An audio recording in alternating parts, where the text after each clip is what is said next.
Chapter 158. Because there was a loophole in the plan, Mu Yu and Old Tan agreed that Old Tan would light the fire in the middle of the road for an hour.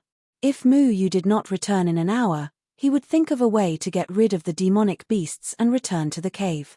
Mu Yu had to determine where the critical line was within this hour, then make a mark and immediately rush back. He would solve this problem at dawn. It was hard to say who was more dangerous in this matter. The risk that the two of them faced was the same, and it could only be distributed in this way. Because Mu Yu could not last too long in the hands of the demonic beasts, he could not be the one to maintain the flame. Be careful. Old Tan looked at the sky slowly darkening. Both of them felt a little heavy. Old Tan, I want to know why you came here to find Deadwood Evergreen. Mu Yu broke the silence, wanting to find a topic to ease the serious atmosphere. Old Tan clenched his fists. After a long time, he slowly exhaled and said, to obtain the heavenly demon fruit and let Senior Deadwood Evergreen help me take revenge. Revenge? Mu Yu looked at Old Tan's slightly trembling body. He did not understand what kind of hatred would make him take the risk and walk into this valley. The hatred of killing my father, the hatred of stealing my wife. Old Tan's words were simple, but these words were as heavy as a mountain, causing Mu Yu's heart to tremble. Before you came in, you should have known that Deadwood Valley would be very dangerous, right? Mu Yu asked. He had barged in without knowing it. After all, he had just arrived at the third continent not long ago. He was not very clear about many things in the cultivation world. How could Mu Yu have thought that the Deadwood Valley that everyone feared would be so dangerous?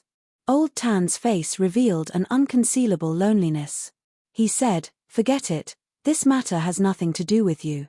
Right now, I only want to leave this place and find another way. Mu Yu really wanted to say something nice, such as comforting Old Tan.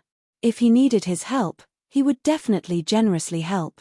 However, on second thought, if Old Tan, a nascent soul stage cultivator, could not solve the problem, what ability did he have to help him?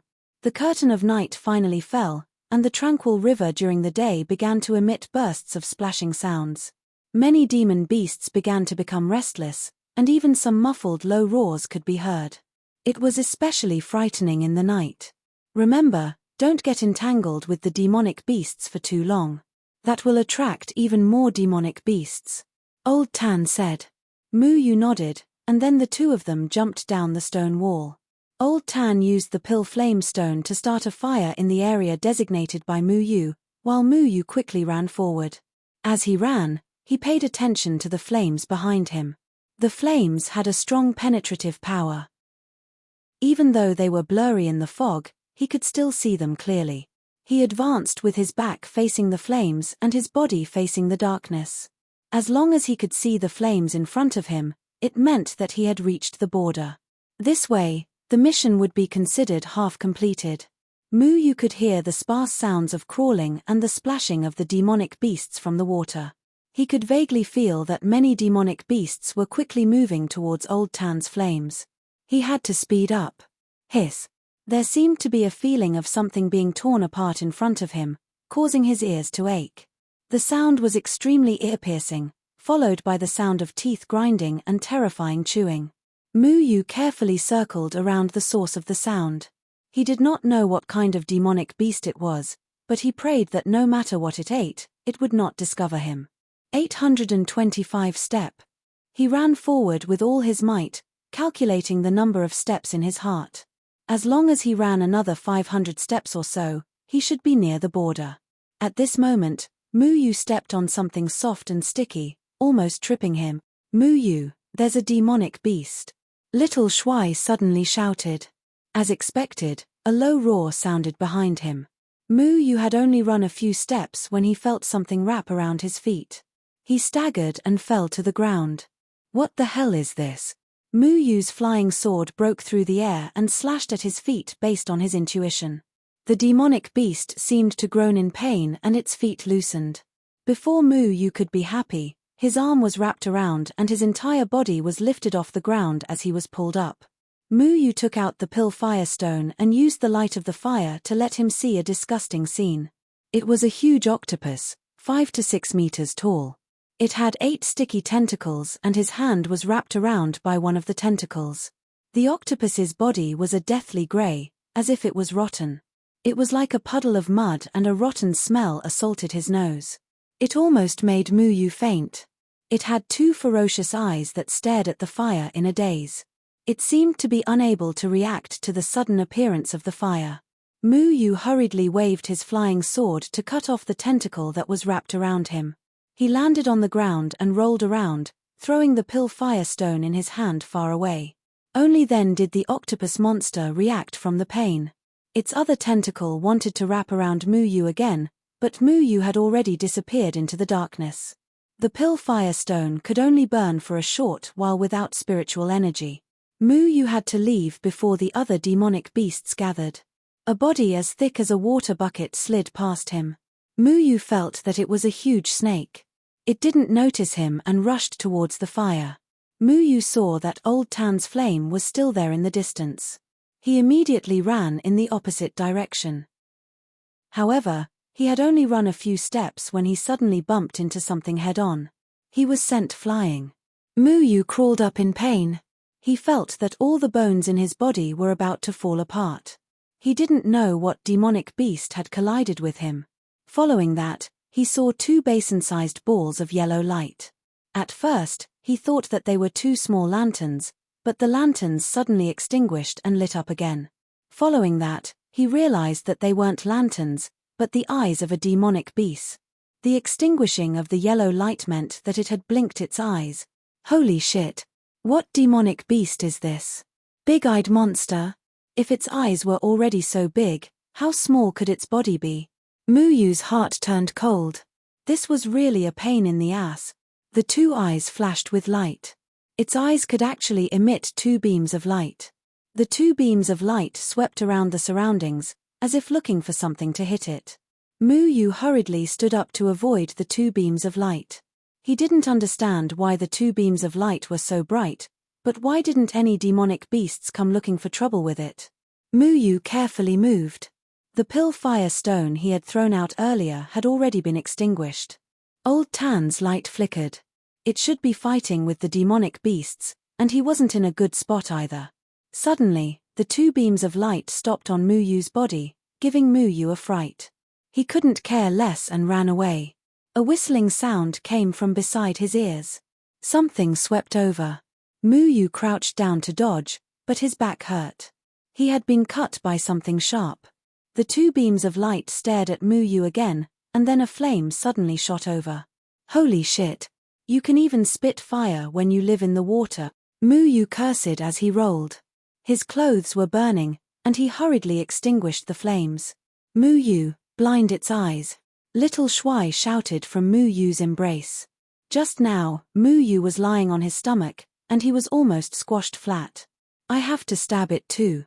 Muyu's flying sword pierced towards one of the eyes. Following that, the light from the eye disappeared. With a clear ding sound, Muyu thought he had stabbed it, and then the eye lit up again. It had only closed its eyes. Little Shuai, its skin is as thick as yours. Muyu retracted his sword and dodged again. This time, what shot over was not a flame, but a water column. This guy ate both water and fire. What kind of demonic beast was this? One sword. Quickly use Uncle Wolf's sword. Little Shuai shouted. There will be repercussions. Muyu knew what Little Shuai wanted to say. It wanted Muyu to use the sword intent given to him by the Nameless Swordsman. The Nameless Swordsman had warned him that with his cultivation, his arm would be fractured if he used it. I'll treat your fractured arm, Little Shuai said. Muyu had forgotten about Little Shuai, this medical beast. After his chest was injured again, he could not care so much anymore. If it was fractured, then so be it. My Chilean arm is about to act up. Muyu roared. He knew how to activate the sword intent. It was equivalent to a seal.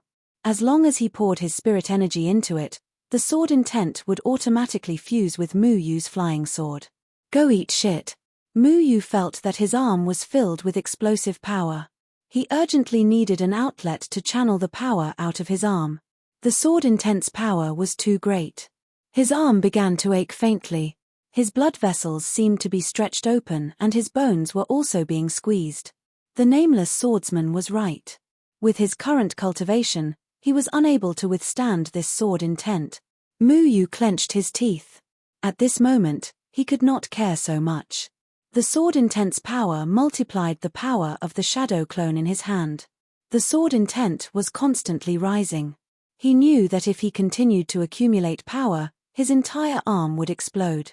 Thus, his left hand tightly struck the end of the shadow clone sword's hilt.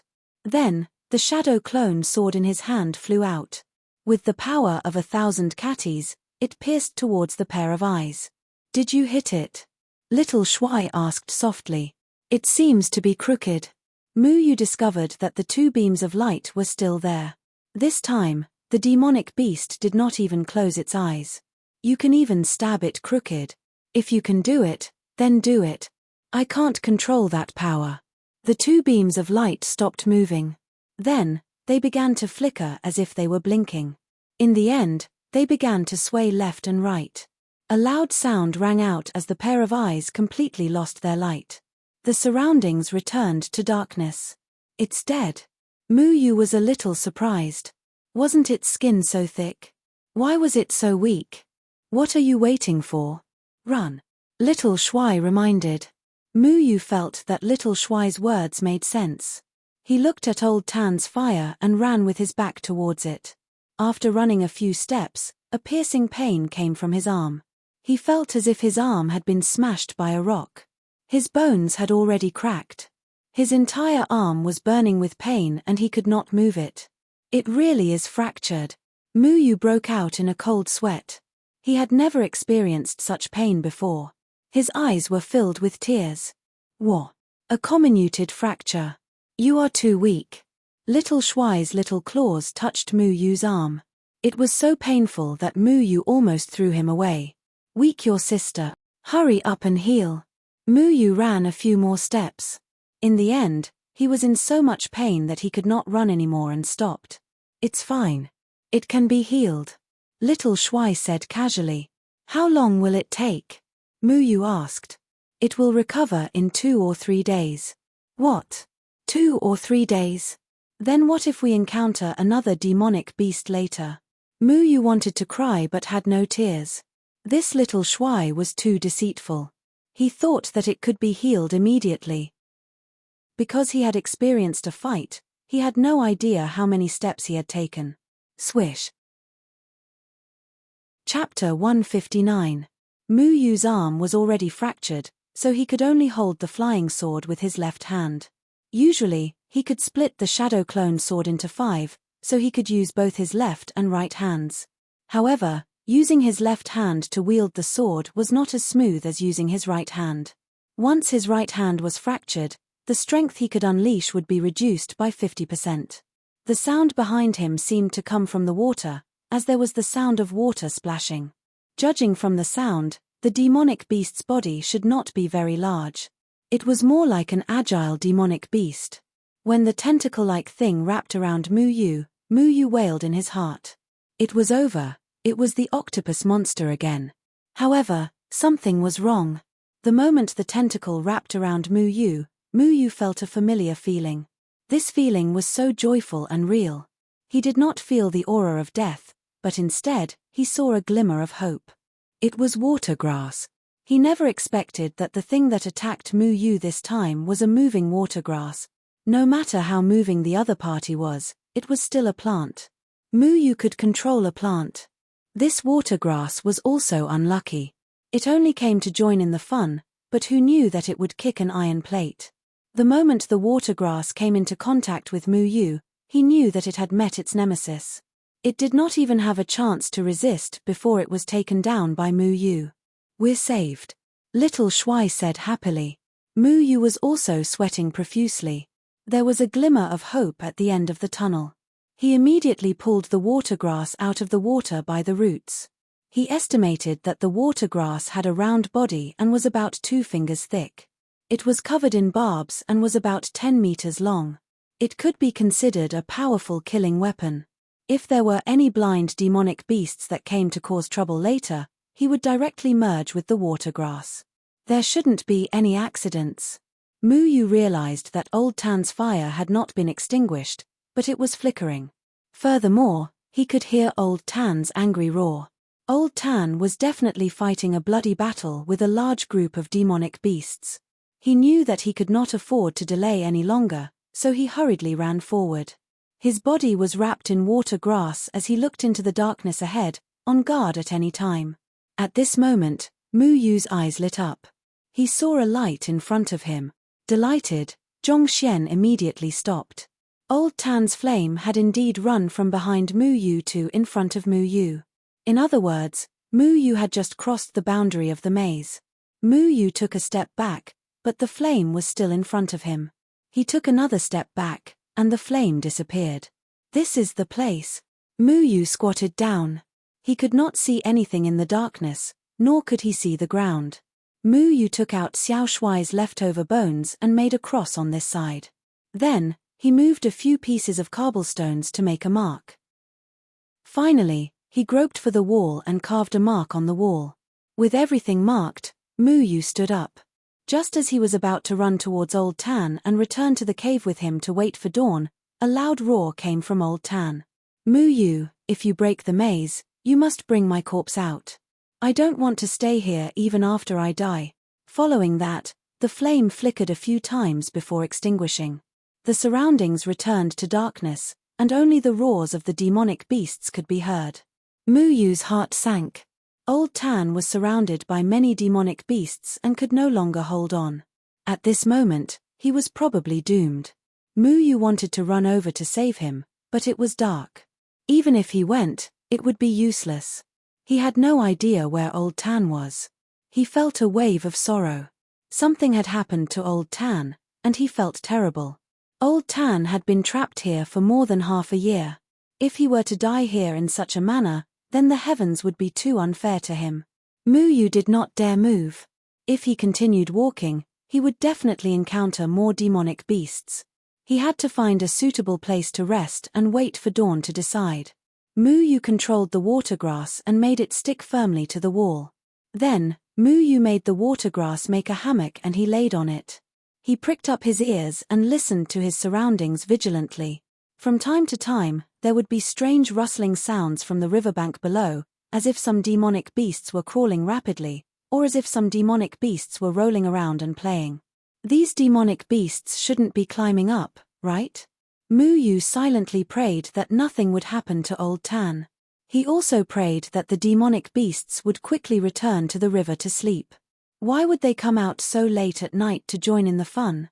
That night, Mu Yu definitely wouldn't be able to sleep.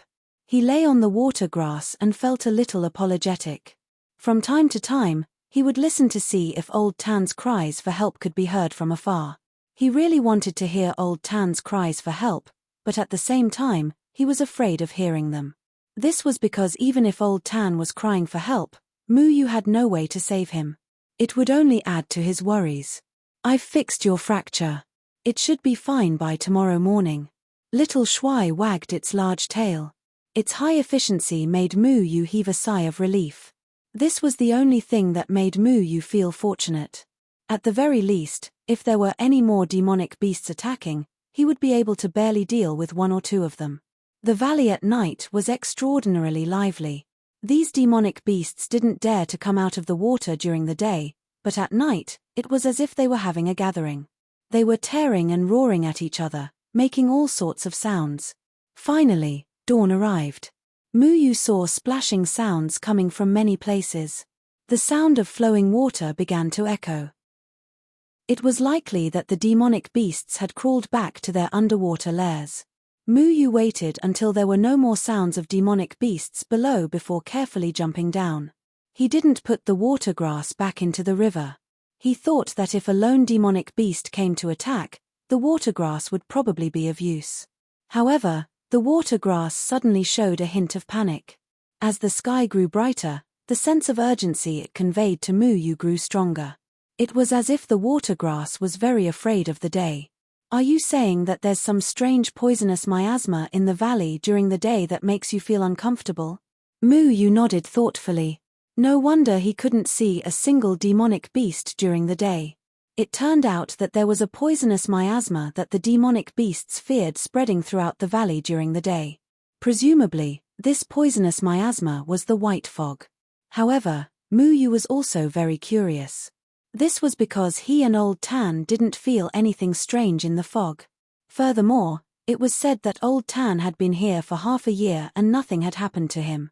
The water grass had already begun to tremble. The white fog was becoming more and more obvious. Muyu had no choice but to put the water grass back into the river. As soon as the water grass fell into the river, it left behind a ripple as if it had been pardoned and disappeared. Old Tan. Muyu ran in the direction of Old Tan. At the same time, he began to shout loudly for Old Tan. His voice echoed in the valley for a long time, but he didn't hear Old Tan's response. He stopped at a place filled with blood. Red and blue blood was scattered all over the ground. There were also many mutilated limbs that looked like they belonged to demonic beasts. This should be the place where Old Tan fought with the demonic beasts last night. From the bloody scene, it could be seen that a fierce battle had taken place last night. Muyu resisted the urge to vomit as he looked at the blood clots. He silently prayed that he wouldn't see any blood clots that resembled a human body. Fortunately, he didn't find any signs of Old Tan after removing the blood clots. This made him heave a sigh of relief. However, he quickly became worried again. Could it be that Old Tan had been eaten by the demonic beasts until there was nothing left? Muyu tried his best to chase this thought out of his mind. He was unwilling to accept this fact and continued to search to the side. However, after searching for a long time, he still couldn't find anything related to Old Tan. Could it be that he had really died in the stomach of the demonic beasts? He walked to the cliff and sat down, feeling very guilty. He had thought of this method and caused Old Tan's death. There was no need to mention how sad he was. Last night, Old Tan had used his last breath to shout for Muyu to bring Old Tan's corpse out. Now, there wasn't even a trace of it left. How could he bring it out? Bada. A drop of blood dripped onto Muyu's arm. It was a ghastly sight. Muyu reflexively stood up and looked up. Thank the heavens, Old Tan was actually on the cliff. Uncle, are you all right? Muyu discovered that Old Tan had stabbed the two short blades into the cliff. He had grabbed the two short blades and hung on the cliff for the entire night. Great, you're fine. Old Tan weakly opened his eyes. When he saw that it was Muyu, he finally heaved a sigh of relief. Then, he loosened his grip and fell down. Muyu reached out to catch him. However, his hand was still in pain and he couldn't catch him. In the end, he could only apologetically let Old Tan fall heavily to the ground. Old Tan's injuries were much more serious than Muyu's. There wasn't a single piece of good flesh on his body. He was covered in the claw marks of various demonic beasts. Many parts of his body were dripping with blood. His chest was a bloody mess and there were a few scratches on his face. At this moment, he had already fallen unconscious. Muyu hurriedly channeled his spirit energy into Old Tan to help him heal. When he wanted to borrow Old Tan's help, he accidentally touched his fractured hand. Now, it was starting to hurt again. Furthermore, his back and legs were also bleeding. Last night, he had borrowed a bit of the water grass's life force to heal himself. He was already much better. Next, he would channel all of the water grass's life force into Old Tan's body. Little handsome, quickly circulate your spirit energy, Muyu said. The spirit energy here is too thin. However, we can still give it a try. Little handsome began to wave its big tail, causing the surrounding spirit energy to become denser. Muyu hurriedly absorbed the spirit energy with all his might. His arm had been in pain for the entire night, but it finally felt better. After an unknown number of hours, Old Tan finally opened his eyes. After all, he was a nascent soul stage cultivator. With Little Handsome's control of his spirit energy, his recovery ability was still very strong. Have you figured it out? Old Tan struggled to sit up and asked. Muyu nodded. Old Tan forced out a smile. This injury was not in vain. Muyu told Old Tan to sit down and rest. He wanted to find the mark he made last night and pick up the pill firestone. Last night, Muyu did not even know what kind of demonic beasts he had killed. Mu Yu searched the surroundings but only found a pool of blood. He thought that the big demonic beasts must have been dismembered by the demonic beasts. He felt a little regretful. He originally wanted to see what kind of ghost his big-eyed demonic beasts was. In the end, Mu Yu found the location where he had made the mark yesterday. The mark made with the bones had already been messed up by the demonic beasts. Fortunately, Mu Yu had still made a mark on the cliff. Mu Yu used the mark on the cliff to draw a line on the riverbank. This is the critical line that we took the risk to determine. Old Tan walked over and carefully examined both sides of the line. There was nothing strange. Mu Yu nodded. Any array had a limit. Generally, the way to break a maze array was at the critical line. Mu Yu carefully observed the line on the cliff wall, and finally found a strange place in one place. On the cliff, there was a small engraving next to the line that Mu Yu had marked. If one did not look carefully, they would not be able to see it. This engraving was drawn with the same color as the cliff. Mu Yu recognized this kind of paint. It was a material used to engrave arrays. Many array formations were directly engraved with spirit energy. However, this consumed too much spirit energy. There was a special material that could be ground into powder. It could be used as a spirit energy engraving line to engrave array patterns. Mu Yu had seen it when Elder Zun was setting up the array. Little Shuai compared this array to two mirrors. On a straight line, there was a mirror on each side. There was a mirror on this side and a mirror on the other side. If one went in from the mirror on this side, they would come out from the mirror on the other side. This was the reason why Mu Yu had returned to the starting point after reaching the end. The range of this mirror was very large. It actually spanned across the entire valley. Fortunately, the distance between the two mirrors was not large. This meant that the array formation had a limit. Mu Yu did not have a way to break the array. He originally wanted to destroy the engraving, but the person who set up the array had a higher cultivation level than him. He did not have the ability to destroy the engraving. Even Old Tan did not have the strength to do so. So it's useless even if we find the critical line. Old Tan's face darkened. He could not accept the result after working so hard for so long. Chapter 160. On the cliff about 10 meters above the ground, a touch of green entered Mu Yu's eyes. It was a living vine. The living vine was only an inch long and it suddenly appeared there. The other parts of its body seemed to have disappeared into thin air. Mu Yu crossed the boundary line and looked in the direction of the living vine. He could no longer see it. This strange phenomenon made Mu Yu think of a possibility. What's the solution? Quickly tell me. Old Tan perked up again. Do you see that living vine? That living vine can only be seen on this side, but not the other side. What does this mean? Mu Yu said excitedly. What does it mean? Old Tan's brain was not as bright as Mu Yu's, so he was unable to react for a moment. Mu Yu laughed. This means that although the length of this formation spans the entire valley, it's only 10 meters high. Look at that living vine, it's only a small section, which means that most of its vines are on the other side, but we can't see the other side. There's only one explanation. If the boundary line is a wall, then the living vine would have climbed over the wall. We can't see the living vine from the other side of the boundary line because the living vine is not on the other side of the boundary line. I'm confused by you.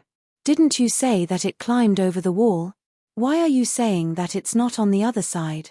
Old Tan became more and more confused by Mu Yu's tongue-twisting explanation. Mu Yu drew a rectangular box on the ground and continued to explain. To put it simply, we are now equivalent to being in a square wooden box. The longer sides of the box are equivalent to the two cliffs of the valley, while the shorter sides are the borders of the mirror image array. A powerful formation has been set up at the borders, so no matter which border you walk from, you can only walk in circles in the box.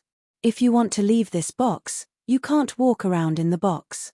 Instead, you have to crawl out of the box. He pointed at the living vine on the cliff and continued, this living vine should have grown outside the box, but it accidentally grew out of the wall and extended into the box, which made me think of a way to get out. Old Tan pondered for a long time before finally understanding. He patted Mu Yu's shoulder and praised, you really made me look at you in a new light. You actually thought of this. No array was perfect. The person who set up the array would never have thought that a living vine would become a flaw in the array. The person who set up the array had done his best to set up the critical line of the array perfectly. As long as the critical line was not found, it was impossible to walk out of the array. Even if the critical line was found, there was no way to destroy the array pattern. This formation was only 10 meters high, and the people who entered this formation could not fly. They did not know how high this formation was, so it was more than enough to trap the cultivators below the out-of-body stage. Even if they died, they would never think that they could climb out. However, this formation was betrayed by a living vine just like that, allowing Muyu to know the way to escape. In fact, Muyu thought that this was a coincidence, but the intention of the person who set up the formation was not to trap people. He deliberately wanted to test the people who came in to break the formation. This living vine was deliberately placed there by the person who set up the formation. Otherwise, no matter how hard Muyu tried to find it, he would not be able to think of climbing out in such a short time. So we have to climb 10 meters high. Old Tan frowned. This valley had an inexplicable pressure. It was fine if they couldn't fly, but if they climbed too high, they would feel a lot of pressure. They couldn't climb very high at all. The cave they lived in was not even 10 meters high. Can you climb 10 meters? Muyu asked. If Old Tan couldn't stand the pressure, then he wouldn't have a chance. Old Tan had said before that if he couldn't climb 10 meters, then he would only be able to stare at the treasures that were right in front of him. I can barely do it. I'm just worried that you won't be able to. Old Tan told the truth. After all, he was at the nascent soul stage. Whether it was his physical fitness or cultivation, he was higher than Muyu. It wouldn't be a problem for Old Tan to climb out, but it would be a bit difficult for Muyu. This method was thought of by Muyu, and Old Tan couldn't bear to leave Muyu alone. This was a huge challenge for Muyu. Even Old Tan could barely climb up, so Muyu's chances were very slim. However, since he had found a way out, Muyu would give it a try no matter what. Even if he couldn't climb up for a while, Old Tan would be able to help him. By the way, Uncle, which way do you plan to climb from? Do you want to continue going deeper into the valley or crawl out from the direction of the valley? Muyu asked. Now that he had found a way out, there were two choices. He could continue going deeper and search for the heavenly demon fruit, or he could return the way he came and leave the valley through the poisonous fog. Old Tan was stunned for a moment. He had never thought of this question. After being trapped here for half a year, his thoughts had become somewhat sluggish. This was a difficult choice for him. After all, he had once carried the heavenly demon fruit to seek revenge for him. However, fate had made a fool of him and he had been trapped for more than half a year. This half a year had allowed him to calm down a lot. He was also wondering if it was worth it for him to come in. I think I should go out. Old Tan thought about it for a long time before he figured it out. This maze wasn't that dangerous, but it had already trapped him for more than half a year. He didn't know what he would encounter if he continued going in. If he encountered an even more difficult test, he might not be able to leave for the rest of his life. He was looking for Deadwood Evergreen to do something, but if he continued to be trapped inside, the gains would not make up for the losses. Muyu understood Old Tan's choice. It was best for a person to live. He did not plan on going deeper. No wish was as real as his own life. Besides, he didn't have any wishes. He was just looking for food on a whim. He had always believed that entering was a ridiculous choice. In the eyes of outsiders, it was simply treating danger as child's play. If Muyu knew that it was so dangerous inside, he wouldn't have come in to join in the fun even if he was beaten to death. Which way is the way out? Old Tan asked. Muyu looked in the direction he came from and confirmed the mark. He said, according to the direction I remember, if we climb from the side where we see the living vines, we should continue to go deeper into the valley. If we climb from the side where we can't see the living vines, we should return the way we came. We only need to climb to the height of the living vines, then move horizontally and jump down. If Muyu's idea was correct, when Old Tan climbed up and jumped down, he would not be able to see Old Tan from below. However, the two of them were severely injured. Muyu's arm was still aching, so it was impossible for him to climb out. Old Tan was also exhausted and needed a period of time to recuperate. To Old Tan, he had been trapped here for more than half a year, so a few more days were nothing. Let's recuperate first. That day, that damned big-eyed monster almost spat me to death. Muyu complained. The demonic beasts in the water could spit fire, so they weren't afraid of choking on it. They took a bath by the river. The battle last night had filled their bodies with the stench of blood. Although this place was strange, it was fortunate that the dead tree did not poison the river. It only prevented people from crossing the river. They returned to the cave. Since they already knew the way out, there was no need to rush. They just needed to wait until they fully recovered before climbing the wall. Muyu could finally have a good night's sleep. After settling the matter at hand, what else was there to worry about? Night fell once again. Muyu had already fallen asleep. Old Tan sat there in a daze as he stared at the darkness outside the cave. After being trapped here for more than half a year, he suddenly realized that he could leave this place alive. This kind of excitement made him unable to sleep. Thinking of his deep hatred, he knew that the possibility of finding the heavenly demon fruit to get Deadwood Evergreen to take action was too low. Revenge had to be done by himself. However, at this moment, a black shadow suddenly appeared on the riverbank below the cave. Without any foresight, it was like a ghost. If one did not look carefully, they would not be able to find any traces of him. There were originally many lazy demonic beasts gathered on the riverbank, but when this black shadow appeared, all the demonic beasts immediately fled in fear. The demonic beasts in the darkness seemed to be very afraid of this person and did not dare approach. The black shadow looked up at the cave entrance and suddenly flew up, approaching the cave. He could actually fly. Old Tan suddenly realized that the roars of the surrounding demonic beasts seemed to have disappeared. This left him somewhat puzzled. He leaned out to look down, but at this moment, the black shadow suddenly floated into the cave and landed behind Old Tan. The speed of this black shadow was so fast that Old Tan only saw a flash in front of his eyes. Following that, he smelled a strange fragrance. As soon as he inhaled a little of this strange fragrance, his mind immediately became dizzy. He only felt that the world was spinning in front of him, and then he fell unconscious to the ground. The black shadow did not even look at Old Tan. Instead, it walked towards Muyu, who was sleeping in the cave. Muyu and little Shuai were snoring lightly on their backs. They had no idea that an uninvited guest had entered the cave. The black shadow gently waved its hand and the sleeping Muyu seemed to be lifted up by an invisible hand. Then, the black shadow brought him out of the cave. The black shadow brought Muyu to the critical line of the maze before placing Muyu on the ground. He glanced at the critical line and formed a few complicated hand seals with his fingers. The critical line slowly turned into a solid wall. This black shadow was not restricted by this place. It knew where the exit was and could control the critical line. It could also fly. This completely revealed this person's identity. It was undoubtedly the legendary Deadwood Evergreen. Deadwood Evergreen had set up this array formation and secretly observed the people who entered the array. He had also witnessed the entire process of Muyu breaking the array. When he heard that Muyu wanted to return the way he came, he felt very displeased. It wasn't easy for someone to break his array formation to appear, but this kid wanted to retreat. How could he let Muyu leave so easily?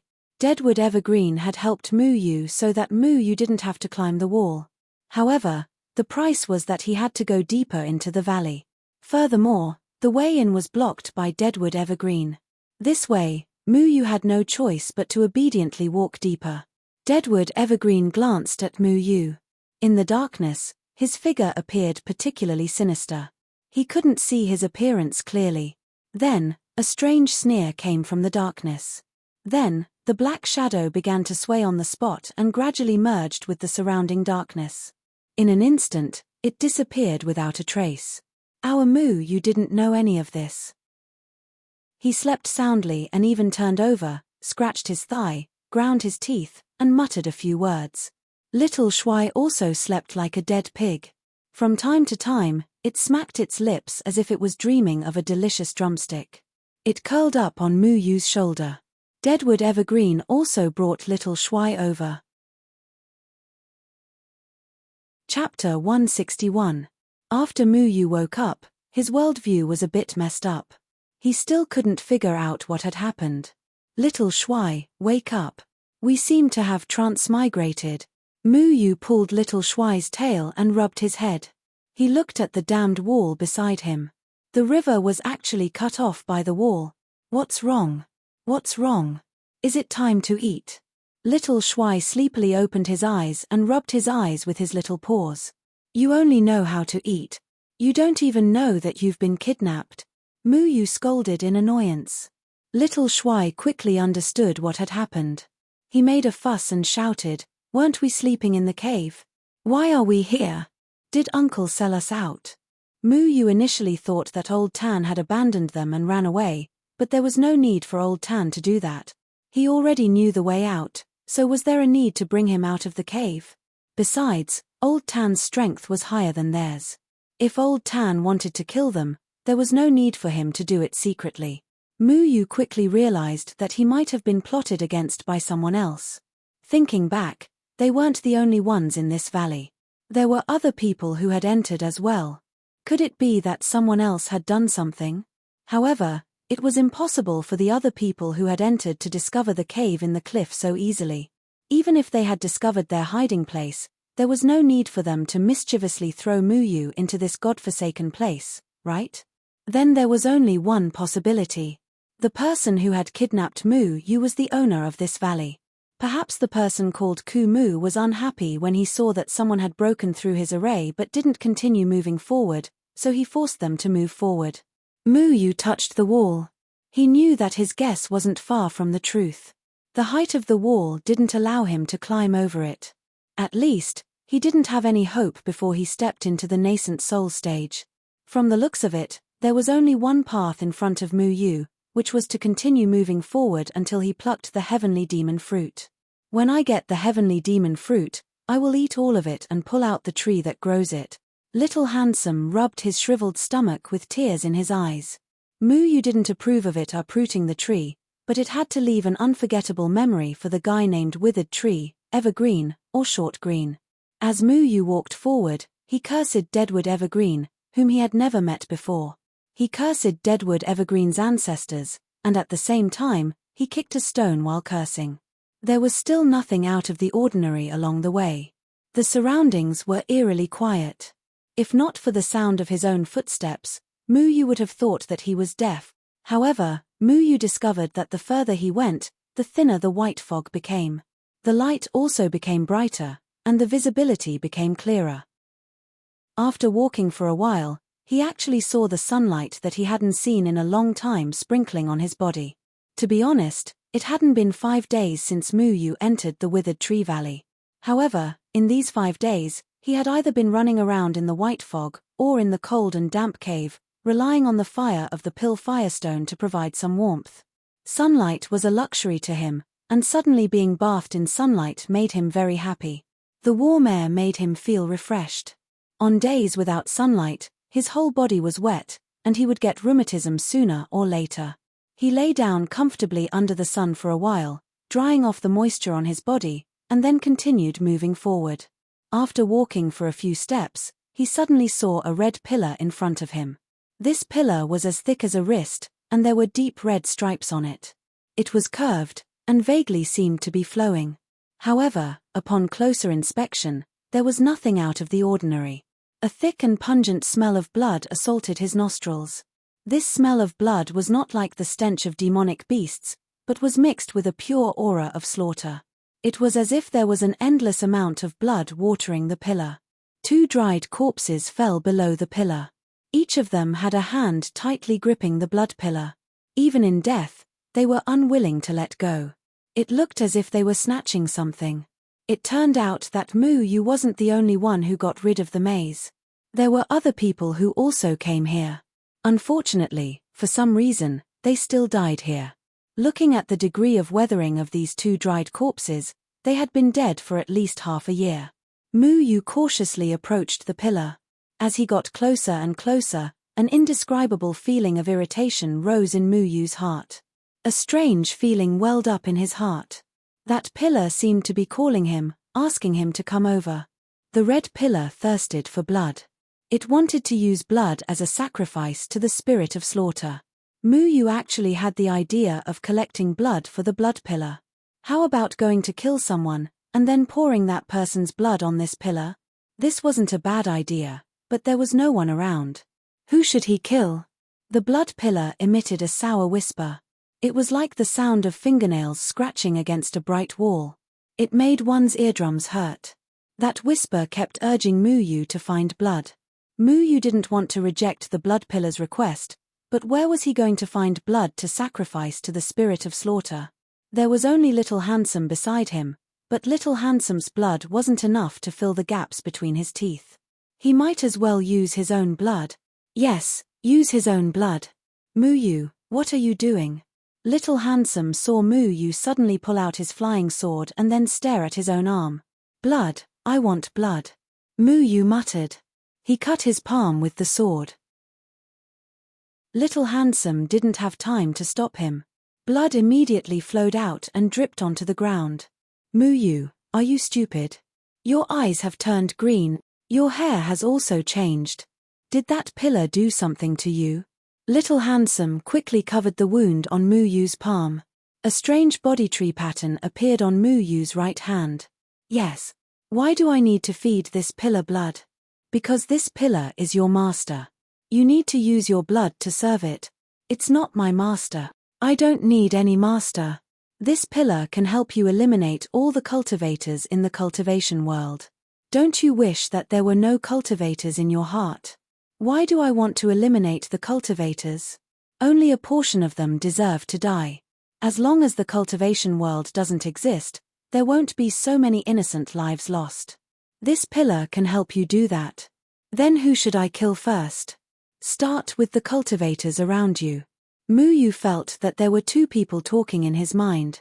One person urged him to kneel before the blood pillar. The blood pillar could help him kill people. The other person wanted to refute, but seemed so powerless. Yu was confused. Which voice should he listen to? The existence of cultivators is an insult to this world. The blood pillar can help you erase the cultivation world. No, not all cultivators are unpardonably evil. Fenghouchen's figure appeared in Yu's mind. Fenghouchen was smiling kindly. Then there was Lan Ling. She had her hands on her hips and called Yu junior brother. Yu wanted her to change the way she addressed him. Then there was Tian Ran. Tian Ran looked at Yu innocently. Cheng Yang and Xiong Nan were also on the side. Their expressions were very strange because Nshu was behind them, making them feel unnatural. They happily held a jar of wine and wanted to toast to him. I won't kill these people. Yu's eyes suddenly became clear. His hair was no longer green, and the tattoo on his hand disappeared. You'll regret it. The voice slowly fell silent until it disappeared. It was an illusion. Yu took a few steps back in fear. The pillar was still as red as blood. Nothing moved, and no whispers came from it. The two dried corpses below it didn't change at all. Yu's mind was unknowingly controlled by the blood pillar. If he hadn't broken free of the illusion in time, he really didn't know what would have happened. There was actually such a strange thing in the world. It was really scary. Yu sat down cross-legged and closed his eyes. He cultivated the dustfall mantra. He wanted to make his mind calm and not be disturbed by the blood pillar again. About 2 hours later, Yu opened his eyes. The blood pillar was still standing in front of him, but it wasn't as strange as before. Its color was dark red, and it looked especially bloody under the sunlight.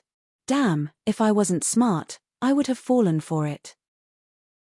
Yu had used the flying sword to cut his palm to let it bleed. It was funny when he thought about it. Fortunately, the wound on his palm had already healed. With Little Handsome's help, it wasn't difficult to heal it. I'm not affected, why are you so useless? Little Handsome scratched his head and muttered. That's because only handsome people will be affected. Yu rolled his eyes. He walked over and kicked the damn blood pillar. The blood pillar didn't fall down and seemed to be buried deep underground. He didn't plan to touch the blood pillar directly. It wouldn't be fun if he was sucked dry. What? Only handsome people will be affected. Then I must be affected too. I was wondering why my body was so itchy. Little Handsome scratched his butt and wagged his big tail. You're not human. But I'm handsome too. Moo Yu ignored Little Handsome and began to check the dried corpses on the ground. The 2 dried corpses under the blood pillar probably hadn't woken up from the illusion. Their palms were holding the blood pillar and their blood was sucked dry by the blood pillar. This pillar must have been placed here by Deadwood Evergreen to test a person's mind. A person with a weak mind would be immersed in endless slaughter until their blood ran dry. Fortunately, Moo Yu had a good mind and quickly got rid of the illusion. Moo Yu thought about how he wanted to use his blood to feed the blood pillar. Now that he thought about it, he felt stupid. He actually wanted to destroy the cultivation world. What a fantasy. Only human would have this idea. Human. Moo Yu suddenly stopped. Only human would want to destroy the cultivation world. He wasn't human, so why would he have this idea? Was this an illusion? He thought about his mutation. The hidden power in his heart made him lose himself. This feeling made Moo Yu panic. What if one day, he turned into a Yu Meng demon clan member? Moo Yu immediately rejected the idea. He definitely wouldn't. He definitely wouldn't turn into that kind of thing.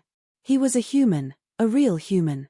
Feng Haochen once told him that it wasn't important what he was. What was important was what he wanted to be.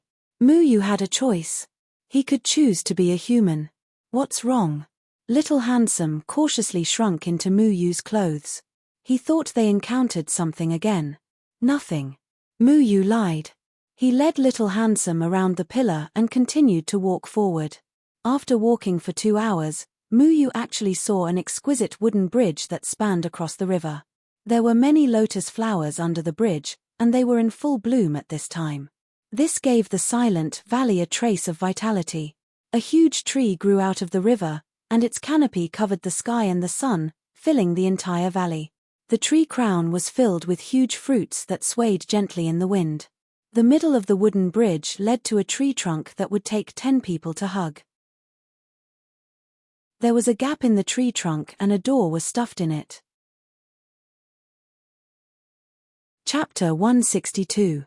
Moo Yu had never seen such a big fruit growing on a tree. It wasn't just him. Anyone who saw a watermelon-sized fruit growing on a tree would find it very magical. The tree's branches were crisscrossed, and the leaves were lush. Each leaf was the size of a palm. The leaves were green, but there was a white vertical line in the center of the leaf. From a distance, it looked mottled and complicated, but it had a different flavor. The white fruit rippled in the wind. It looked very light, which was disproportionate to its huge size. There was a faint fragrance in the air, which made people feel refreshed. Under the huge tree was a stone tablet with 3 words written on it, Celestial Demon Tree. It seemed that these huge white fruits were undoubtedly the celestial demon fruits. So many celestial demon fruits. Little Handsome, I'll treat you. Moo Yu loved to see trees the most.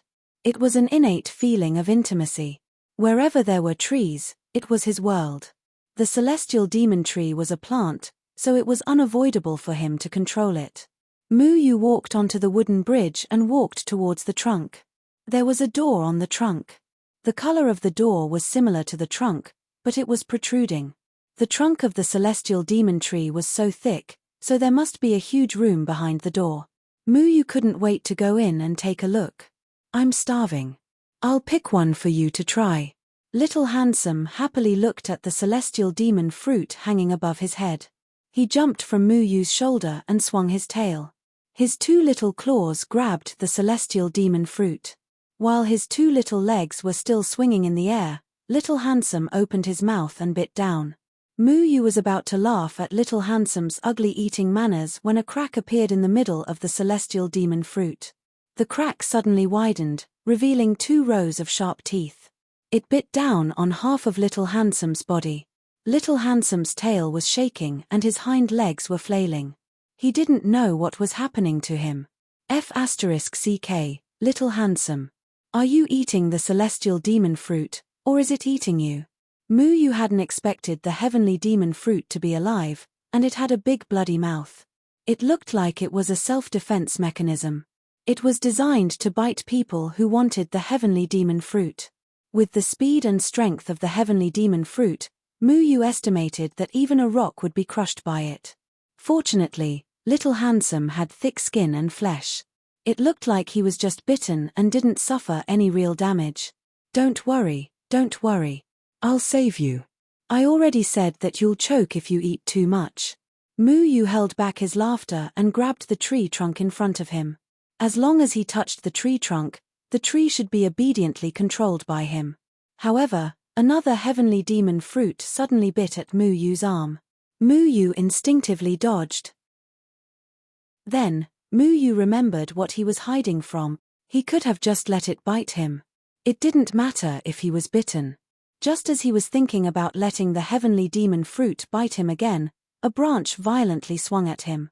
Muyu was caught off guard and was sent flying. Muyu was a little dazed. He hadn't been able to control the heavenly demon tree in time. Little Handsome's body had been completely swallowed. Only his tail was left outside. Let it go. Muyu crawled up pathetically. This was the first time he was at a disadvantage in front of a tree. He was instantly unhappy and pounced at the branch again. However, one of the tree branches suddenly twitched in the air, and a few sharp leaves shot out from the branch towards Muyu. F***ck, it knows how to use darts. Muyu felt that the tree must be psychic. He hesitated whether to dodge or not. In the end, he chose to take it head-on. He didn't believe that the leaves could defy the heavens. The leaves were indeed defying the heavens. Awoo! Muyu let out a blood-curdling scream. One of the leaves had actually pierced half of Muyu's arm. The blood on his arm rushed to the leaf. In the blink of an eye, the white stripes in the center of the leaf suddenly turned blood red. F***ck, it can suck blood. Muyu pulled the leaf out. His spiritual power surged and directly sealed the wound. The good news was that he could control these leaves. A few more leaves shot at him. Muyu quickly dodged. The premise for him to control the tree was to touch the body of the tree. However, when he wanted to get close, the heavenly demon tree seemed to use the leaves to stop him. He didn't want to be hit by a few darts. After the few leaves missed, they automatically flew back to the branch. F***ck. What kind of thing has a recycling function? It's so energy-saving and environmentally friendly. Muyu was thinking about how to get close to the heavenly demon tree. Suddenly, more branches like the tentacles of an octopus came over. The dense leaves overwhelmingly shot at Muyu. Muyu screamed and ran away. A few leaves scratched Muyu's skin and fell to the ground. The leaves that didn't touch Muyu flew back and waited for the next round of attack. So smart. Muyu suddenly saw more branches begin to swing. It seemed that they were ready to attack. He suddenly thought that if the tree shamelessly took off all the leaves on its body and let all the leaves shoot at him, could he still run? He thought of that terrible scene and got goosebumps. He didn't want to be pierced by the heavenly demon tree like a hedgehog. It was the first time Muyu encountered such a sullen thing. He could obviously control the tree, but because he couldn't touch the body of the tree, he was used as a moving rake by the heavenly demon tree. No, I have to touch the trunk. Muyu was thinking about how to get close, but another row of tree darts flew over. Muyu ran away. At the same time, he threw out the flying sword and stabbed it at the trunk. When the leaves saw the flying sword was about to attack the body, they immediately gave up on Muyu and shot at the flying sword.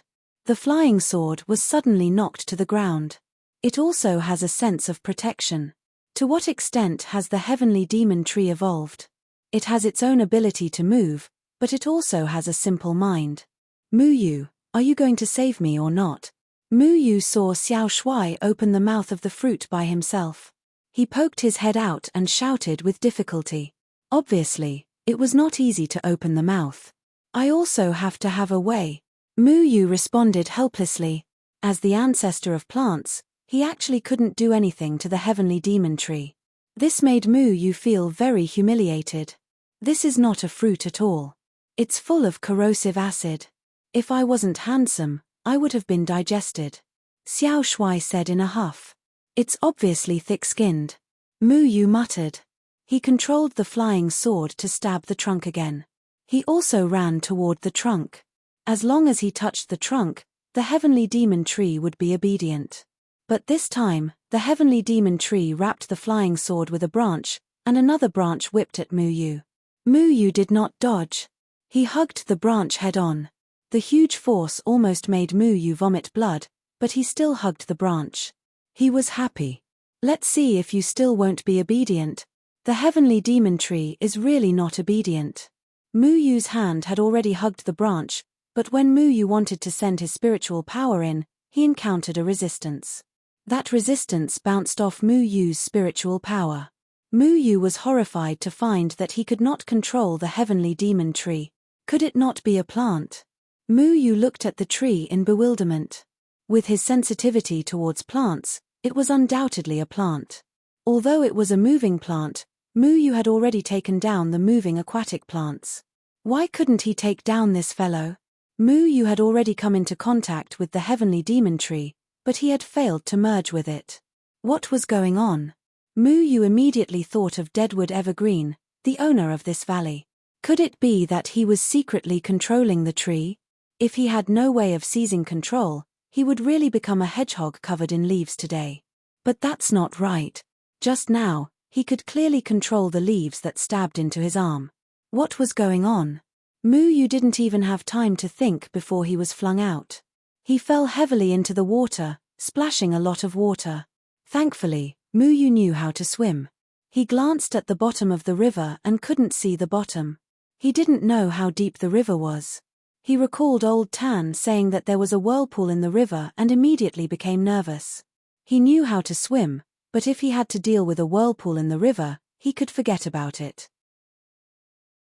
He hurriedly opened his arms and legs and swam up with all his might. What he was afraid of really happened. A whirlpool formed with him as the center. The huge suction force made him unable to break free. In an instant, he was sucked deeper into the water. I don't know how to hold my breath. Mu Yu wailed in his heart. He secretly swore that he would definitely learn a spell to hold his breath when he returned. He had heard from his master that he could cultivate a type of breath-holding technique. It wouldn't be a problem for him to live in the water for 3 days and 3 nights. However, at that time, Mu Yu had mocked that it was something only a turtle would do. He didn't want to be a turtle. Now that he thought about it, he was still too young back then. Mu Yu's 4 limbs constantly struggled, trying to grab onto something. He was surrounded by water and there was nothing he could rely on. He could vaguely see a huge demonic beast swimming around him. The demonic beast ignored the whirlpool. Just as Mu Yu was about to take out the root grass to save his life, he suddenly felt something wrap around his feet. When it rains, it pours. Could it be that some octopus monster had come to join in the fun? However, a feeling of joy spread from Mu Yu's heart. He sensed the familiar smell of plants. It was a huge water plant. This was really AF*** King life-saving water plant. Furthermore, this water plant wasn't as demonic as the celestial demon tree. Mu Yu could completely control it.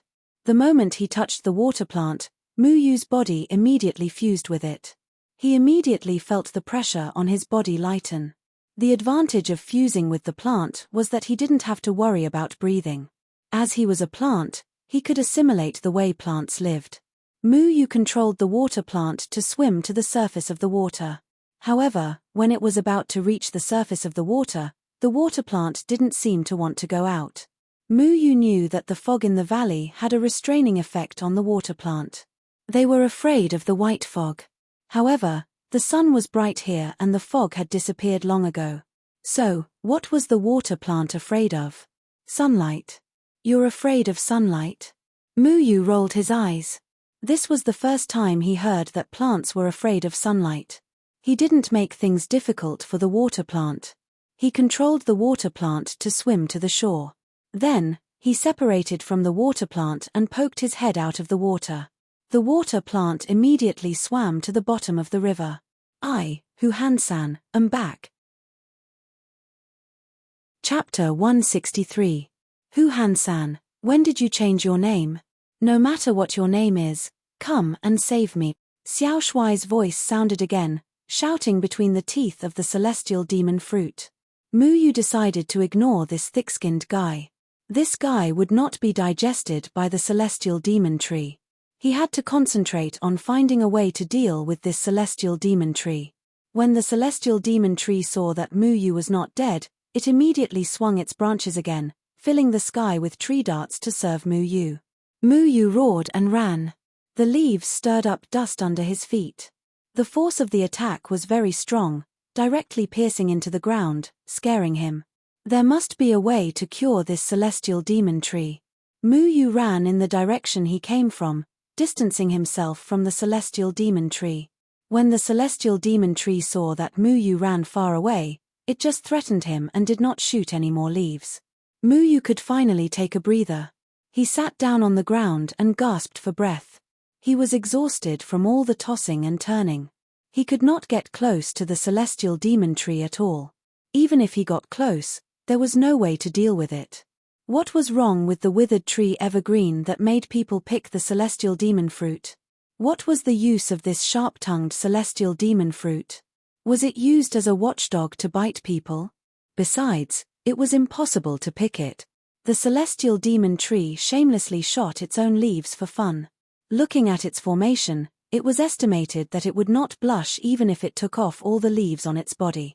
Except for the leaves that shot Mu Yu could not be recovered, the other leaves could fly back by themselves and be recycled. There was no waste at all. Mu Yu could not fly here, and his cultivation was also limited. It was unrealistic to use a flying sword to cut down the celestial demon tree. If the purpose of the withered tree evergreen was only to test the adventurers, he certainly would not set an impossible task, right? In other words, there must be a way to cure this disobedient tree. The celestial demon tree seemed to be very protective of its trunk. Was the trunk its weakness? It was a bit difficult to attack the trunk. Should he use the sword intent of the nameless swordsman to attack the celestial demon tree? The sword intent of the nameless swordsman was so powerful, it should be able to break its defense, right? Hey! Where's my flying sword? Mu Yu slapped his head. He didn't know whether to laugh or cry as he recalled that his flying sword was taken away by the celestial demon tree. Until now, he didn't know where it had gone. He had completely lost control of his flying sword. This was truly terrible. Without the flying sword as a medium, that sword intent was just a decoration. His only trump card was already useless. Mu Yu wanted to find a branch to use as a sword, but the surrounding area was so barren that he had to find one. Besides, even if he found a branch, it would not be able to withstand the destruction of the sword intent. Mu Yu had not reached the realm of John Doe, who could fight with people everywhere like an iron sword. Help! Little Handsome is going to be eaten. Little Handsome doesn't taste good. Drumsticks are good. Go and eat drumsticks. Little Shuai shouted weakly. It was probably tired because its voice gradually became softer and softer until it was completely silent. Little Handsome, hold on. I'm trying to think of a way. When Mu Yu saw that Xiao Shuai had stopped shouting, he quickly stood up. Although Xiao Shuai's skin was thick, he didn't know how long it could last. He had to quickly think of a way to deal with the celestial demon tree and save Xiao Shuai. Speed was definitely not enough. Mu Yu's speed was not as fast as the celestial demon tree. He couldn't fight it head-on. Those shooting leaves could completely turn Mu Yu into a green hedgehog. It seemed that he could only use his wits. Mu Yu believed that there was no obstacle that couldn't be overcome. There were only people who couldn't overcome it. Since the Deadwood Evergreen set this to test people, there must be a way to pass it. Mu Yu picked up a stone and threw it at the tree trunk. The celestial demon tree shot out a large pile of leaves and killed the stone. He picked up another stone and threw it at the branch of the celestial demon tree. This time, the celestial demon tree let the stone hit the branch. He threw the branch at the celestial demon fruit. There was another dur sound. Mu Yu could preliminarily determine the weakness of the celestial demon tree. Seeing that it cared so much about its trunk and the celestial demon tree and didn't care about the branches and leaves, as long as its trunk was damaged, it could be cured. However, he wasn't 100% sure. What if the weakness was just a small scar? He still had to find that scar. He definitely couldn't see where the scar was from so far away. That would be a pain in the ass. There was no way to start. Wait, that doesn't make sense. Muyu suddenly thought of a problem. The celestial demon tree didn't have eyes. How could it see him? How could it know where he was? Muyu knew some of the habits of plants. Plants were not like animals. They didn't have eyes and could directly respond to the outside world. Their instincts would only respond when their bodies were in danger. At first, when he approached the celestial demon tree, it didn't attack. It only started to bite Xiao Shuai when he wanted to eat the celestial demon fruit. Xiao Shuai's action probably activated its defensive measures. And when he was about to save Xiao Shuai, he attacked the celestial demon tree's trunk. The celestial demon fruit then started to attack him. Then how did it know where he was? It couldn't have shot him with a leaf for no reason, right? Just now, wherever he ran, the leaves would shoot there. He was like a conspicuous target that was locked on by it. Did it remember his handsomeness? Smell? Sound? No, when he hit it with the flying sword, it also reacted. Now the flying sword was snatched away. Flying swords generally don't carry a smell. The material of the flying sword is not affected by smell. As for her voice, although Muyu had been shouting and screaming when she was moving, there were times when she didn't appear, but she would still be found. Could it be the flow of the surrounding spiritual energy? The celestial demon tree must be very sensitive to the changes in the surrounding airflow. Only in this way could it explain why it could accurately find Muyu's position. Because Muyu had been moving. As soon as he moved, the surrounding spiritual energy would change. Plants were very sensitive to spiritual energy. Could this be the reason why the celestial demon tree located him? But this was difficult. It was impossible to get close to the celestial demon tree quietly. Moving would definitely cause the flow of spiritual energy. A gust of wind blew through Muyu's body, making Muyu's heart light up. There was a slight gust of wind here, and the wind would also stir the surrounding spiritual energy. Why didn't the celestial demon tree respond to the natural wind? Unless it was accustomed to the flow of spiritual energy caused by the natural wind, then could it be accustomed to the flow of spiritual energy caused by Muyu's movement? When Muyu first approached, he did not let the celestial demon tree launch an attack.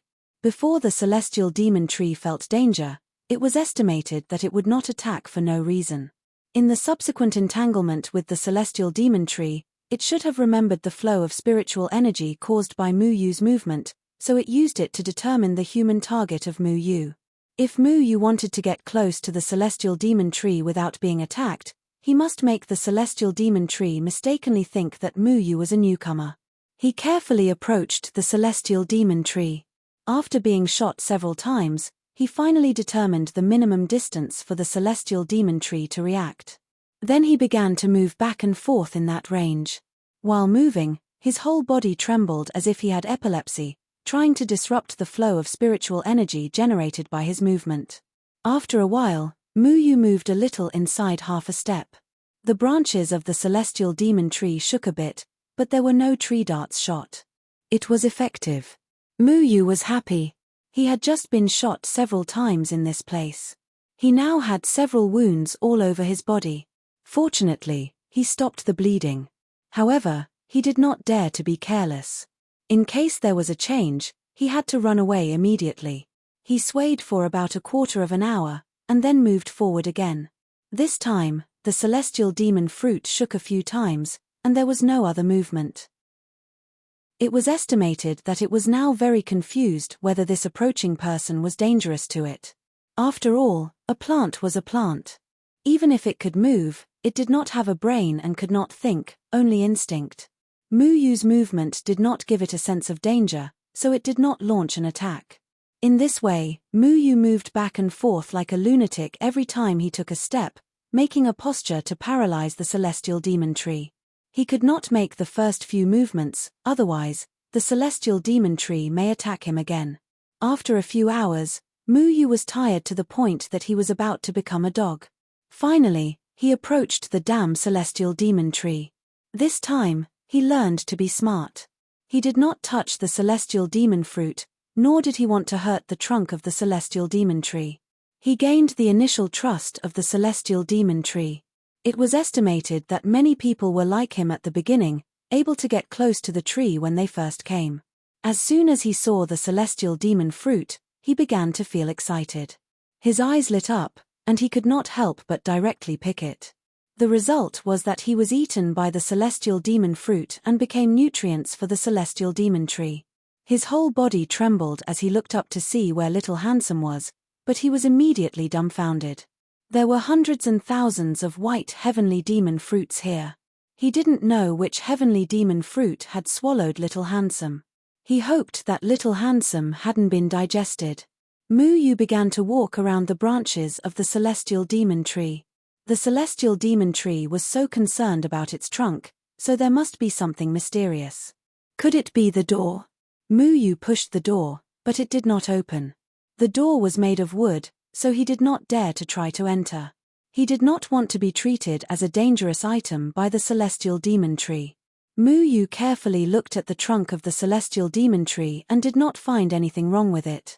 Besides being thick, it was no different from an ordinary tree, and there were no obvious scars. Am I wrong? Yu murmured. Wouldn't the most direct method be to directly stab the trunk with a sword? Yu didn't have a flying sword in his hand, and there was nothing in his heaven and earth sleeve that could hurt the tree trunk. He reminded himself again that he must buy everything he needed next time, including all kinds of daggers and herbs. He couldn't just buy food for Xiao Shuai. Try using your fist. Yu stopped and took 2 steps back.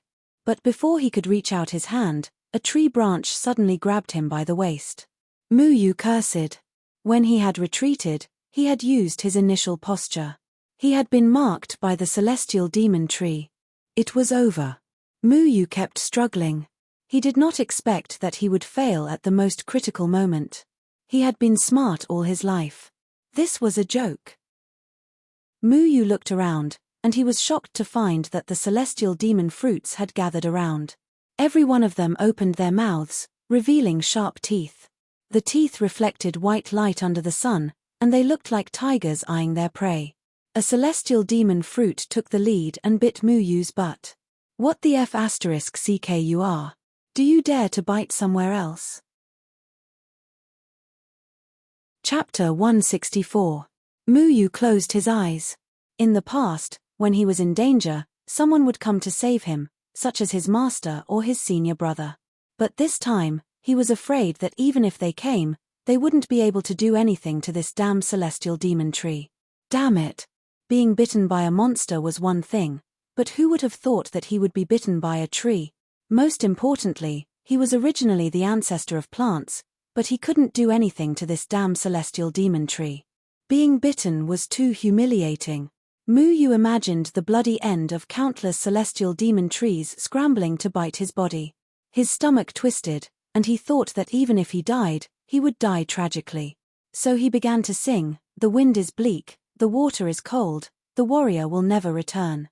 Since ancient times, who hasn't died? It's either you die or I die, it's better if you die." Yu felt a burning pain in his buttocks. He felt that his reputation had been ruined by this hateful celestial demon tree. He wailed for a while and suddenly found that there was no pain anywhere else on his body. The scene of being bitten to death by the celestial demon fruits didn't seem to have happened. What's going on? Did they kill each other to eat me? Yu opened his eyes and found that the celestial demon fruits around him had stopped moving in midair. Some of the celestial demon fruits were still in a biting position, and the branches were no longer shaking. It was as if the celestial demon tree had been fixed by something.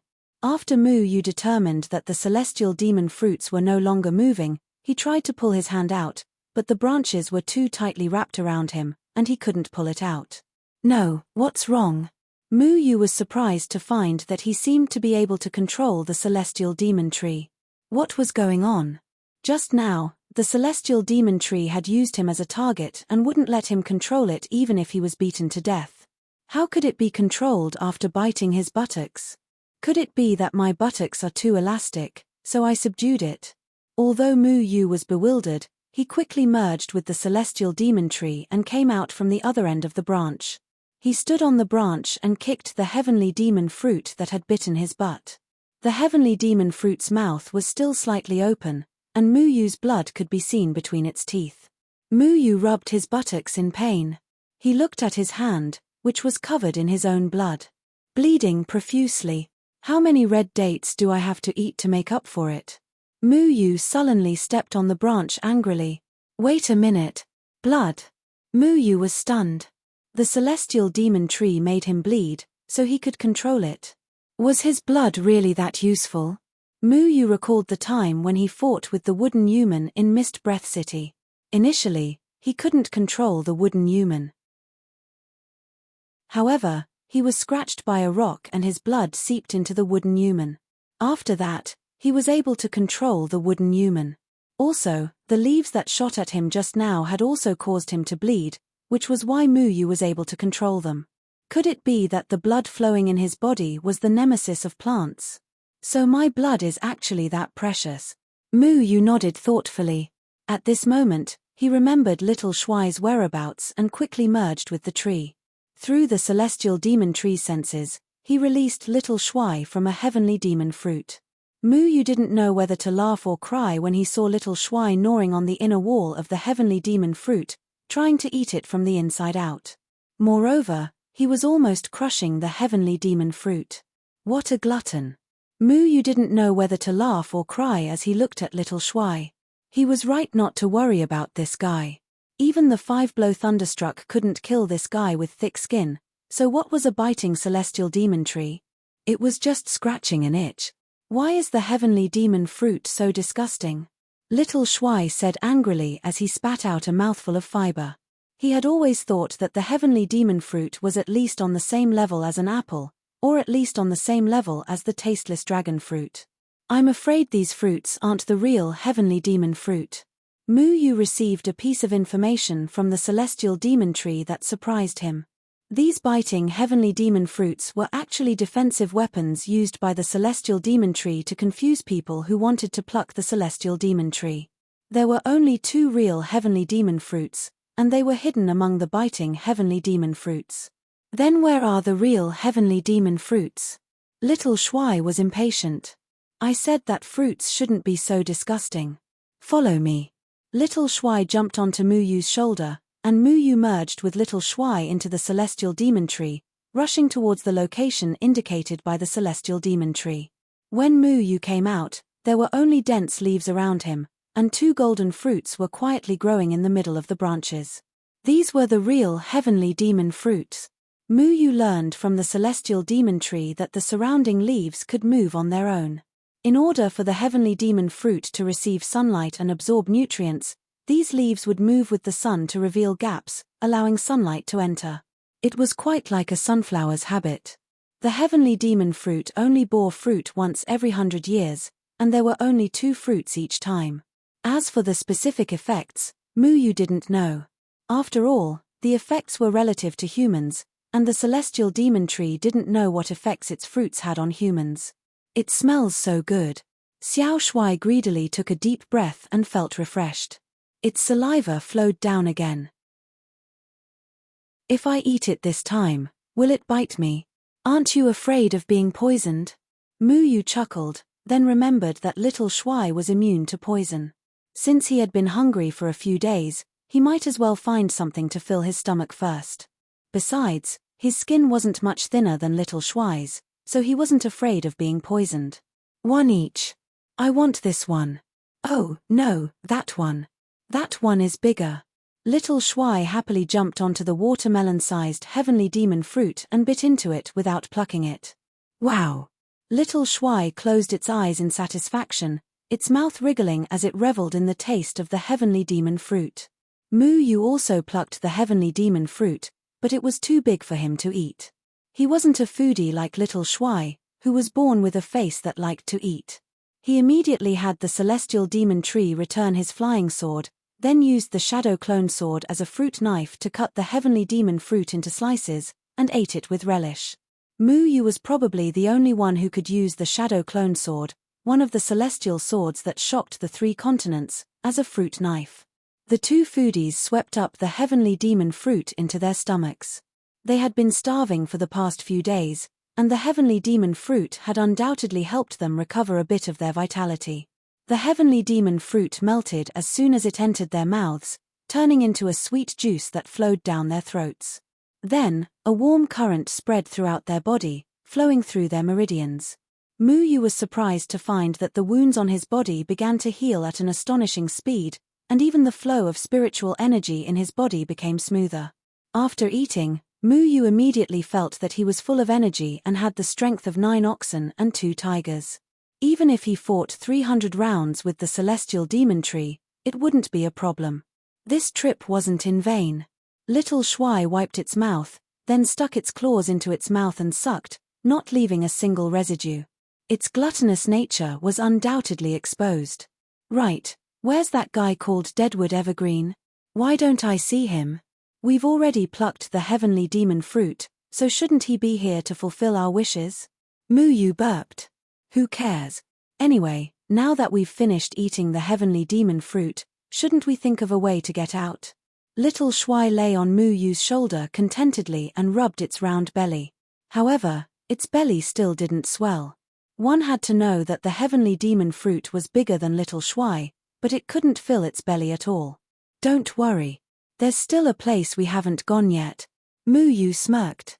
That Deadwood Evergreen had made him so miserable, and he had already said that he wanted to leave a deep impression on him.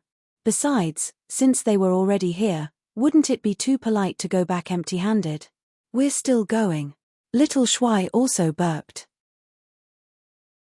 Muyu brought Little Shuai into the heavenly demon tree and arrived at the trunk. Muyu's guess was right. The inside of the trunk was hollow, just like a house. There was a simple bed in the room with neatly folded blankets. Next to the bed were chairs and tables, as well as some other daily necessities such as pots and pans. A huge luminous pearl was inlaid on the ceiling, providing light to the treehouse. There were actually people living in the tree. This Deadwood Evergreen was also an amazing person. What are all these bottles and jars for? Little Shuai saw that there were many bottles of different colors on the table. It casually opened a bottle, and a purple smoke came out. The pungent smell almost made it faint. This is poison. Muyu quickly closed the bottle, and the unpleasant smell gradually dissipated. Deadwood Evergreen seemed to be a poison expert. Whether it was the green poisonous fog or the white poisonous miasma, it was enough to show that Deadwood Evergreen was an expert in poison. Muyu saw some formation sand on the side of the cabinet. These were the things that were used to replace spiritual power. There was also a bookshelf filled with colorful books. The first book that Muyu saw was called Poison Scripture. He flipped through the other books and found that there was also Shen Formation. The author was still Deadwood Evergreen. Muyu casually flipped through a few pages. Shen Formation actually talked about formation knowledge. This was a treasure. He was worried that he didn't know enough about formations. Muyu didn't say anything and directly stuffed it into his heaven and earth sleeve. He didn't let go of any books on the bookshelf and took them all away. He looked at the bottles and jars. There were some labels on them. Something like instant dissolve, 2 hours extinguish, 7 days disperse, 8 breaths collapse. These didn't say what they were for, but he could roughly guess from the names. It seemed to be quite scary. He flipped open the poison scripture and found that he could find the corresponding effects. For example, instant dissolve was a poison extracted from the teeth of a flying serpent. It had a terrifying instant poison. If one's fingers were contaminated, it would instantly corrode until only white bones were left. People who were poisoned by the 7 days disperse would feel exhausted once they used spiritual power. Within 7 days, all of their spiritual power would disappear. If they didn't get the antidote, it was very likely that they would become a cultivator who couldn't use spiritual power. These poisons are really scary, but they are really good stuff. Muyu carefully put all of them into his heaven and earth sleeve, including the formation sand for setting up formations and pots and pans. They looked like they were inlaid with gold. Although he might not necessarily use them, it was good to sell them if he didn't use them. You've trapped me for so long. I have to collect some interest. Muyu almost emptied the treehouse. Before he left, he looked at the quilt on the bed. It was quite cold to sleep in the open every day. Forget it, I'll take it with me. In the end, after he had stuffed all the things in the room into his heaven and earth sleeve, he looked at the night luminescent pearl.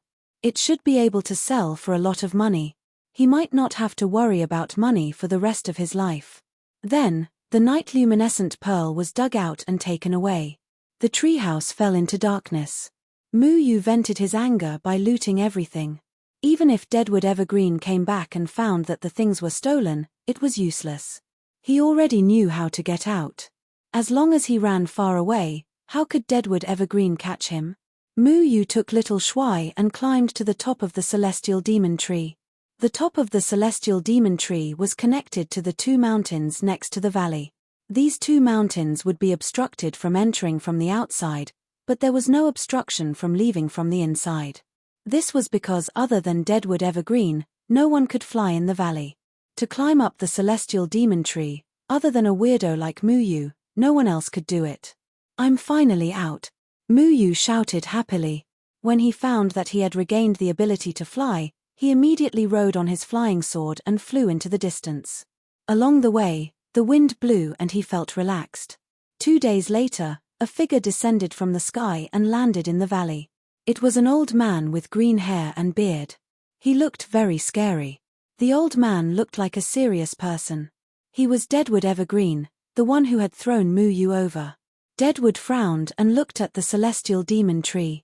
He found that there was something wrong with the celestial demon tree. He walked a few steps and found a few red leaves on the ground. The celestial demon tree treasured its leaves so much that it would not throw them away at will. There was something wrong with these leaves.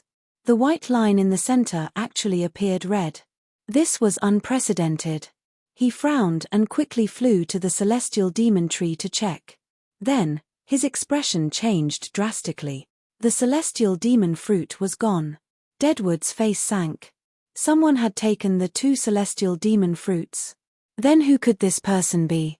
Was it the kid who wanted to run away from the battle a few days ago? Where did he run off to now? He rushed back to the treehouse. When he walked in, it was dark in front of him. He thought he had gone to the wrong place.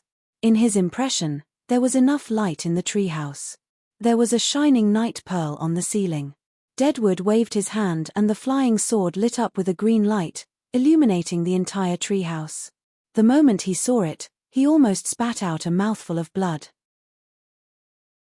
His green beard and hair immediately stood up, and his beard scattered in all directions as if it had been struck by lightning. Everything that could be taken away was gone. Books, pill scriptures, and all kinds of poisons that he had refined. It was empty except for the bed and the bookshelf. It was fine that the night pearl was gone, but even the quilt was taken away. This robbery was too much. He was so ruthless. Deadwood's veins bulged. An expert like him was robbed by a kid from the Jindan period. If this spread out, it would be a big joke. He always thought that Moo had no way to get the celestial demon fruit before he came back. That was why he left the valley to deal with other things. In fact, not to mention Moo, even other nascent soul stage cultivators might not be able to find the real celestial demon fruit. How did this kid find it?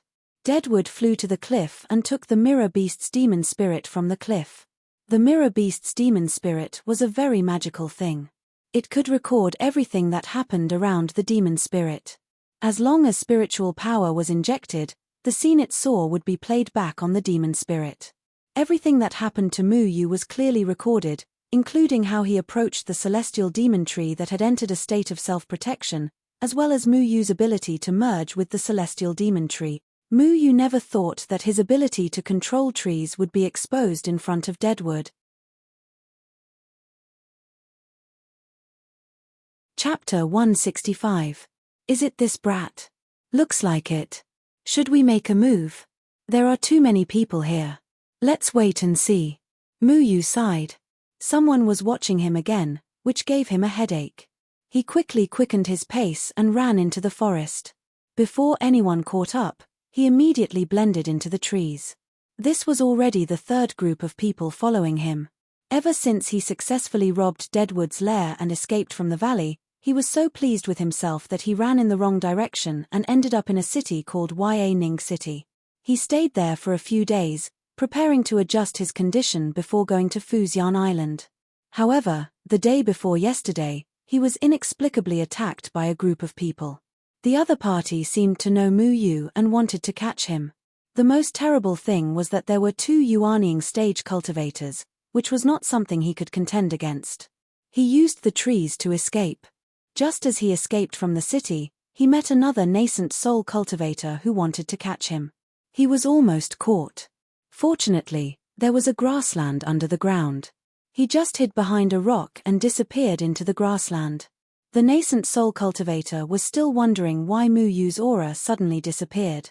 He was so angry that he dug up the entire grassland. He rushed towards the floating immortal island without stopping to rest. Finally, he settled down in a small town closest to the floating immortal island. However, after staying there for 2 days, he was followed by 2 nascent soul cultivators. What the hell? Why does this group of people seem to know me? Mu Yu shook off the 2 people and returned to the inn. He lay on his bed and was very depressed. Why are they looking for trouble with you? Did they find out that you robbed Deadwood's property? Xiao Shuai, who had been eating carelessly, asked this question. I don't know. Maybe it's because I'm more handsome. Mu Yu covered his head with the blanket. He was sure that no one in Deadwood Valley saw what he did. No one even knew that he left the valley, so it shouldn't be because of the robbery. If that's the case, they should be coming for me. Xiao Shuai blinked and then put down the roasted leg in his hand. Wait, they won't come for me, right? It's also possible that they want to catch spirit beasts with thick skin and bring them back for experiments. Mu Yu smiled mischievously. Then, he started to worry again. How could he avoid these inexplicable troubles? Mu Yu took out the Xian formations and flipped through it. He was originally very interested in formations. His master was an expert in formations, but because he was worried that if they went astray in the future and sided with the Yumeng Devil Clan, then human formations would be ineffective against the Yumeng Devil Clan, so he didn't teach them formations. However, Mu Yu couldn't help but be curious and wanted to know more. Ever since he stepped into the cultivation world, Mu Yu had encountered all kinds of strange formations. For example, the formation in the Withered Tree Valley was broken by him, which gave him a sense of accomplishment. While he was flipping through Xian formations, his attention was attracted by another book. Spiritual Disguise Technique. Mu Yu threw the thick Xian formations to one side and took out another book. This book was a little yellow and a few pages were about to fall off. He also smelled a moldy smell. This withered tree evergreen was also lazy and didn't even take the book out to dry in the sun. It wrote Spiritual Disguise Technique, but he didn't know what it was for. Mu Yu flipped through it and found that this book taught cultivators how to use their spiritual energy to change their appearance. His eyes immediately lit up. He was just worrying about how to escape from the people following him. Without a doubt, this spiritual energy disguise technique was tailor-made for him. It's best to choose the back of the hand as the disguise object at the beginning to prevent the skin from being damaged due to inexperience.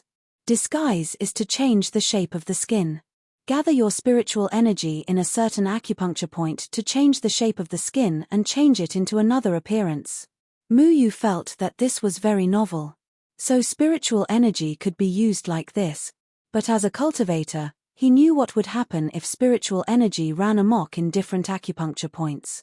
There must be a special technique to control the stability of spiritual energy. Gather spiritual energy in a certain acupuncture point to change the shape of the skin. Is it like this? Xiao Shuai took a breath and puffed out his cheeks. No. Mu Yu didn't know whether to laugh or cry. He didn't know if this thing was suitable for spirit beasts, but it was definitely suitable for cultivators. Since there were always strange people chasing him these few days, it wouldn't be bad for him to change his appearance. Mu Yu carefully pondered over the method to control spiritual energy. He first tested it on his hand. According to the guide in the book, he gathered a small amount of spiritual energy in the He-Ji-Yu acupuncture point. In the end, he didn't control it well and a big bump appeared on the back of his hand. Even the slightest movement of his hand caused pain. It actually wouldn't go away in a short time. The spiritual energy bump needs 2 hours to go away. Fuck, don't tell me I can't move for 2 hours. Mu Yu touched the back of his hand and grimaced in pain. He didn't expect to succeed the first time, but the price was a bit high. Fortunately, it wasn't his face. Otherwise, it would be ugly to see a swollen bump.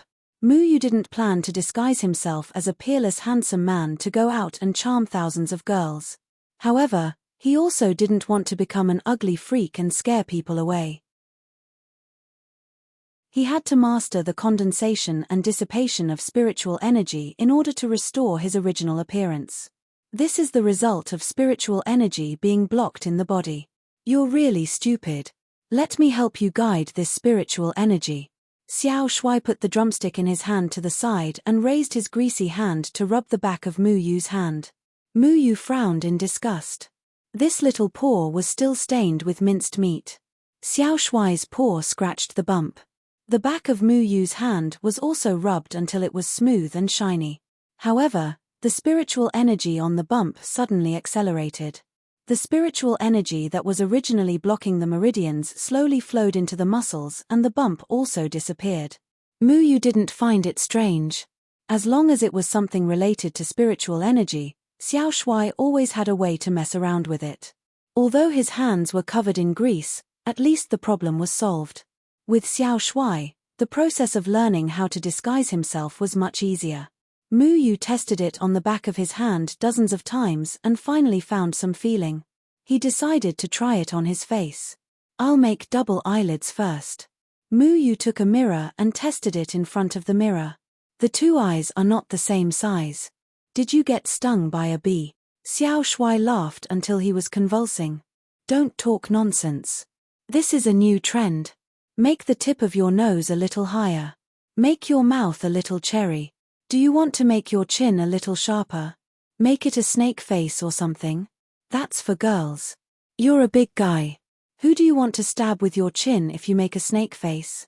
Xiao Shui mocked. Besides, girls aren't as ugly as you. If you go out like this, even if those people don't recognize you, you'll still be caught by the soldiers here. It'll affect the city's appearance. What's the hurry? I'll change it again. Mu Yu looked at himself in the mirror and found that it was indeed unsightly. His eyes were protruding and his nose was slanted. He removed all the spiritual power from his face and tried again. One man and one beast messed around with a face. Xiao Shui was on the side pointing and giving unconstructive suggestions.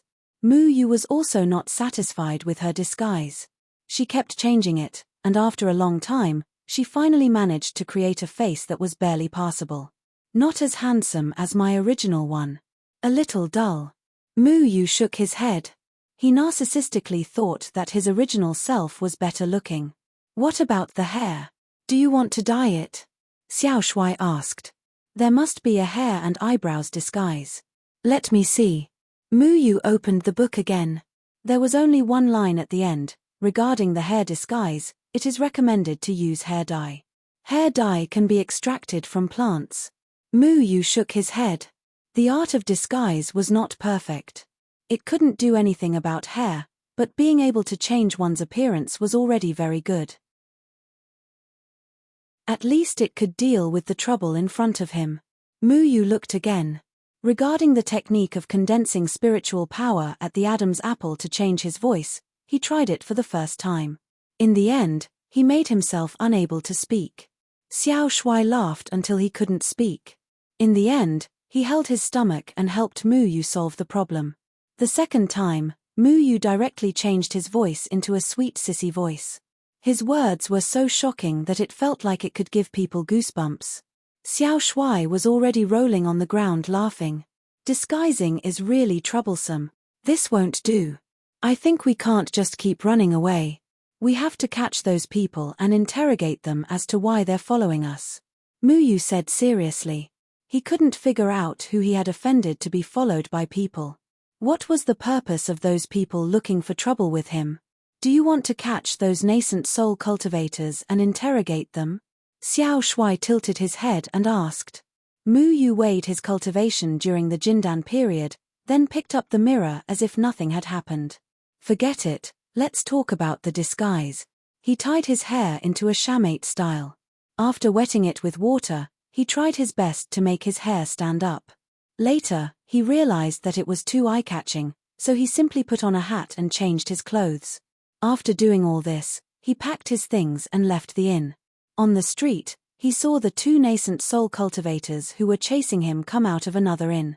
They seemed to be checking each in one by one. In order to test the effect of his disguise, Mu Yu swaggered past them. In the end, he actually managed to fool them. The effect is not bad. Mu Yu felt a sense of accomplishment. He prepared to find a few more hairs to make into a beard. It was a pity that Xiao Shuai's entire body was covered in white hair. Otherwise, he would have directly pulled on Xiao Shuai's hair. This town wasn't far from Floating Immortal Island. Outside the town was a huge lake called Floating Immortal Lake. Floating Immortal Island was an island. However, it didn't float in the water. Instead, it floated in the middle of Floating Immortal Lake. There are two people fighting outside Floating Immortal Lake outside the town. Most of the people fighting here are outstanding youths of the nascent soul stage, right? Indeed. That evil sect's Shimen Wuji is flirting with Miss Meng Xin of the Jade Sect. The two of them are fighting? That's not it. It's Solitary Fiend sect's Liu Feng who saw injustice and started fighting with Shimen Wuji. Then who has the advantage? That's hard to say. Shimen Wuji of the evil sect is famous for his strength. Liu Feng is also not to be trifled with. This Liu Feng is said to be a once-in-a-century genius of the Solitary Fiend sect. While Mu Yu was ordering food in the inn, the two cultivators beside him were discussing the important matters of the cultivation world. Most of them were about the Floating Immortal Island gathering. One of them had just returned from outside and brought back a piece of news. Shimen Wuji. He's here too. That's great. With Mu Yu's cultivation during the Jindan period, it was realistic for him to enter Floating Immortal Island. He knew Shimen Wuji, so he had to find a way to get Shimen Wuji to bring him in. Chapter 166. Mu Yu ran out of the city and rushed towards the direction of Lake Immortal. There were already some people gathered there to watch the show. Mu Yu also mixed in with the crowd. Stepping on his flying sword, he found a suitable place and watched from the side. Fairy Meng Xin is truly becoming more and more beautiful. You see, you are good-looking and I am handsome. We are truly a pair of beauties made in heaven. Shimen Wuji still had that wanton and unrestrained appearance.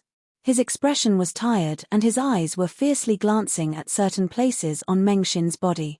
He even revealed an unsatisfied expression. Looking at him, one could tell that he was asking for a beating. He simply didn't care about Liu Feng who was currently fighting with him. Meng Xin was wearing yellow gauze clothes. She had a cultured and refined smile on her face. She was dignified and elegant. She was like a lotus flower that had just emerged from the water. Meng Xin was the saintess of Jade Sect. She was known as the most outstanding person of Jade Sect. No matter if it was her appearance, temperament, or cultivation, she was one in a million. She was also the object of admiration of many cultivators. Many young heroes considered her as the goddess in their hearts. Goddesses were meant to be admired, not blasphemed. Unfortunately, she encountered the famous romantic youth Shimen Wuji. People of the evil sects were willful and willful. You would never know what kind of things they would do. Young Master Shimen is joking. But even if Shimen Wuji spoke rudely to Meng Xin, she still didn't reveal an annoyed expression. Instead, she had an indifferent expression. Her self-cultivation was much better than Ru Anna, who was always fighting and killing. We are both disciples of Jade Sect. Why doesn't Ru Anna learn from Meng Xin? Mu Yu still remembered that rude and unreasonable Ru Anna who wanted to chop off his hand. He had merely carelessly touched her hand. Besides, he had good intentions at that time, didn't he? Shimen Wuji, why don't you talk about your miserable life experience? The one fighting with Shimen Wuji was a man wearing blue clothes. This person was Solitary Fiend sect's Liu Feng. He was holding a blue tasseled spear. This spear was said to weigh 2,812 jin. But in his hand, it didn't feel heavy at all. Instead, it was like a swimming dragon as it lightly intertwined with Shimon Wuji's evil nether fan. Talking about one's past hurts feelings. Isn't Liu Feng a playboy? Everyone here is a playboy. If you have any unusual opinions about Miss Mengxin, you can tell us so that we can tease her together. There's no need to resort to violence. Oh right, a friendly reminder, my name is Shimon Chueshue, you can call me Shimon Handsome. Shimon Wuji's life experience was used to deceive those people who had never heard of him, and as his fame grew bigger and bigger, it was useless to rely on stories to kill people. What's more, his most powerful weapon was the evil nether fan. Evil nether fan itself emitted a kind of evil chi, and on top of it was the painting of his favorite beauty. Only a few people had seen how powerful this fan was, because it was said that until now, no one had been able to force Shimon Wuji to reveal his true strength. Shimon Wuji's evil nether fan would open and close from time to time, and he would always be able to resolve Liu Feng's attack at the most appropriate time. It seemed like he wasn't using his full strength, and he was still doing all kinds of cool moves from time to time, especially to attract people's attention. Those who acted cool in a fight usually wouldn't live past 2 chapters in the cultivation world. Unfortunately, Shimon Wuji wasn't a normal person, and his thick skin allowed him to live longer. Yuanying stage fights weren't as stiff as Jindan stage fights, and they relied on their control of spiritual energy. Their bodies were light, and they didn't need to use magic tools to fly, so their fights were very natural. However, every time they intersected, the air around them would fluctuate rapidly and fiercely. I'm not a playboy. The evil sects have always been unruly, and it's time for someone to teach them a lesson. Liu Feng's blue tasseled spear was swatted away by Shimon Wuji. Shimon Wuji's fan feather shot out a grey wind blade, which hit the blue tasseled spear and made a dull sound. Brother Feng Liu, you're so unkind. If you like Miss Mengxin, you can just say it directly. All gentlemen have the heart to love a beauty, so why do you have to be so hypocritical? I do whatever I want, and you say I'm from the evil sects, then you're hypocritical, so naturally you're from the righteous sects. Aren't you tired of living? Shimon Wuji's fan fluttered, and flower petals fell, creating a different atmosphere. This stinky shameless guy is throwing flowers again, so disgusting. Mu Yu secretly spat at this guy. At that time in Lanshi City, he stepped on flower petals as soon as he came out, and his ostentation was quite grand. I've long heard that Shimon Wuji's evil underworld fan has 3 blades, and Liu Feng has long wanted to experience it. Liu Feng's real purpose was actually to defeat Shimon Wuji, who was rumored to have never tasted defeat in the Yuanying stage. As one of the 8 sects of the solitary evil sect, he naturally wasn't convinced that someone from the evil sects like Shimon Wuji could be so arrogant.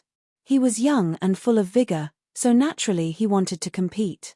Who did you hear it from? How come I've never heard of it? Shimon Wuji lazily turned his body, dodging the countless spears that pierced towards him. Liu Feng actually didn't use his full strength, and Shimon Wuji was just bored and stretched his muscles. Liu Feng was stunned for a moment. He didn't think that Shimon Wuji would play dumb, and he was a bit angry. The other side denied it like this, clearly looking down on him. People from the evil sects are really eccentric. Since you don't want to admit it, then how about you experience this Liu's blue tasseled spear? Liu Feng's spear tip trembled, and suddenly his aura unceasingly rose. The spiritual power on the spear tip unceasingly moved, and a tyrannical aura condensed on the spear tip. Not interested. Shimon Wuji put away his fan and yawned. It was clear that this fight was extremely boring for him. Are you looking down on this, Liu? Liu Feng's eyes revealed killing intent. It was the first time that he was looked down on like this. I say, is your brain sick? Fighting and killing at the drop of a hat, don't just listen to hearsay. I'm not in the mood to fight with you. Why are you so energetic? Don't you feel tired? Shimon Wuji took a step back, dodging Flowing Wind's attack. Are you afraid? Liu Feng smiled contemptuously. Do you want to hear the truth or a lie?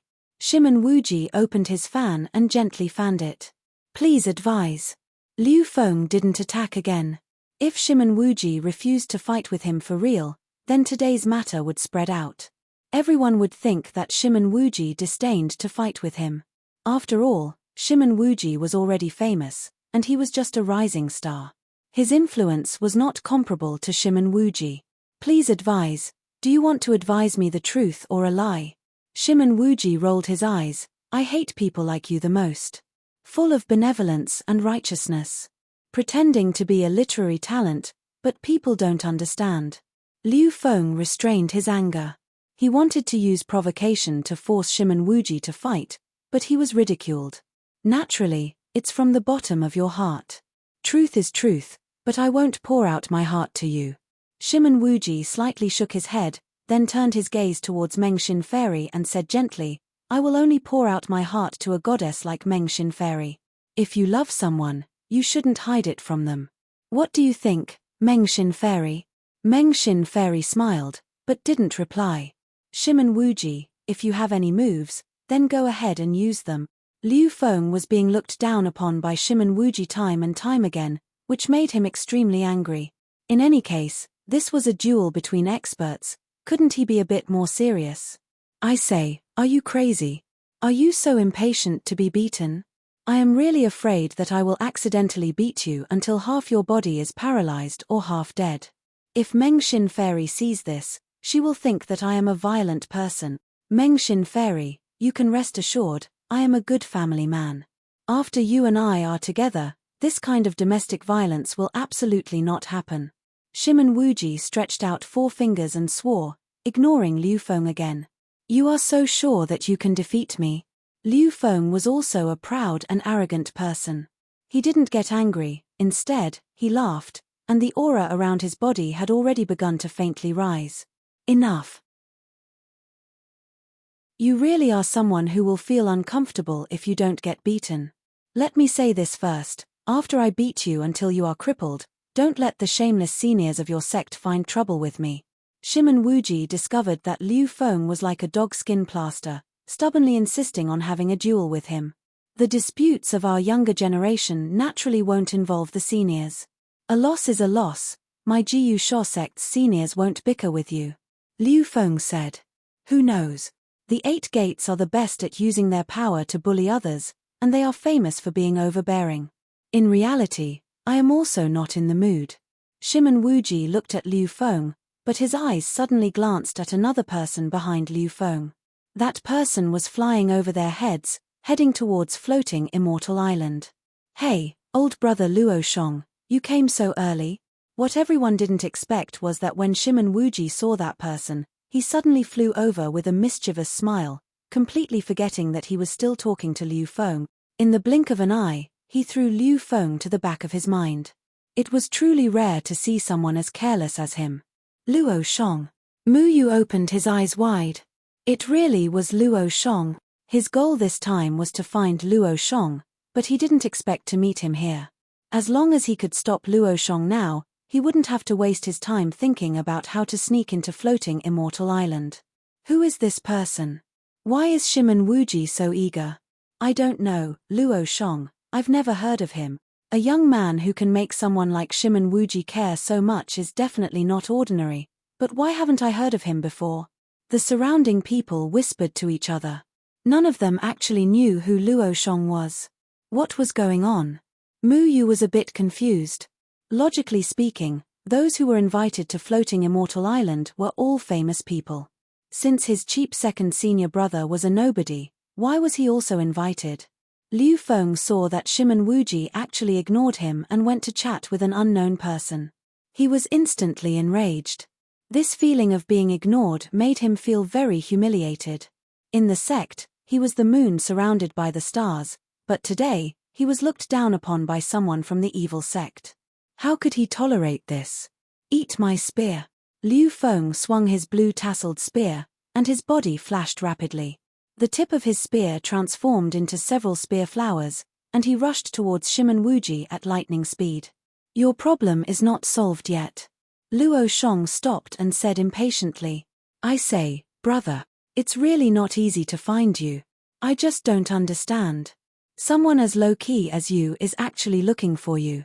Shimon Wuji's attitude towards Luo Shong was very friendly. He treated Luo Shong on the same level as him, which was completely different from his attitude towards Liu Feng. "Oh, who's looking for me?" Luo Shong was a bit surprised. A hothead from the Jindan period. "What's his name again? I can't remember." Shimen Wuji was an unreliable person. If Mu Yu knew that he couldn't even remember his name, Mu Yu would definitely drown him with his saliva. Let's deal with the problem first. Luo Shong didn't think too much about it. Although not many people knew him, it wasn't like he didn't have any impression of a hothead from the Jindan period.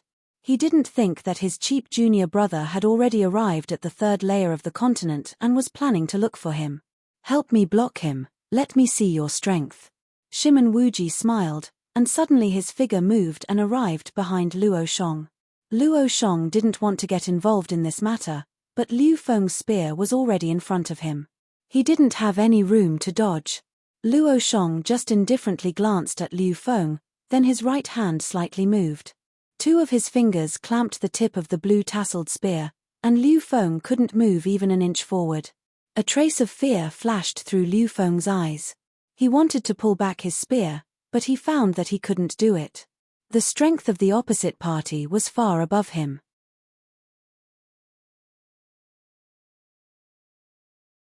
Chapter 167. You can't beat him, so don't bother me. Luo Shong glanced at Liu Feng coldly, not bothering to hide his disdain for Liu Feng. He bent two of his fingers and flicked his fingertips. A ripple spread out from his fingertips, and an invisible force hit Liu Feng's chest. Liu Feng unexpectedly flew out without any resistance. He somersaulted a few times in the air before stopping. The clothes on his chest where his heart was shaken by a burst of energy, leaving a hole in it. "What?" Liu Feng looked at the hole in his clothes in disbelief. Although it was only a small hole the size of a finger and was harmless, this small hole was so shocking in his eyes. In an instant, he was beaten out of his wits. He understood that he had already lost this battle. He had lost completely and thoroughly. And this was because his opponent had gone easy on him. If his opponent had really attacked him, he wouldn't have just torn his clothes, but his heart. Although he didn't suffer any real damage, this was the biggest defeat for him. His opponent had a good grasp of the size. He could defeat you without hurting you with two fingers. Killing you was a piece of cake. Liu Feng's face turned red. He didn't think that he would be defeated by an unknown person. Furthermore, his opponent said that he couldn't beat Shimen Wuji. This was a great humiliation. He was from the Solitary Fiend sect, one of the 8 sects. He was a rising star in the Solitary Fiend sect. He had reached the nascent soul stage before the age of 20. Among the younger generation of the Solitary Fiend sect, there was no one who didn't know him. He was known as one of the most promising geniuses in the Solitary Fiend sect. All kinds of halos fell on him, giving him confidence in his future. He even received an invitation from the Floating Immortal Island and became a nascent soul stage genius recognized by the Floating Immortal Island. Today, he came here to see Shimen Wuji flirting with the Jade sect's fairy Meng Xin. Shimen Wuji was a notorious existence in the cultivation world. His cultivation was strong, and no one had ever heard of him being defeated. Liu Feng's name hadn't spread yet, so he used the excuse of helping Meng Xin to challenge Shimen Wuji. He wanted to use Shimen Wuji's name to spread throughout the Floating Immortal Island and even the cultivation world. However, he didn't expect that not only was he unable to force Shimen Wuji to use his full strength, he was defeated by someone he had never heard of. "May I ask your name?" Liu Feng suppressed the anger in his heart. "Just a passerby." As Luo Shong spoke, his gaze swept across the crowd. He sensed a familiar aura. When his gaze swept past Mu Yu, he frowned. However, he did not recognize Mu Yu as he was in disguise. His gaze landed on Fairy Meng Xin of the Jade sect. At this moment, Fairy Meng Xin had already entered the Floating Immortal Isle. Luo Shong's gaze was somewhat deep as he looked at Fairy Meng Xin. Luo Shong turned around and continued to fly towards Floating Immortal Island. Shimen Wuji followed behind him. Liu Feng wanted to catch up, but in the end, he stopped in his tracks. Liu Feng was actually defeated. Who is this person? Who is this Luo Shong? He told Flowing Wind that Flowing Wind is not Shimon Wuji's opponent. This Shimon Wuji didn't even make a move himself, and he wants to convince us with just these words. What do you know? Why would the people of the evil faction care about whether or not other people believe in them? In their eyes, these things are all false reputation. Shimon Wuji doesn't care about how we view him. Mu Yu stepped on his flying sword and flew towards Luo Shong. If he didn't chase now, when would he? Shimon Wuji, stop right there. Don't go. Luo Shong. Mu Yu shouted as he chased after them. He didn't want to call Luo Shong second senior brother, because in his heart, he didn't think of Luo Shong as his second senior brother. In fact, if he did call him second senior brother, it might attract Luo Shong's attention. Luo Shong and Shimon Wuji saw that he was a stranger from the Jindan period, so they didn't stop at all. Instead, they entered floating Immortal Island in the blink of an eye. On the other hand, Mu Yu was stopped by 2 guards. Damn it. Are they pretending not to know me? Mu Yu was a little angry. Big brother, I can't recognize you even if you disguise yourself like this. Little Shuai muttered. Mu Yu touched his face in annoyance. He had forgotten about this matter. He was just a rookie from the Jindan period. How could he let them stop? If he had revealed his original appearance, it would have been fine. Unfortunately, he had to run away from those unknown people and didn't have time to remove his disguise. Now that he had missed the opportunity, he had to sneak into floating Immortal Island. There was only one entrance to floating Immortal Island, and it was guarded by nascent soul cultivators. If he flew in from any other place, he would be blocked by an array. Without an invitation, no one was allowed to enter the entrance. Those who entered were all famous young people. Mu Yu didn't have the strength of a nascent soul cultivator. Even if he disguised himself as anyone, he would be exposed. What do you think they are doing in floating Immortal Island? Is there a lot of good food inside? Little Shuai asked, puzzled. Probably. Mu Yu walked back dejectedly. There were so many people during the day. It would be too obvious even if he managed to sneak in. Of course, it was best to do things that couldn't be seen in public at night. The owner of floating Immortal Island was Huai Baiwan. Huai Baiwan was a very business-minded person. His favorite thing to do was to invest in the future young people of the cultivation world. Making friends with the current talents was equivalent to creating an extra layer of protection for his business.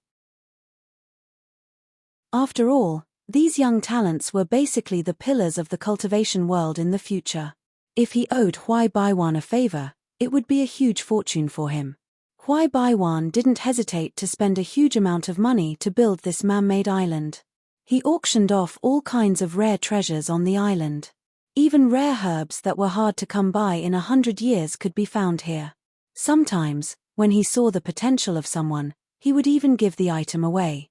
Of course, this was an extremely rare situation. Those who were able to catch his eye were those with extraordinary talents.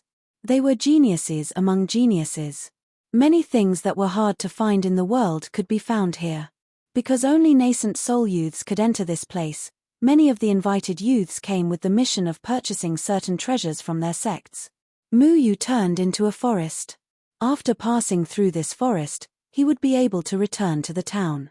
He needed to go back and rest for a while. He would make plans at night. At this moment, he suddenly heard some people shouting in the depths of the forest. There were also waves of earth-shattering roars. Dragon roars! Little Shuai suddenly raised his head. Dragon? Mu Yu had never seen what a dragon looked like before. In fact, it wasn't just him. Most people in the cultivation world had never seen a dragon before, let alone heard a dragon's roar. Dragons were a noble demonic beast. They had powerful combat abilities. Ordinary spirit beasts and demonic beasts were no match for them.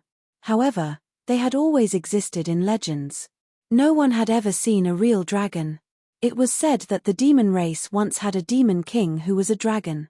However, the demon race had disappeared for many years. No one knew if that dragon was still around. It's a dragon's roar. I don't like them. Little Shuai was an unknown spirit beast. It might have been born as rare as a dragon. It might even be a mortal enemy. However, Muyu thought that little Shuai was a spirit beast that only knew how to eat all day. Compared to a dragon, it was still too inexperienced. Let's go catch it. I haven't eaten roasted dragon meat yet. Little Shuai drooled. It was really not picky about food. It dared to eat anything. Don't let us be eaten later. Although Muyu said so, his curiosity drove him to want to see what this legendary dragon looked like. In fact, he didn't think that he would be lucky enough to meet a dragon. Especially in this kind of place where he could bump into people at any time. How could a dragon live peacefully? Muyu immediately jumped into the trees and rushed in the direction of the sound. After running for a while, he came out from the branches. In front of him was an open space. The ground was a mess. It was full of messy broken branches and leaves. It was as if a large-scale battle had happened here. Muyu felt that there should have been trees here in the beginning. It was destroyed by an unknown thing. It looked like it was formed not long ago. Over there. Muyu followed the trail and ran over. The broken branches and leaves extended to the right.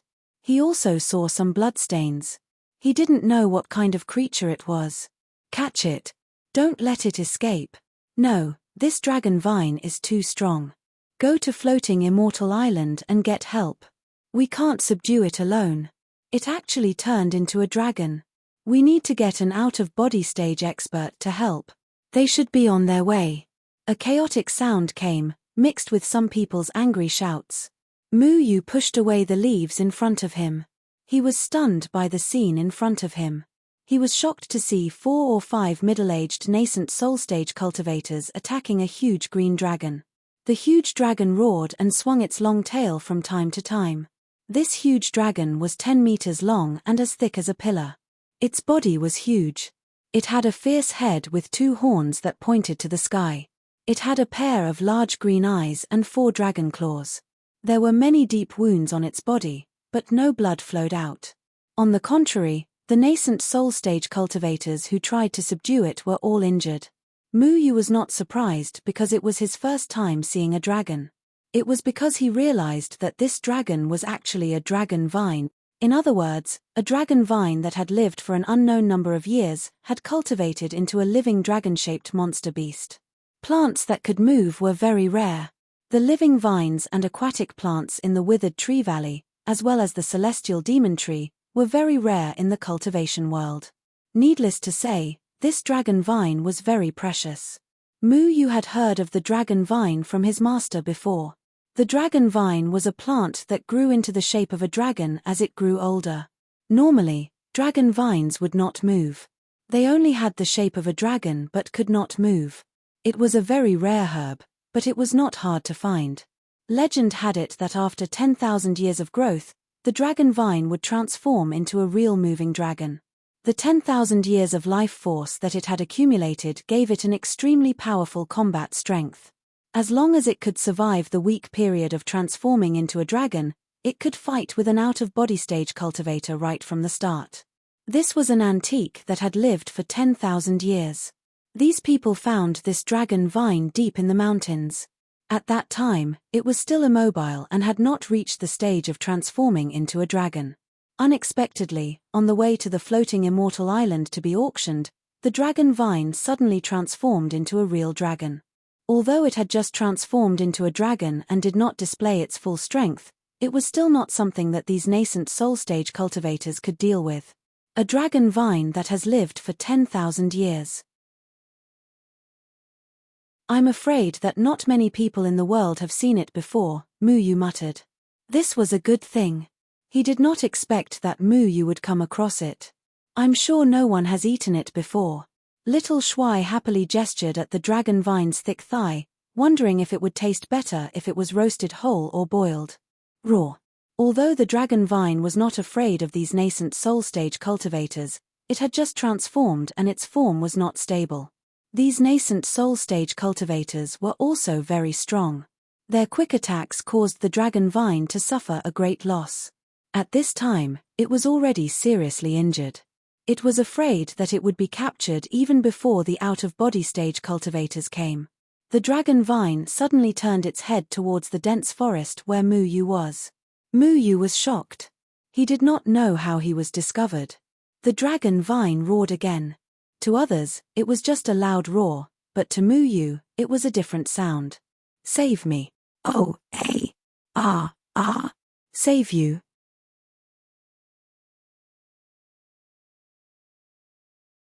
Chapter 168. Mu Yu had seen too many non-human beings that could speak, such as Human and the Yarrow clan, not to mention Xiao Shuai who jumped out from the spiritual Qi. The legendary dragons did not speak the human language, they had their own language, so when Mu Yu found out that he could understand the dragon roar of the dragon vine, he was a little surprised. But being surprised was one thing. How could he, a rookie in the Jindan period, save such a huge monster in front of so many nascent soul stage cultivators? Don't mess around, he had problems protecting himself. How could he escape? There was no way he could escape. These days, there were more than 1 or 2 nascent soul stage cultivators who wanted to catch him. His aura would be locked on by the nascent soul stage cultivators. No matter where he ran, they would be able to catch him. Every time he escaped from the nascent soul stage cultivators, he had to rely on trees to escape. It would be strange if he could escape with this huge monster. When the dragon vine roared at Mu Yu, it also attracted the attention of the other nascent soul stage cultivators. When they saw that it was just a Jindan period brat who was poking his head out, they immediately shouted impatiently, "Brat, scram to the side." As they spoke, they waved the magic weapons in their hands, adding a few more wounds to the dragon vine's body. One of the wounds even almost cut off its tail. It was a ghastly sight. "Be careful, don't kill it." One of the nascent soul stage cultivators saw that the dragon vine almost lost its tail and quickly shouted to his companions. "Save me." The dragon vine roared again and pounced towards Mu Yu. Only Mu Yu could understand this voice, and maybe Xiao Shuai. "Do you really want to save it?" Xiao Shuai looked at the dragon vine with interest. Just as the dragon vine pounced over, it was hit by a curly-bearded man's axe, fiercely falling into the branch Mu Yu was hiding in, and heavily throwing Mu Yu to the side.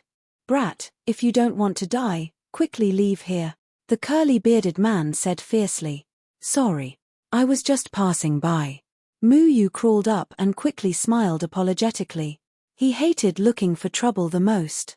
Usually, it was trouble that came looking for him. However, he wanted to save the dragon vine, but he didn't have the ability to do so. At this moment, an even more powerful aura enveloped the area. Mu Yu had once felt this aura from the medicine grandmaster. This was the aura of an out-of-body stage expert. Fujian Island's reinforcements had arrived. "Save me." The dragon vine let out a mournful howl. Its eyelids drooped. Clearly, it was a spent arrow. Mu Yu clenched his fists. The dragon vine could sense that he had the ability to control wood, so it asked him for help. How could he save it? It was already difficult to deal with a Yuanian cultivator, let alone an out-of-body cultivator. Should they save him or not? Mu Yu fell into a difficult situation. After all, the dragon vine had its own consciousness. Mu Yu couldn't bear to see it being refined into a pill. However, he suddenly remembered that the dragon vine was a type of plant. All plants could be controlled by him. He could assimilate with the dragon vine. Most importantly, the dragon vine would be captured and brought to Fujian Island. He was just worried that he wouldn't be able to enter. "Eat me," Mu Yu whispered to the dragon vine. "What?" Little Shuai thought that he had heard wrongly. He was still thinking about eating the dragon vine, but Mu Yu wanted the dragon vine to eat him. "Eat me," Mu Yu repeated. He let out a series of muttering sounds that were similar to a dragon's roar. He didn't even know when he learned the dragon's language. The other Yuanian cultivators couldn't understand what Mu Yu was saying. The dragon vine hesitated for a moment. Suddenly, it used the last of its strength to pounce on Mu Yu. Its mouth was wide enough to swallow Mu Yu whole. "Kid, get out of the way," the bearded man shouted. However, Mu Yu was swallowed by the dragon vine without any resistance. The dragon vine let out a whimper and finally fell to the ground. As soon as Mu Yu entered the dragon vine's stomach, he immediately assimilated with it. The dragon vine's body trembled. It realized that its body would be controlled by Mu Yu at any time. Mu Yu really wanted to save the dragon vine. However, he didn't have the ability to save it directly. Therefore, he chose to create the illusion that he was being swallowed by the dragon vine and wait for an opportunity to help the dragon vine escape. Your method is too risky. What if this guy is taken to be refined into a pill? Wouldn't we be dead? Little Shuai said unhappily. It should be auctioned. We can use this opportunity to sneak into Fujian Island, Mu Yu said. The dragon vine had already fallen into a deep sleep. It was severely injured, and it was currently in its weakest period. There was no chance for it to escape alone. The out-of-body stage expert landed beside the dragon vine. He was an old man in his 50s with a ruddy complexion. Beside him was a cold and beautiful woman who looked to be in her 20s. She was dressed in pink and looked mature. Her body was curvaceous. She was also in the nascent soul stage. Elder G, Miss Bei Ya, this dragon vine swallowed a kid from the Jindan period before it fell. A nascent soul stage guard walked over and reported respectfully. Since this dragon vine has already transformed into a dragon, its value will have to be re-evaluated. You have done well this time. I will report this to the family head. Elder G nodded with satisfaction. He didn't even bother to mention the fact that a Jindan period cultivator had been swallowed. In their eyes, this dragonized dragon vine was already very valuable. It didn't matter if a kid from the Jindan period died. How could it compare to this dragon vine? Elder G, the dragon vine itself is a rare item, and a dragon vine that has transformed into a dragon is even harder to come by in 10,000 years. Since it has already become a dragon, it has entered the ranks of spirit beasts. Are we still going to sell it as a medicinal ingredient? Miss Bei Ya's voice was pleasing to the ears and was full of magnetism. She even twisted her body as she spoke, causing the men to blush. Wow, compared to this big sister's twin peaks, Ru Anna's are only considered flat. Little Shuai kept muttering that her bulging front was much bigger than Ru Anna's. Mu Yu looked at his own hand. He had touched a flat area before. The family head will make the decision. Let's bring it back first. Tomorrow is the auction. We'll see how it goes. Elder G waved his sleeves and a powerful force bound the dragon vine tightly. Then, he brought the dragon vine into the air and flew towards the floating immortal island. Miss Bei Ya and the others followed closely behind. Mu Yu could now control the dragon vine's body. He planned to let the dragon vine pretend to be dead after entering the floating immortal island so that they would let their guard down. Then, he would find a chance to sneak out. Mu Yu could see everything outside while he was in the dragon vine's body. He looked down at the floating immortal island from high up in the sky. It was a huge island. The island was overgrown with trees and fake mountains. Birds and beasts flew in and out from time to time. In the middle of the island was a huge palace. It was golden and dazzling. It was majestic and grand. That should be the location of the auction. All kinds of pavilions stood around the palace. They were like stars in the sky. They were hidden in the fake mountains and trees. Occasionally, a corner of the eaves would be revealed. It was a unique charm. What surprised Mu Yu the most was that he saw water flowing between the fake mountains. There was also a huge lake above the floating immortal island. The fake mountains and trees were built on small islands in the lake. All the buildings were built on water. They were connected by intricate stone railings and small bridges.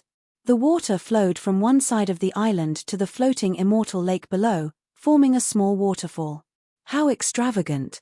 Mu Yu couldn't help but exclaim. He didn't know how much money and manpower were spent on the construction of this lake. The water was drawn from the floating immortal lake to the floating immortal island and then flowed back to the lake.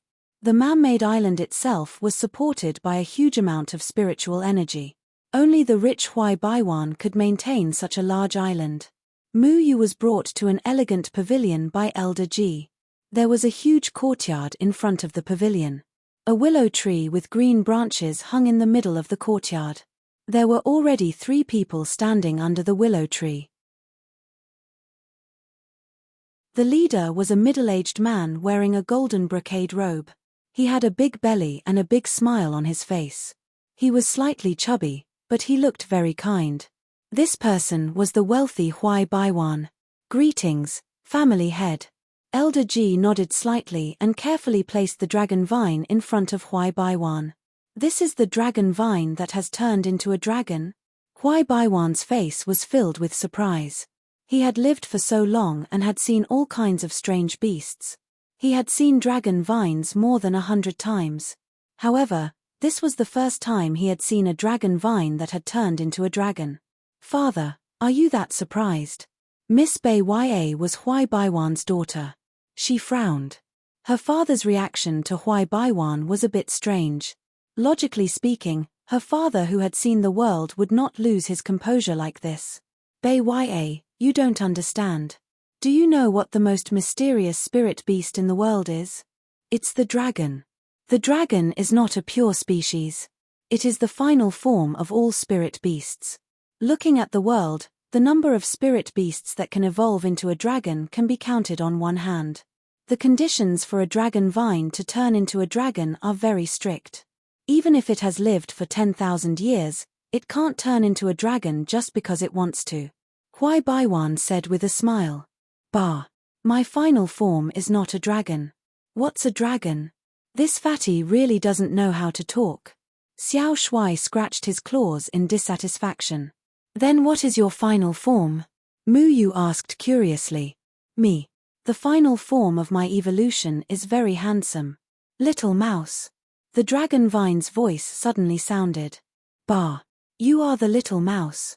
Your whole family are little mice. Xiao Shuai angrily scratched inside the dragon vine's body. You're awake? Mu Yu asked. The dragon vine's body had a vigorous life force. It should recover very quickly. Save me. The dragon vine said again. Do you only know how to say this? Xiao Shuai asked. Little mouse. The dragon vine's voice was mixed with a trace of disgust. It seemed to be the same as Xiao Shuai. I must eat you. Xiao Shuai opened his mouth and bit down. The dragon vine twitched in pain. Okay. You guys stop quarreling.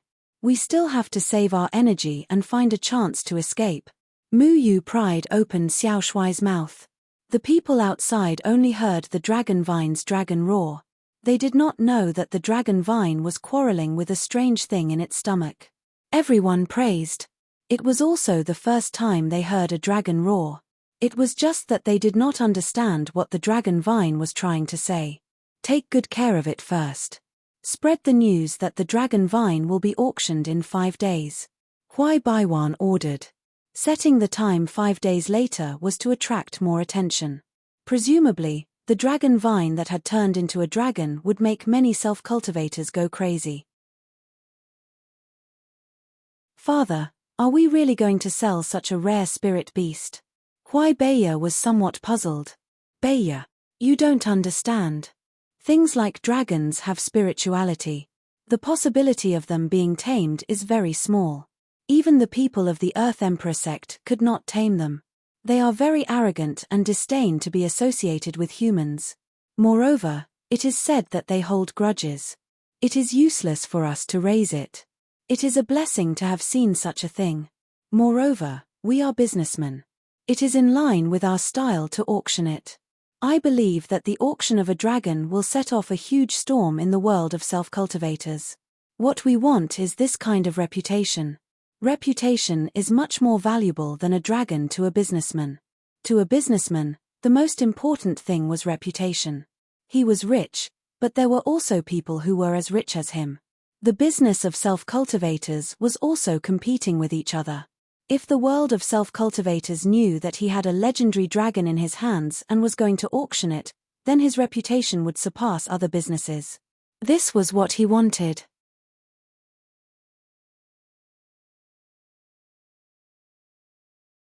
Chapter 169. Mu Yu had been trapped in Long Teng's stomach for a few days. He had been thinking about how to rescue Long Teng from inside Long Teng's body.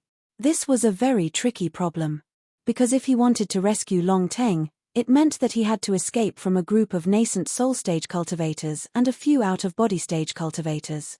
This was not a small challenge for a Jindan stage cultivator like him. Oh, no, this was a huge challenge. Withered Tree Evergreen is so powerful. We also stole a lot of treasures from him last time. Quickly take them out and see if there's anything useful. Xiao Shuai gave a rare good suggestion. Mu Yu took out the poison scripture and the night pearl. Looking at things inside Long Ting's body did not affect Mu Yu at all. The poison scripture was a very thick book. There were some simple illustrations inside. Just the table of contents alone was dozens of pages. Mu Yu felt that Withered Tree Evergreen was also very powerful to be able to write so many words. People's faces turn pale when they talk about poison. They stay away from it. This is the understanding of short-sighted people. Poison and medicine are actually not fundamentally different. The same kind of medicine, if used properly, can save people. If used improperly, people will die. If you can study all the poisons in the world, then you can also cure all the diseases in the world. It sounded quite reasonable. Could it be that Withered Tree Evergreen was a doctor who saved the dying and helped the injured? My lifelong pursuit of the Tao of immortal cultivation is to use poison to enter the Tao. If you can obtain this poison scripture, you must use poison as your Tao of cultivation. Only then can you obtain my true inheritance. So Withered Tree Evergreen threw the poison scripture around because he hoped that someone would obtain it.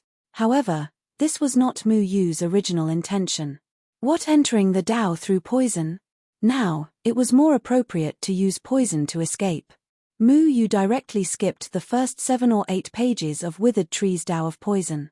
If the world knew that Mu Yu had wasted the poison scripture, and that it was the poison scripture that came from Withered Tree Evergreen, they would definitely hang Mu Yu up and beat him up.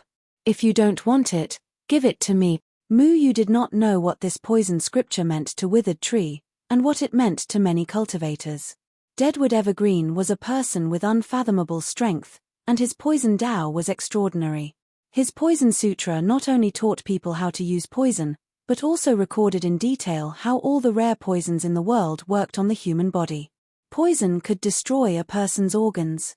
Understanding poison meant that one understood the toxicology behind it, and it would be easier to detoxify it.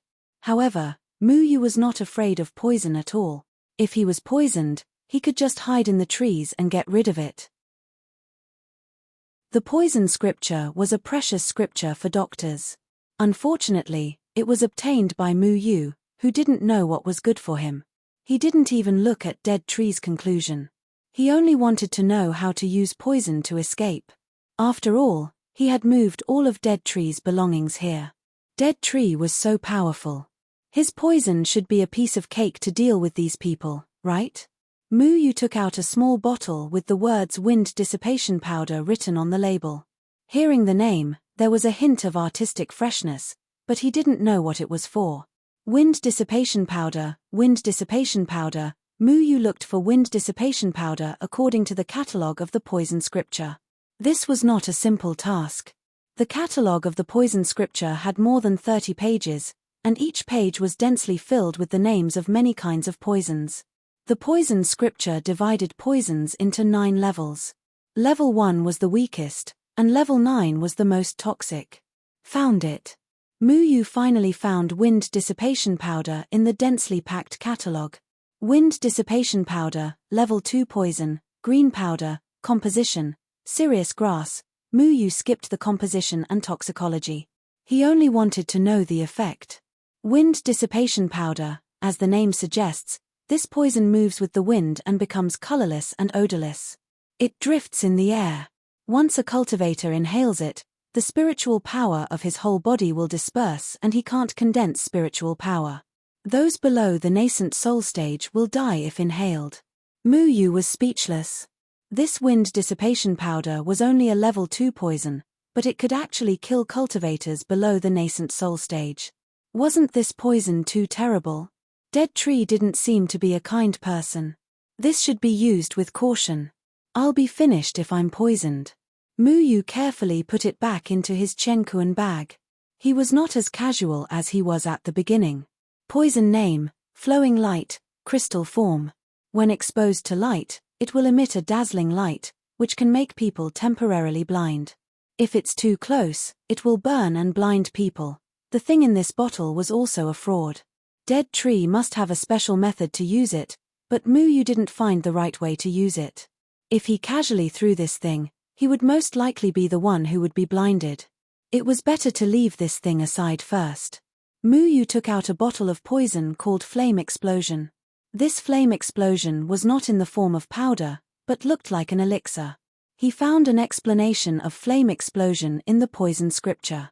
This thing would explode when stimulated by spiritual power. If a person swallowed it, then this person couldn't use spiritual power for the rest of his life, or he would explode and die. In other words, this medicine forced a cultivator to become an ordinary person. F***ck. So ruthless. If this flame explosion was accidentally swallowed, the cultivator wouldn't be able to use spiritual power for the rest of his life. This was a process that was worse than death. The more Muyu read the poison scripture, the more frightened he was. Who was this Dead Tree? How could the poison he made be so terrible? He didn't dare to use it anymore. The reason why he was able to walk out of the Withered Tree Valley so easily last time was because of luck, because he couldn't afford to provoke these poisons. If these poisons were used by the Withered Tree to protect the Celestial Demon Tree, several wood feathers wouldn't be enough to destroy them. Fortunately, the Dead Tree's original intention was only to find a successor, not to find a dead person. However, Muyu took a lot of poisons from the Dead Tree this time. He chose a few poisons that didn't look very fierce, but had a better chance of escaping. He was ready to find an opportunity to give these people who participated in the auction an unforgettable experience of resisting poison. The appearance of the dragon vine caused a huge sensation in the cultivation world. Very few people had seen a real dragon. Most people received a secret order from their sect to be sure to buy the dragon vine.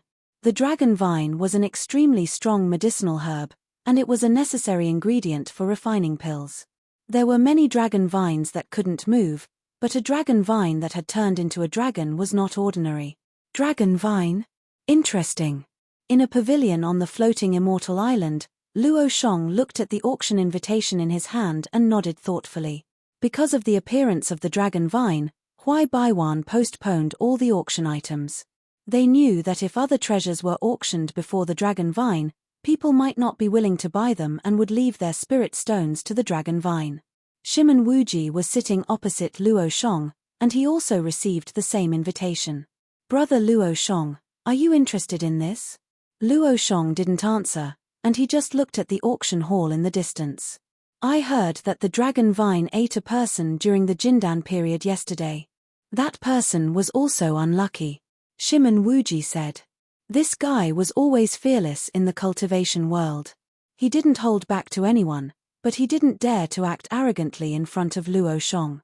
I guess the people from the Pill Cauldron sect and the Earth Emperor sect won't let the dragon vine go, Luo Shong said.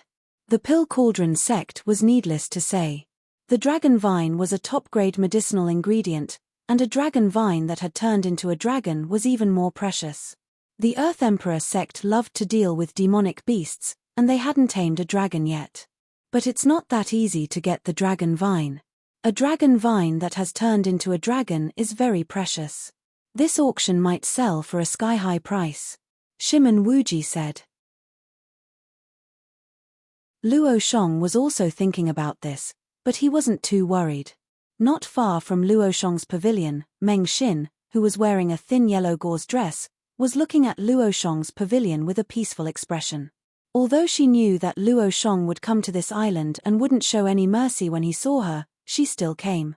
Senior sister, is that guy called Luo Shong really that powerful? Ru Anna was also here. She had already broken through to the nascent soul stage, but she didn't receive an invitation from the floating immortal island. She came with Meng Xin. He's very strong. I lost when I fought with him last time, Meng Xin said indifferently. Even senior sister can't beat him? Ru Anna frowned. Meng Xin's cultivation was very strong. Among the younger generation of the floating immortal island, she was ranked among the top. No one would choose to make an enemy out of a fairy like Meng Xin. However, Meng Xin clearly had a grudge with Luo Shong for some reason. Shimen Wuji didn't like to talk to any man. He only liked to tease women, but when Luo Shong came, he showed great enthusiasm. This made many people wonder who Luo Shong was. What was the background of this Luo Shong? His background isn't small. Meng Xin said indifferently. We must get the dragon vine. Meng Xin looked in another direction, where a faint dragon's roar could be heard. But we're here for other auction items. Ru Anna hesitated. When the dragon vine is refined into a pill, its medicinal strength is even stronger than the life-prolonging pill. A dragon vine that has turned into a dragon is very important to the elders of the sect. Meng Xin's eyes flashed with a determined light. It wasn't just her. Basically, everyone who knew about the dragon vine that had turned into a dragon wanted it. The reason why every sect was able to stand tall and not be eaten away by other sects was because they had hidden senior experts. However, no matter how powerful they were, their lifespan would come to an end one day. Life-prolonging pills were essential, but there were times when the life-prolonging pills would lose their effectiveness. A dragon vine that had turned into a dragon was very valuable to a sect that was about to pass away. In the pavilion where the Pill Cauldron sect was located, Xiao Hua sat there alone. After a while, another two young men walked in. One was tall and the other was short. The tall one had an elegant demeanor and looked like a talent, while the short one looked somewhat gloomy. Shiyun. Why are you here? Xiao Hua frowned as he looked at the gloomy young man. Shiyun wasn't outstanding in the Pill Cauldron sect, so he didn't have the qualifications to receive an invitation from the floating immortal island. I brought him in. Shiyun brought a message from the sect master. The elegant young man was called Bi Wenshuan. He had received an invitation from the floating immortal island. What message? Xiao Hua didn't seem to like Shiyun, but he had a different attitude towards Bi Wenshuan. Shiyun didn't like Xiao Hua either.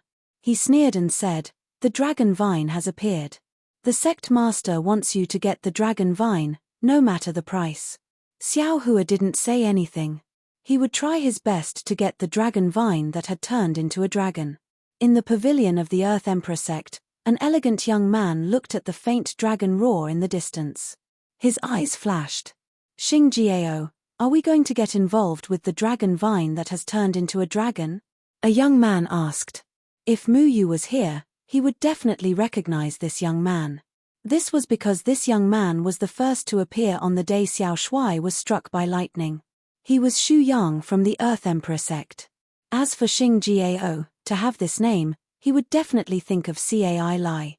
This elegant young man was Cai Lai's brother. It was just that Xing Jiao joined the Earth Emperor sect, while Cai Lai joined the Pill Cauldron sect. Legend has it that the dragon vine that has turned into a dragon is not weaker than an out-of-body cultivator. If we can tame it, it will naturally be a good thing. Even if we can't tame it, it will still be very precious. We must get it. Xing Gao's eyes flashed.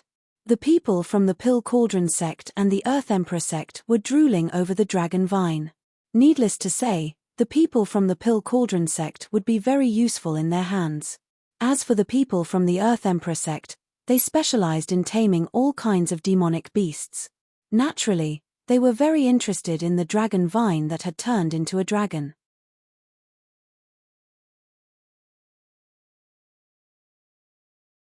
Chapter 170. An auction with only one item was extraordinary. Over the past few days, news of it had spread to every corner of the cultivation world as if it had grown wings. Many people coveted this once-in-10,000 years auction item. Basically, anyone with a little bit of knowledge knew that the dragonized dragon vine could be refined into a powerful life prolongation pill to extend the lifespan of the seniors in the sect. Normally, the life prolongation pill would also use the dragon vine as the main ingredient. However, finding the 1,000-year-old dragon vine was already the limit. Legend had it that the life prolongation pill refined from the 10,000-year-old dragon vine could even double a person's lifespan. In other words, if one lived for 200 years, one could live for another 200 years.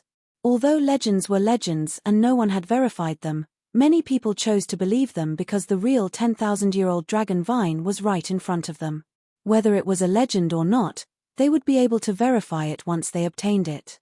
These geniuses came from various large sects.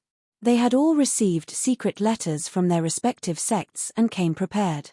Mu Yu was inside Long Teng's body. Along with the dragon vine, he was put into a dark box.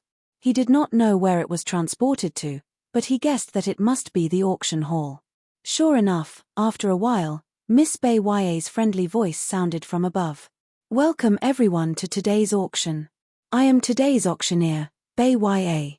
I believe everyone is familiar with me. Bai Ya had reached the nascent soul stage at such a young age. Although her achievements were not as outstanding as those of the younger generation, she was still the daughter of a wealthy family. Her reputation was not inferior to these people. Miss Bai Ya looked around. She knew almost everyone present. Even if she had not spoken to them before, she had detailed information on them. She knew how to deal with each of them. Today, she was wearing a red cheongsam. She looked very charming. Her curvaceous figure set off a charming temperament. Many young men could not take their eyes off her. Dragon vine is a very rare medicine.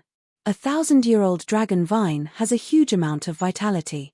If refined properly, it can extend a person's lifespan for a long time. However, a 10,000-year-old dragon vine is even rarer. A 10,000-year-old dragon vine already has the ability to transform into a true dragon.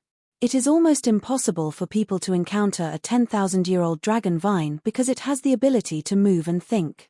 It is not easy to catch it. Fortunately, we encountered a dragon vine that had just transformed into a dragon. This dragon vine had transformed into a true dragon on the way to floating Immortal Island for various reasons.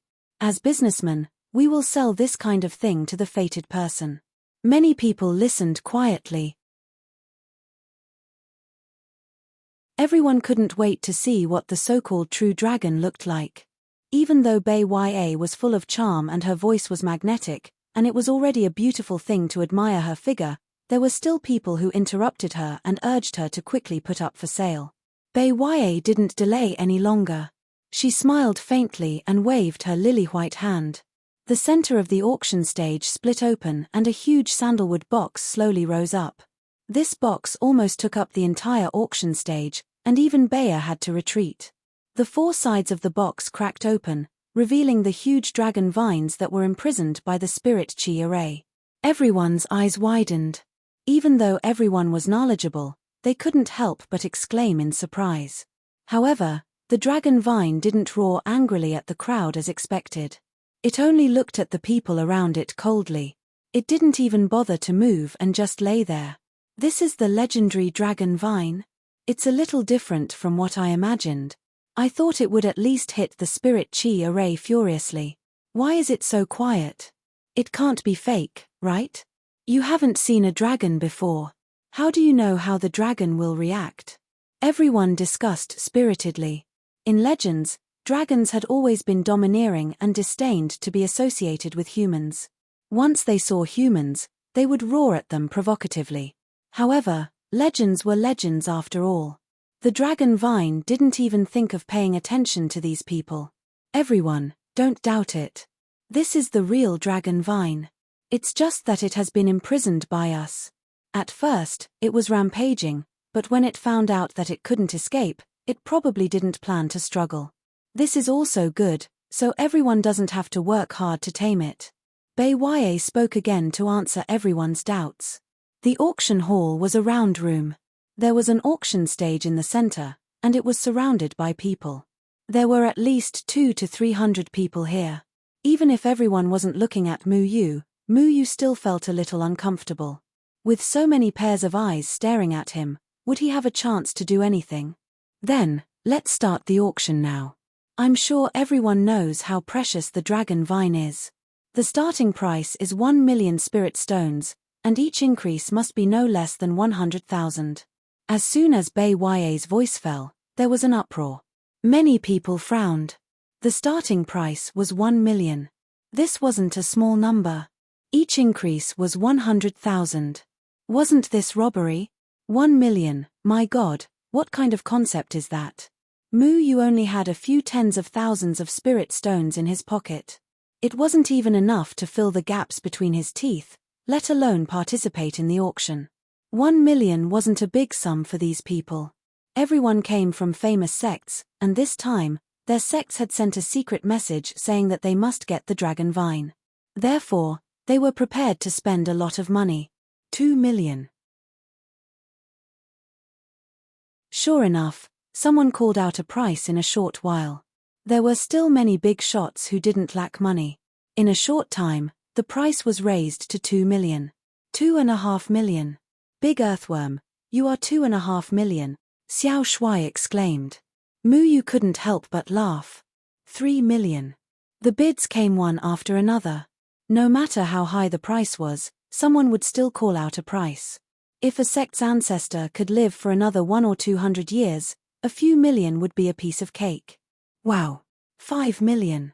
Big earthworm, you are actually worth so much. How many drumsticks can you buy with 5 million? Xiao Shuai counted with his fingers like a miser in the dragon vine's body. He unconsciously drooled. Mu Yu was angry and amused at the same time. Xiao Shuai, how much do you think you can sell for? The little mouse can sell for 500. The dragon vine's voice was neither painful nor itchy. To outsiders, it spoke by roaring. Therefore, when it roared, the crowd immediately quieted down. Then, they immediately boiled over. It was the first time they heard a dragon's roar. Everyone was very surprised. Big earthworm, what did you say? I want to sell for at least 50 million. I am a priceless item. Xiao Shuai was unhappy. A priceless item is something that can be bought without money, the dragon vine said. Who said I can be bought without money? Ah, no, I am not selling it at all. Xiao Shuai was very angry. Mu Yu ignored the bickering of these two weirdos. He looked around, trying to find someone he knew. Unfortunately, this was impossible. He didn't know many people here. He mainly wanted to find Luo Shong and Shimen Wuji. He only knew these two people. There were too many people, so he did not see them at a glance. However, he saw a woman in yellow clothes in a corner. It was Meng Xin, who was as calm and peaceful as a goddess. Meng Xin had an indifferent and otherworldly temperament. She stood there as if her surroundings were harmonious. It was impossible not to be noticed. Beside her was the petty woman who had a grudge with Mu Yu, Ru Anna. This Ru Anna stepped into the nascent soul stage so quickly. Mu Yu was somewhat surprised. He had not seen Ru Anna for a few days and she had actually become a nascent soul stage cultivator. How did she break through so quickly? 10 million. Pill Cauldron Sect's Xingjiao directly raised the price from 5 million to 10 million. No one was surprised that Xingjiao made a move. It would be surprising if the Earth Emperor sect did not come. 11 million. Xiao Hua said. Pill Cauldron Sect's people were naturally rich and overbearing. The dragon vine that had turned into a dragon was a top-grade medicine. When he directly raised the price by 1 million, many people stopped bidding. Although the dragon vine that had turned into a dragon was good, perhaps only the Pill Cauldron sect and the Earth Emperor sect would make the best use of it. Competing with these two major powers was not a good thing. 15 million. Xingjiao once again raised the price. He knew that his younger brother was Xiao Hua's junior brother, but in front of the dragon vine, he could not represent himself. No matter how high the price was, he still had to follow. Xiao Hua also did not want to embarrass Xingjiao. He said in a clear voice, Brother Xingjiao, I know that your Earth Emperor sect is also very interested in the dragon vine that had turned into a dragon. How about this, our two sects will bid for it and study it together. Xingjiao smiled and said, that would naturally be excellent. Pill Cauldron sect and Earth Emperor sect had a good relationship. After all, alchemy sometimes required animal blood and demon spirits. These were all provided by the Earth Emperor sect. As for how to deal with the dragon vine that had turned into a dragon, that was a problem for the respective elders to consider. 50 million. Meng Xin suddenly opened her mouth and directly raised the price from 15.55 million to 50 million. This made Xiao Hua and Xingjiao a little surprised. It was natural for the two of them to fight over the dragon vine, but why was the Jade Sect's people also fighting over it? 50 million was already a sky-high price. Many sects, even if they were rich, would not be able to take out so many spiritual stones at once. Everyone glanced at the person who had raised the price. When they saw that it was the fairy sister, Miss Meng Xin, they were relieved. The Jade Sect did not lack money. Everyone looked at Meng Xin differently. Meng Xin was a woman that many men yearned for. Her appearance and temperament were 1 in a million. All the young heroes looked at her with infatuation and admiration. In their eyes, Meng Xin from the Jade Sect was like a lotus flower that had just emerged from the water, sacred and inviolable. Perhaps it was because of admiration, but when Meng Xin raised the price, the entire place quieted down for a moment. The Pill Cauldron Sect and Earth Emperor Sect did not raise the price. Although the dragon vine was rare, it was not worth spending such a high price to obtain it. To the Pill Cauldron Sect, it was just a medicinal ingredient. 50 million for a medicinal ingredient was not worth it. To the Earth Emperor Sect, the dragon vine was not easy to tame. They could spend 50 million, but it was hard to say if it was worth it. Bai Ya looked at Meng Xin with an unfriendly gaze. Although she was also a woman, Bai Ya was more mature. However, her temperament was far from the Jade Sect's Meng Xin. People said that the Jade Sect was full of beauties. This was not a baseless rumor. Meng Xin indeed had a beauty that could topple countries. Bai Ya naturally did not like Meng Xin. Beauty was one thing, but at the same time, it was also because of her job.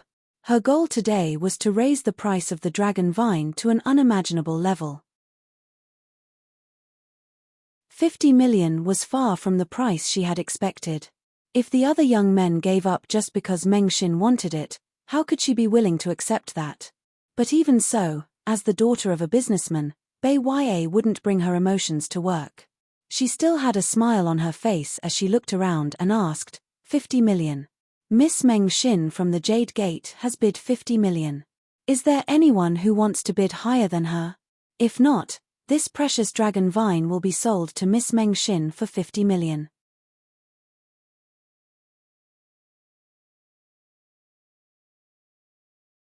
Chapter 171.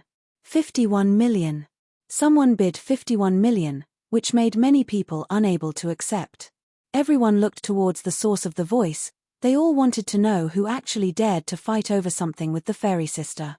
Shimen Wuji, it's actually you. You shameless person, can you even take out 51 million? Very quickly, everyone's focus locked onto Shimen Wuji, because the source of the voice was Shimen Wuji. Mu Yu also looked towards the source of the voice. He finally found the person he was looking for, that elusive second senior brother, Luo Shong. At this moment, he was sitting beside Shimen Wuji. Just now, the bid was actually Luo Shong, but unfortunately, many people didn't recognize Luo Shong. They all thought it was Shimen Wuji who bid. Shimen Wuji shrugged his shoulders indifferently, then took out his fan and confidently waved it. 51 million or not, it's none of your business. But if Meng Xin agrees to marry me, then I can consider using 51 million to bid for the dragon vine, and then give it to you. How about it? Although Shimen Wuji was misunderstood, but he disdained to explain anything. He only looked at Meng Xin with a face full of smiles, and his eyes unrestrainedly swept over Meng Xin's body. Shimen Wuji, you are truly shameless. You want Miss Meng Xin to marry you. Is your brain damaged or what?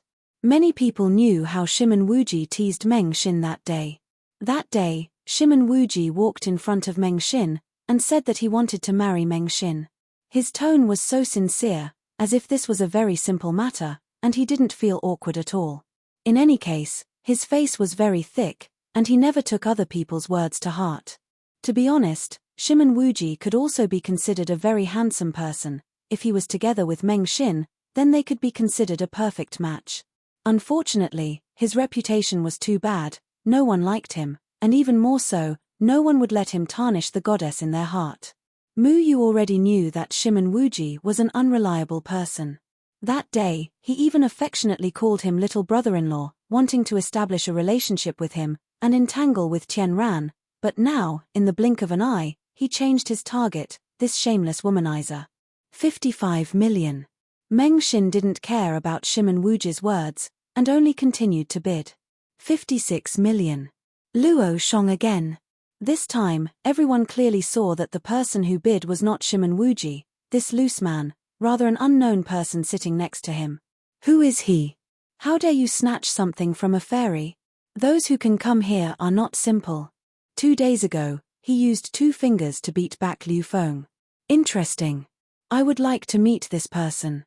Everyone present was a famous young man, and none of them were willing to submit to the other. Although Luo Shong could defeat Liu Feng, it did not mean that he could defeat them. After all, many of them had not fought against each other before. Without fighting against each other, the arrogance in their hearts would not be restrained. They all wanted to give it a try and defeat 1 or 2 people to prove themselves. Meng Xin looked at Luo Shong. Although she was afraid of Luo Shong, she knew that Luo Shong wouldn't make a move against her here. There was no risk in competing with him. Once she obtained the item, she could leave immediately. She also didn't need to worry about Luo Shong playing any tricks. In an auction, the highest bidder would get the item. 60 million. Meng Xin was determined to obtain the dragon vine. 61 million.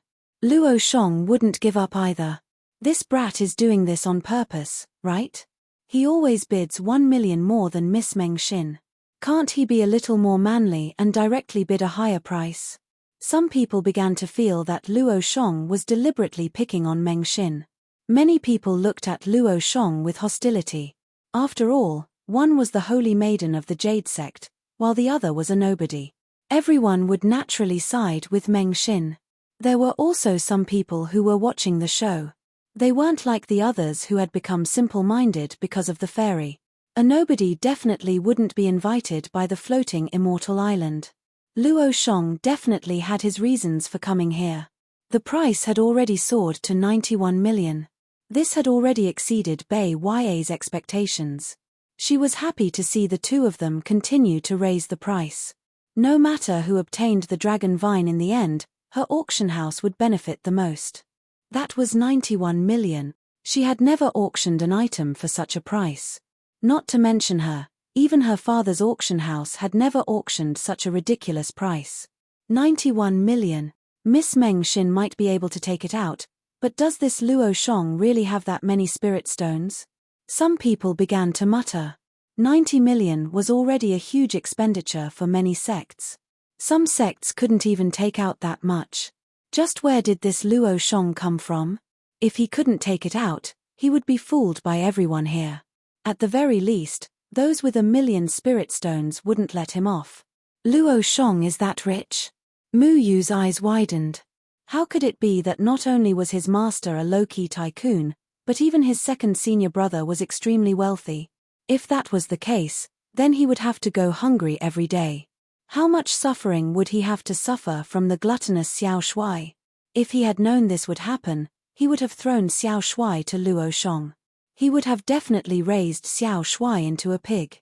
Meng Xin's expression finally became serious. 90 million was already her bottom line. She definitely wouldn't be able to take out that much at once. She would have to return to the sect. However, the sect wouldn't hesitate to help the dragonized dragon vine. But if she increased the price any further, the sect master might have something to say. Although the Jade sect was rich, taking out so many spirit stones at once would be too much for the sect. 90 million ah. If this goes on, it'll be 10 million. Xiao Shuai blinked his eyes. He was silently counting his little claws, calculating how many delicious things he could buy with this amount of money. Little mouse, how uncultured. Dragon vine sneered. Big earthworm, what did you say? Mu Yu also laughed. Xiao Shuai was too naive. He didn't know what the next unit of 10 million was. However, 90 million was only a vague concept for Mu Yu. He had never seen so much money before. Fellow Daoist, can you give this dragon vine to Meng Xin? Meng Xin can use the other treasures of the Jade sect to exchange for it. Meng Xin didn't continue to raise the price. She politely mentioned her identity. She indicated that she could use the other treasures of the Jade sect to exchange for it. She wanted Luo Shong to know that her status in the Jade Sect wasn't low. I do want something from the Jade Sect. If you can take it out, I won't compete with you. Luo Shong looked at Meng Xin indifferently. Meng Xin smiled. As long as the request wasn't too excessive, Meng Xin would consider it. She asked, I don't know what brother Luo Shong wants. Luo Shong looked at Meng Xin. His gaze suddenly became fierce. It's very simple, your life. What? Luo Shong's voice suddenly caused an uproar. Many people thought that they had misheard. Was this brat's brain damaged? He actually wanted to take the life of elder sister Immortal. Was he a rogue cultivator from somewhere? Had he never heard of the Jade Sect? Mu Yu was also surprised. Since when did Luo Shong have enmity with elder sister Immortal? Who the hell is this brat? Is he crazy? Meng Xin is such a pure and holy person. He wants to kill her. Isn't he afraid that the Jade Sect will find trouble with him? This brat won't live for long. Many people secretly shook their heads. Everyone was clear about the significance of the 8 sects in the third layer continent. This brat dared to be so rampant with only the cultivation of nascent soul realm. He was destined to be taught a lesson. After all, he wasn't a shameless devil like Shimen Wuji. The power of the devil was not weaker than the 8 sects. Could it be that this person called Luo Shong also came from a mysterious devil like Shimen Wuji? But even Shimen Wuji wouldn't brazenly say that he wanted to kill the people of the 8 sects. Otherwise, no matter how strong the devil was, they wouldn't be stronger than the alliance of the 8 sects. Meng Xin sighed in her heart. In the end, he still didn't forget about that matter. Others didn't know where Luo Shong came from, but she could guess a little. With Luo Shong's straightforward killing method, Meng Xin knew that he wouldn't be lenient just because she was beautiful. I don't know how Meng Xin offended you. Why do you want to take Meng Xin's life? If you don't give Meng Xin a reason, Meng Xin won't let this matter go. Otherwise, wouldn't the prestige of the Jade Sect be ruined? Meng Xin could only say this. With so many people present, if she didn't say anything, then she would appear to be a coward. Her image represented the Jade Sect. She couldn't shrink back just because of someone's threat. Why ask what you did when you already know the answer? A person like you who looks so pure and holy can also do such a dirty and shameless thing. I think many people don't know how you stabbed people in the back, right? Luo Shong's voice was very soft, but it clearly passed into everyone's ears. Everyone turned their gaze towards Meng Xin, waiting to see how she would explain. Fairy sister stabbed people in the back. How could this be possible? What nonsense was this brat talking about? If you want to condemn someone, you can always find some excuse. Meng Xin's every word and action represents the 8 sects. I don't need to be afraid of anything. Meng Xin said. You will definitely die. Luo Shong didn't bother to explain anything to others. Mu Yu felt that this matter was getting more and more interesting. Luo Shong actually had some kind of grudge with this beautiful fairy sister. He also didn't know how this Jade Sect's fairy sister had offended Luo Shong to the point of drawing her sword. This was too interesting. Mu Yu decided to dig out this gossip. I say, brother Luo Shong, this isn't too good. Miss Meng Xin and I were betrothed when we were children. She is my future wife. If you kill her, what am I going to do? Shimen Wuji said to Luo Shong. His words caused the surrounding people to roll their eyes. This shameless bastard also dared to talk nonsense. Then I would like to meet your distinguished self. Meng Xin's clothes fluttered without any wind. A pure and holy aura surrounded her. Her expression was as calm as before, with a faint smile on her face. She looked like a fairy that had descended to the mortal world. Many people were dumbfounded. Luo Shong didn't make any move. He only looked at Meng Xin. His gaze had a kind of oppressive feeling. As long as Meng Xin dared to make a move, she would be greeted with the aura of death. Bai Yue felt that something was wrong. This was an auction house. If these two people were to fight, then today's transaction would be ruined. Bai Yue was clear about Luo Shong's identity. Their floating immortal island naturally wouldn't invite a nobody. Luo Shong and Meng Xin were both people they didn't want to provoke. If something happened to them on the floating immortal island, then it would be a huge stain on the floating immortal island's reputation. The two of you, please behave yourselves in the auction house. Today, we are only talking about business. There is no need for grudges. Baya stood out to smooth things over. The 4 out-of-body experts around the auction stage also released their auras. They firmly locked onto the two people, preparing to suppress them if they made any moves. Meng Xin withdrew her aura and said indifferently, 95 million. 95 million. This number made many people's expressions change. Everyone looked at Luo Shong. However, to everyone's surprise, Luo Shong didn't continue bidding. He only smiled, then turned around and left. Mu Yu was very happy to join in the fun. However, when Luo Shong left, he became anxious. His purpose this time was to look for Luo Shong. Naturally, he hoped that Luo Shong would be able to obtain the dragon vine. This way, he wouldn't have to waste his time thinking about how to escape. Now that Luo Shong left, the situation wouldn't develop according to his expectations. Come back. Quickly by the dragon vine, you bastard. Mu Yu almost jumped out and pointed a finger at Luo Shong's nose and cursed. Many people were puzzled by Luo Shong's sudden departure. However, they soon understood. Perhaps Luo Shong wasn't interested in the dragon vine at all. His goal was just to make Meng Xin suffer a loss. Meng Xin also thought of this point. Her expression didn't change, but her heart was filled with hatred. The dragon vine was originally worth 50 million, but now it had been raised to 90 million. How could she not be angry? 95 million. Is there anyone who wants to bid higher? If not, then I declare that the dragon vine belongs to me. It belongs to this old man. A thunderous sound rang out, and a withered hand suddenly reached out from the void, grabbing at the imprisoned dragon vine. Who is it? The 4 out-of-body experts on the auction stage shouted in anger.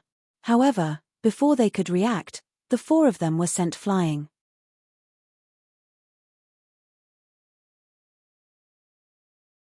Chapter 172. Dragon Vine, Jie. This old man has been looking for it for so long, and I finally found it. It's mine. The appearance of the severed soul stage old monster made everyone's expression change. The giant hand that appeared out of thin air exuded a huge pressure, and several nascent soul stage youths who were closer were directly oppressed to the point of bleeding from their 7 orifices. If it weren't for the fact that each of them was more or less powerful, they would have been finished. Let's go. Someone shouted, and everyone flew outside one after another. A severed soul stage old monster's attack was not a joke. The out-of-body stage old monster had already made nascent soul stage cultivators unable to withstand it. In front of a severed soul stage old monster, nascent soul stage cultivators were simply a joke. The scene suddenly became chaotic. Bei's face was very ugly. She should have known that the dragonized dragon vine would attract some people's covetous eyes. However, she did not expect that it would attract a mysterious old monster of the spirit-severing stage.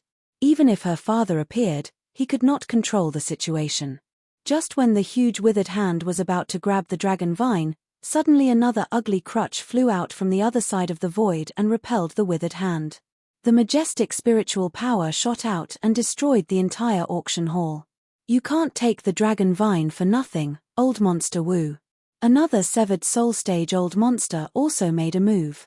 Zhuang Hong, Humph. You dare to compete with this old man for the dragon vine? Old monster Wu's angry voice sounded in the void. His figure did not appear, and no one knew what he looked like. However, when the names of old monster Wu and Zhuang Hong came out, everyone's expression changed. These two were once famous seniors in the cultivation world. They were also itinerant cultivators who were overlords of a region. After being silent for so many years, they thought that they were already lying in their coffins. Unexpectedly, the appearance of the dragon vine lifted their coffins. You two are really impatient. Another old woman's voice sounded. This voice was very strange. Everyone could imagine that it came from an old woman with a mouth full of teeth. How can I not be impatient? Where is the dragon vine? I thought you all went to the King of Hell to report. A gloomy voice echoed in the sky. Muyu couldn't help but click his tongue. How many old monsters were coveting the dragon vine? There were only a few who made a move, and he didn't know how many more had not made a move. He really had 8 lifetimes of bad luck. How could he encounter such a deceptive situation? Nascent soul stage cultivators were already difficult enough to deal with, let alone out-of-body stage cultivators. Now, there were a few spirit-severing stage cultivators. How could he, who was still in the Jindan period, escape happily? There are so many of us, how are we going to split a dragon vine? Then let's see who's better. I've long disliked you guys. One death means one less person. I like this decision. Muyu didn't know which old monster said which sentence. Anyway, they were all hiding their heads and tails. Only their voices could be heard. There was no room for him to intervene at all. He only felt that the surrounding void was constantly shaking. It seemed that these old monsters were really going to fight without any hesitation. Wave after wave of dangerous aura swept over him. If he was swept by it, there would be nothing left of him. He had to think of a way to leave this place. The spirit array has been destroyed, Little Commander shouted. It could control the flow of spirit chi, but it still didn't have the ability to control the spirit chi of this spirit array. However, when this spirit array was destroyed by the terrifying aura of these old monsters, it immediately sensed it. Let's go. Run towards the trees, Muyu shouted. As long as they entered the trees, it would be a lot easier. The dragon vine roared, got up, and directly flew outside. Come back. We haven't even decided the victor, and you dare to run away. The old woman discovered the dragon vine's intention. A tattered dress flew out from the void. The dress grew as it was blown by the wind, and directly slapped the 10-meter-long dragon vine to the ground, trapping the dragon vine. The dragon vine kept struggling, but it found that it couldn't break free from this tattered and smelly dress. This dress was a high-grade artifact, and it wasn't something the dragon vine could break free from. How long has it been since this old witch washed clothes? Has she lost the virtue of being hygienic? Muyu smelled a sour stench coming from the dress, causing him to retch. That pungent smell almost made him cry. It's over. How are we going to escape? We were all killed by the big earthworms. Little Shuai also covered its little nose. There was a strange suffocating smell coming from this dress. Little Shuai had been eating until it was full, and it felt that it was only a matter of time before it vomited the food from last night. Muyu drilled out of the dragon vine's body and tried to lift a corner of the dress. However, the dress was too heavy, and he couldn't lift it at all. Muyu stepped on the ground again. This was a solid diamond rock, and Muyu couldn't do anything about it. Muyu couldn't hack it with his sword either. He wanted to try the sword intent of the broken sword, but he didn't dare to use it. This kind of move that hurt the enemy by 1,000 but also hurt himself by 800. Not to mention whether he could break this tattered dress, even if he went out, his hand would be crippled. At that time, the chances would be even slimmer. Just when Muyu was at his wit's end, a corner of the dress was suddenly lifted, and an old man's voice came in. Come out, come out. Muyu was overjoyed, and hurriedly drilled out, and the dragon vine also followed. Don't talk. Xiao Xiao, be careful. The place where Muyu came out just happened to be facing an exit. He glanced at the stuttering old man. The old man had a long green beard and hair. He looked a bit scary, and he actually stuttered. Old master, did you save us because you also want the dragon vine? Muyu asked warily. The green-haired old man shook his head. No. I saw that you guys, saw that we are handsome. Muyu continued. No. Yes, saw that I am handsome. Little Shuai jumped onto Muyu's shoulder. The green-haired old man widened his eyes and looked angrily at these two narcissistic weirdos. It seemed that he was unhappy because he was interrupted. Oh, exit, over there. The green-haired old man decided not to explain the reason and pointed in a direction. Thank you, old master. Muyu hurriedly ran towards the exit. Muyu ran a few steps and stopped. He turned around and asked, You really don't have any ulterior motives. But just as he turned around, he suddenly realized that the green-haired old man had disappeared. Did I see a ghost in broad daylight? Mu Yu looked around and did not see any trace of the old man. Aya, let's go. Why are you talking so much nonsense? Little Shuai urged. Mu Yu scratched his head in confusion, and then jumped onto the dragon vine's neck. The dragon vine carried him out of the passage and arrived at the floating immortal island. Above the floating immortal island, the young geniuses were watching from afar. As soon as Mu Yu came out on the dragon vine, he realized that something was wrong. He was directly exposed in front of everyone. Everyone was still in shock because of the appearance of the severed soul stage old monster. When they saw Mu Yu flying out on the dragon vine, they were stunned for a few seconds. No one understood how the imprisoned dragon vine could escape from the hands of the severed soul stage old monster. In particular, there was a young man riding on the dragon vine's neck. Speaking of which, where did this young man come from? Could he be a severed soul stage old monster who had regained his youth? He is the one who was eaten by the dragon vine. He is still alive.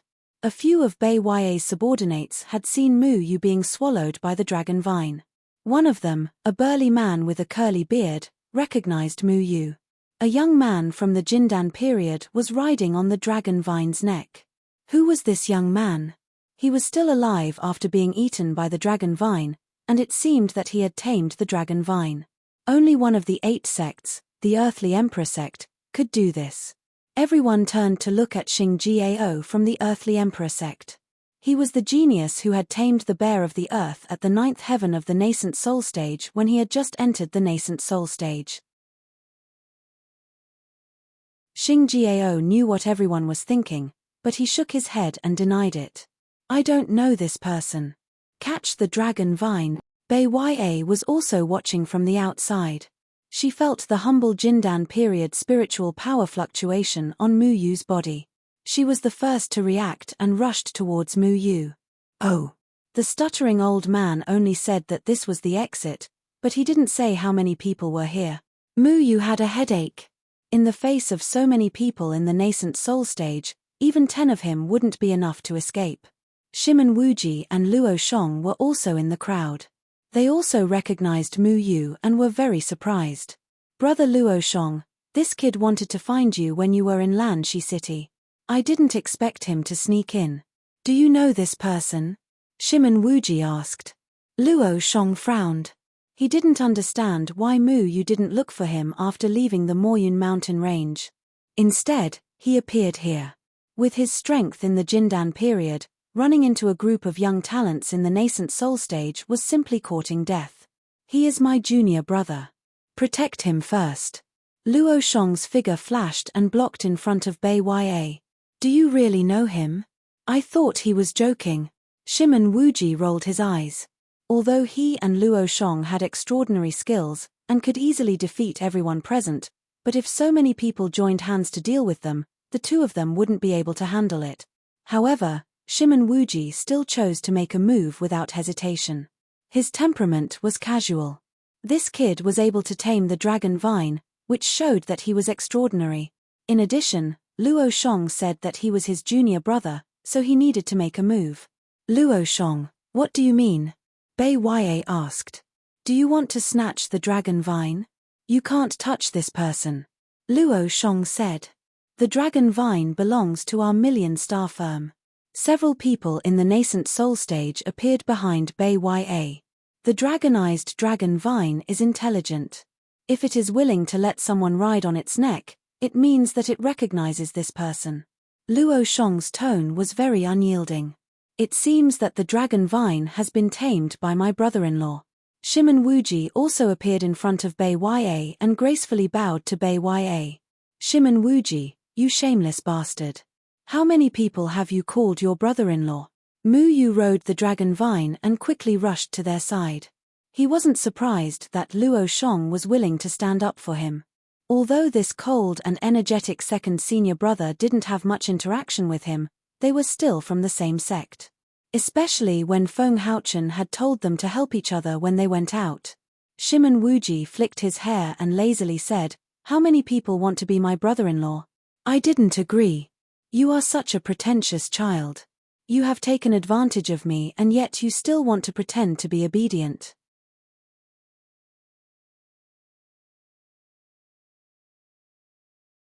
Chapter 173. Many people chose to wait and see. This was still floating Immortal Islands territory, so they wouldn't blatantly try to snatch the dragon vine. They also wouldn't choose to help floating Immortal Island. This was $1 million trading company's own business. If the dragon vine left floating Immortal Islands territory, then they would have a reason to fight for it.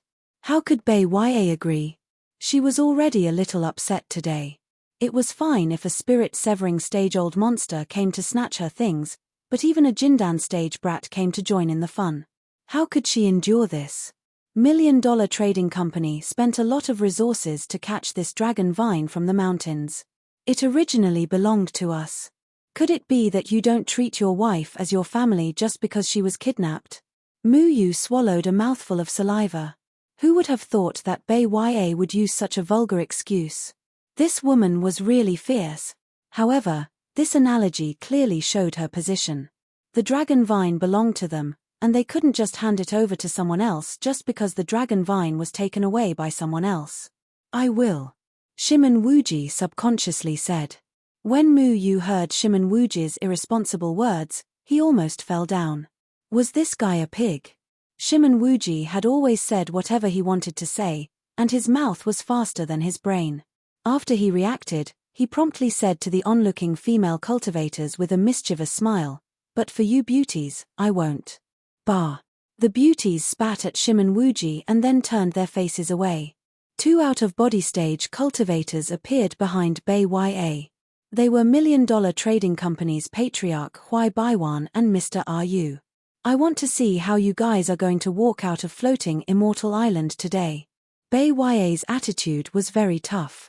With her father here, this matter would be easy to handle. No matter how strong Luo Shong was, he was only a nascent soul stage cultivator. He was no match for out-of-body stage cultivators. Huai Baiwan walked forward with a smile and politely cupped his hands. This nephew must be the first person to walk out of the withered tree valley, Muyu. Sure enough, heroes come from the young. Many nascent soul stage cultivators couldn't walk out of the withered tree valley, but you, a Jindan stage cultivator, walked out. The younger generation will surpass us in time. Muyu was stunned. How did Huai Baiwan know about this? Old Tan might not even know that he had walked out of the withered tree valley, so how did he know? In other words, how did Huai Baiwan know that he was the one who walked out of the withered tree valley? What? He walked into the withered tree valley during the Jindan period? The surrounding people were shocked when they heard Huai Baiwan's words. They more or less knew what kind of place withered tree valley was. Before they came out to travel, their sects would tell them that they were not allowed to set foot in the withered tree valley, because it was impossible for nascent soul cultivators to leave that place. However, just a few days ago, a piece of news had spread like wildfire in the vicinity. A young man from the Jindan period named Mu had actually obtained the heavenly demon fruit and officially became the successor of the dead tree. At first, everyone doubted the authenticity of this news.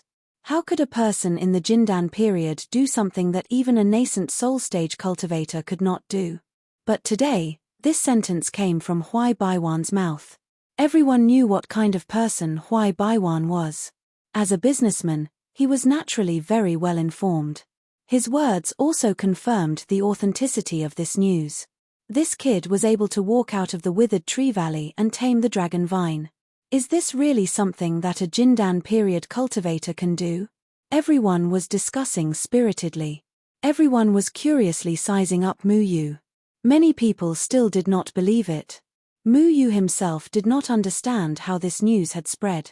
No wonder someone had been following him for the past few days. So this was the case. He just did not know who would do this. Could it really be Old Tan? Could it be that Old Tan was that withered tree evergreen and he was the one who released this news? But it also did not make sense. If Old Tan was withered tree evergreen, why would he let him obtain the heavenly demon fruit so easily and even let him loot his residence so happily? Wow, brother-in-law, I didn't expect you to be so powerful. Shim and Wuji flew over and patted Mu Yu's shoulder. It was so painful that Mu Yu almost kicked him. How did you know? Mu Yu frowned and asked Huai Baiwan. Looking at the reaction of the people around him, some of them seemed to know about this matter, but it seemed that he was the only one who did not know. What? Nephew, you don't know it yourself? Senior Withered Tree has spread your image to the organization Silhouette Being. Now many people are looking for you. They want to catch you and bring you back to Senior Withered Tree to get the reward, Huai Baiwan said with a smile. Reward? It turned out that the people who were chasing Mu Yu these days were the so-called Silhouette Being organization. He didn't know what kind of organization the Silhouette Being was, but it seemed that they were not easy to deal with. It was really funny that he didn't even know that he was a wanted criminal. He was really lucky to be able to avoid so many people's pursuit. Then you are also chasing me? Mu Yu asked. Huai Baiwan laughed. Nephew, what are you talking about? Although I have been looking for you everywhere, I just want to invite you to our Fujian Island as a guest. However, my subordinates didn't do a good job. No one could find you. I didn't expect that nephew could come in without an invitation. It really surprised me. This is your invitation. You are the first person who was invited to our Fujian Island during the Jindan period. Huai Baiwan handed a bright red invitation card inlaid with gold to Mu Yu, and then said, Nephew, you are so outstanding that you can even tame the dragon vine. Then I, Huai Baiwan, will take advantage of the situation and give the dragon vine to you for free. Huai Baiwan's words caused the surrounding people to look at him with jealousy. He was really generous. The dragon vine that was worth 90 million was given away so easily. Dad, why? Bai Ya looked at her father making such a decision and was suddenly unhappy. However, Huai Baiwan stopped her and didn't let her continue. I am giving you the dragon vine. Whether you can protect it or not depends on your luck, Huai Baiwan said with a smile. Mu Yu suddenly understood what this old fox was planning. The appearance of a spirit-severing stage-old monster meant that even Huai Baiwan couldn't protect the dragon vine safely today. Mu Yu had so much potential, and his future was limitless. If he gave the dragon vine away, he could make Mu Yu owe him a favor. If Mu Yu became successful in the future, he could make friends with people like Mu Yu. Even if the dragon vine was taken away by a spirit-severing stage-old monster today, Mu Yu could only blame himself for not being able to protect the dragon vine. Huai Baiwan had already given it away, and he had received a favor in name. Mu Yu couldn't say anything wrong. Thank you, Boss Huai. Although Mu Yu knew about Huai Baiwan's thoughts, he couldn't say anything. Not to mention that the other party was an out-of-body stage expert, he didn't stop Mu Yu from leaving. This was a very good thing for Mu Yu. Otherwise, with Mu Yu's Jindan period and the strength of 2 nascent soul stage experts, how could he escape from Huai Baiwan? But at the same time, the trouble was not over. The few spirit-severing stage-old monsters who were still fighting didn't seem to notice that the dragon vine had escaped. No one dared to tell them about it for fear of being swept by the powerful spiritual chi fluctuations. Huai Baiwan publicly announced that he would give the dragon vine to Mu Yu, which meant that the surrounding nascent soul stage experts had a reason to fight for it. On the floating immortal island, they wouldn't make a move because of Huai Baiwan. But if they left the floating immortal island, then it would be a good time for them to make a move. Many young people looked at each other with a tacit understanding. Shim and Wuji might be a big trouble, and Luo Shong couldn't be underestimated. But as long as these two people were entangled, how difficult would it be to deal with Mu Yu during the Jindan period? In that case, we will take our leave. Mu Yu cupped his hands and said, I won't see you off. Huai Baiwan nodded and left with his people. Although Mu Yu knew that the surrounding people were eyeing him covetously, he couldn't stay here. Otherwise, it would be even more difficult for him to leave when the old monsters inside found out that something was wrong. Mu Yu was about to leave, and Luo Shong also followed. He knew the current situation. If his rash junior brother didn't accompany him, he was afraid that he wouldn't be able to live for more than 2 hours after leaving the floating immortal island. Shim and Wuji was just there to join in the fun, so he also followed.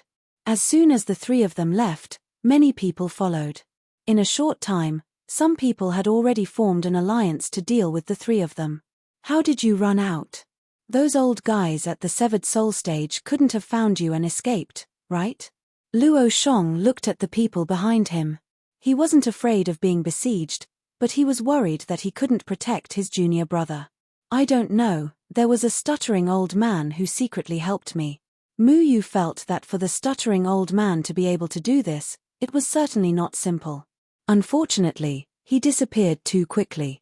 Then why didn't you come to find me after leaving the Luo Chen mountain? Luo Shong asked. Mu Yu rolled his eyes. The way he left the Moyun mountain range was strange, and even he couldn't explain it. If it wasn't for Shimen Wuji saying that Luo Shong was here, he wouldn't have come here to wander. Mu Yu said, "There is an eyesore here, we have to talk in private." Shimen Wuji was unhappy. What eyesore? Brother-in-law, you haven't even crossed the river yet, and you want to burn the bridge, isn't that too unkind? Now that the enemy is in front of us, our family should be united to fight the enemy and escape. Who's your family? Today, I heard that you are going to marry some woman, and you actually dare to have ideas about Tian Ran. If it wasn't for the fact that Mu Yu needed to rely on this guy, he really didn't want to stay with this thick-skinned guy. Shimen Wuji made a helpless expression, then patted his forehead. You can't blame me for this matter. Who would have thought that my old man and Miss Meng Xin's master were already betrothed to each other before they were born? I also had no other choice, little brother-in-law, you have to believe me, I love little sister Tian Ran. Betrothed before they were born? Meng Xin is her master's daughter. Don't the women of Jade sect generally never marry? Mu Yu was greatly surprised. Meng Xin is the illegitimate daughter of my master and her master, this is a secret. Shimen Wuji said. Wait a minute, what does betrothal before they were born have to do with you? Weren't you sold to the brothel when you were 8 years old? My old man got together with Meng Xin's master, this of course has something to do with me. Is your old man referring to your dead father or your master? Of course it's my old man, otherwise how could they be betrothed before they were born?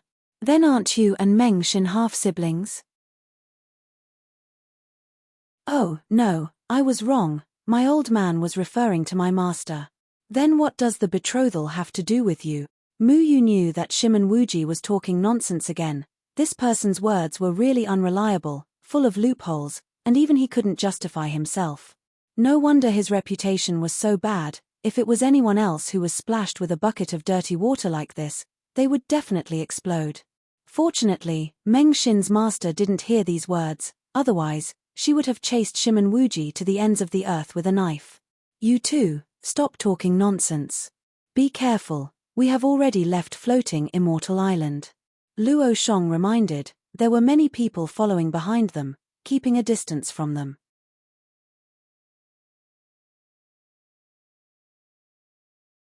Chapter 174. This woman had long, gorgeous red hair. Her face was covered in heavy makeup, and her eyes shone with a strange red light. She wore very little clothing, revealing a large portion of her snow-white skin. Many hot-blooded young men could feel their blood boiling.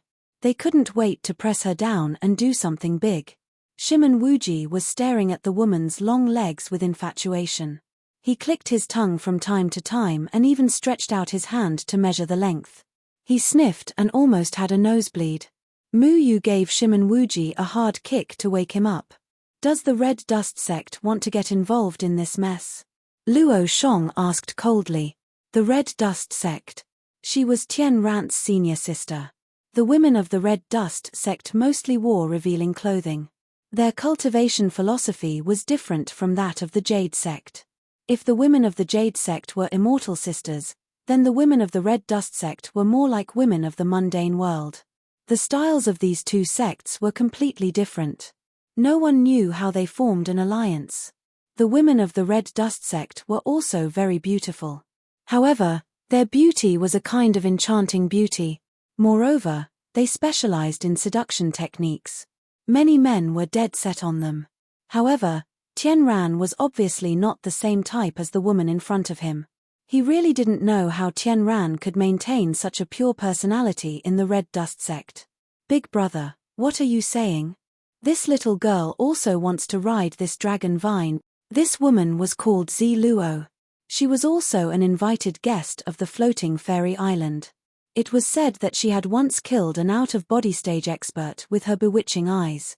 There was definitely an element of luck involved, but she also had a certain level of strength. Shimon Wuji stepped forward and ran his hand through his hair. He elegantly said, "Riding on an animal is boring. Miss, why don't we find a secluded place and I'll let you ride on me?" Luo smiled charmingly. "We're both animals, but I still prefer to ride on Dragon Vine." Shimon Wuji rubbed his nose. "These words are too hurtful. I need your comfort." Shimon Wuji stepped forward and reached out to Luo. "Let's go." Luo Shong called out to Mu Yu. Luo Shong was more than enough to stall this woman. Mu Yu followed closely behind Luo Shong. If he was left behind, then he would be finished. "Miss, have you ever told me about my life experience?" Before Mu Yu left, he heard Mu Yu say this, which almost made Mu Yu fall down. This guy is so thick-skinned. Can't he come up with something new at this time? However, before they could get very far, a streak of sword light shot over.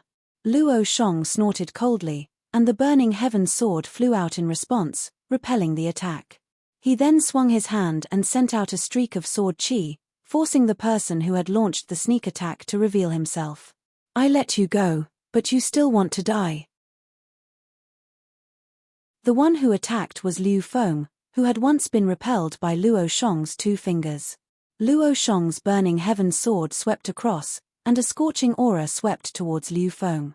Liu Feng's expression changed drastically. He quickly retreated, but a jade flute blocked his path. Meng Xin looked at Luo Shong calmly. "You're very strong, but you're not our opponent." A few more men appeared beside Meng Xin. Zhu Ans of the mystical wood sect, Duan Mu Sai of the Luosha Palace. Each one of them was a famous figure, but Mu Yu didn't recognize any of them. When they stood together, they had the absolute advantage in terms of aura. "How's your falling dust sword technique?" Luo Shong asked Mu Yu. "It's all right." Mu Yu knew that as his senior brother, Luo Shong would definitely know the falling dust sword technique. He had never seen Luo Shong use the falling dust sword technique before, because this senior brother of his had used overflowing flames to deal with Mu Yu when he lost control last time, and not the falling dust sword technique. The falling dust sword technique is the most exquisite and also the most tyrannical sword technique. You must remember this point. Luo Shong's burning heaven sword shook, and he turned to look at Meng Xin and the others.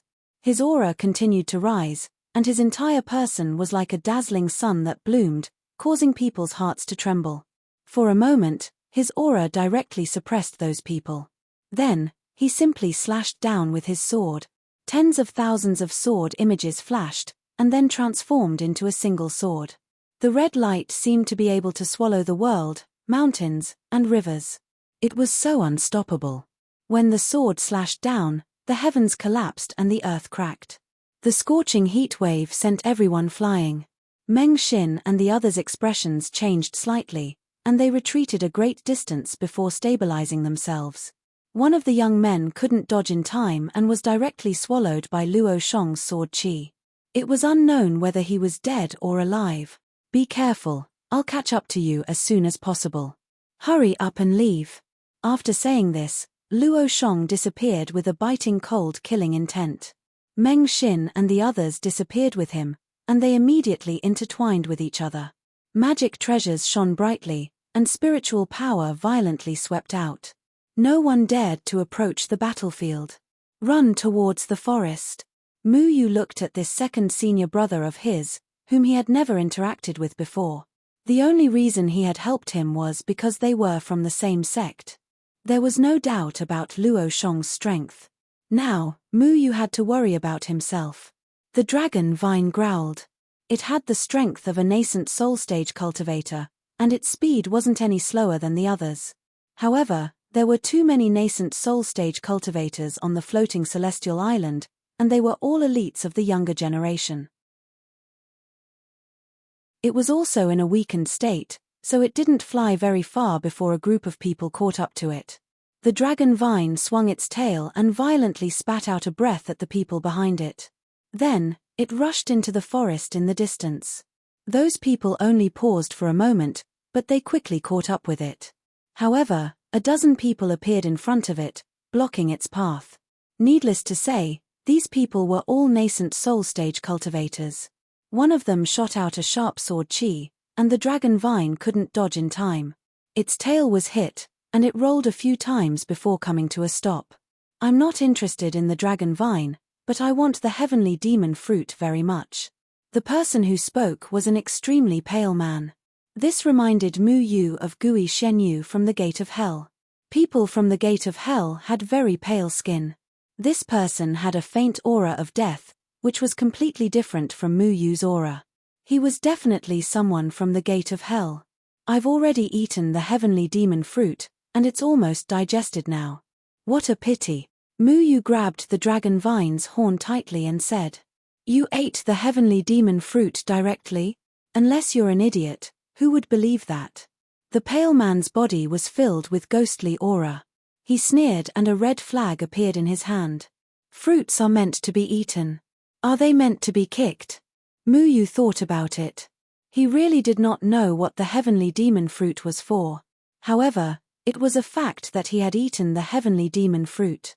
At any rate, it had been digested. If this fellow wanted more, he would have to go to the latrine. Brother Tanrui, why are you talking nonsense with him? Just kill him. The heavenly demon fruit is definitely in his cosmos sack. Another young man took the initiative to attack.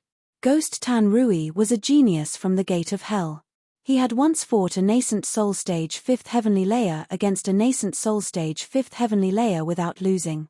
Adding on the fact that he was a twin from the Gate of Hell, many people were not willing to provoke him. Mu Yu had heard of this person from Cai Lai. This was only his past achievements. Who knew how strong he had become now? He didn't know who was stronger between Gui Tanrui and Gui Shenyu, but no matter who was stronger, Mu Yu knew that he couldn't beat this person. Long Teng, little handsome, close your eyes. Mu Yu didn't hesitate to take out a bottle of flowing light and threw it out. The flowing light emitted a dazzling light when it was stimulated by spiritual power. Mu Yu's method of using it was wrong, but he couldn't care less. The moment he closed his eyes, the bottle in his hand exploded.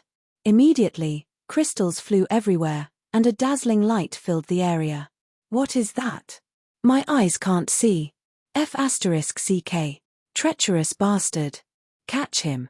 Mu Yu's flowing light caught these people off guard. Even if they were nascent soul stage, they couldn't react in time. The intense light caused them to lose their sense of direction. Although it didn't cause them any harm, their eyes couldn't see for a moment, causing them to lose sight of Mu Yu. Long Teng took the opportunity to rush into the forest. As long as he reached the forest, Mu Yu would have a way to escape. Little Handsome had already shrunk into Mu Yu's clothes. After Mu Yu felt that he was out of the range of the flowing light, he dared to open his eyes. In front of him, there was a mass of white light that left behind a shadow. He was also affected. At this time, he was getting closer and closer to the forest. Seeing that he was about to escape, a figure blocked his way.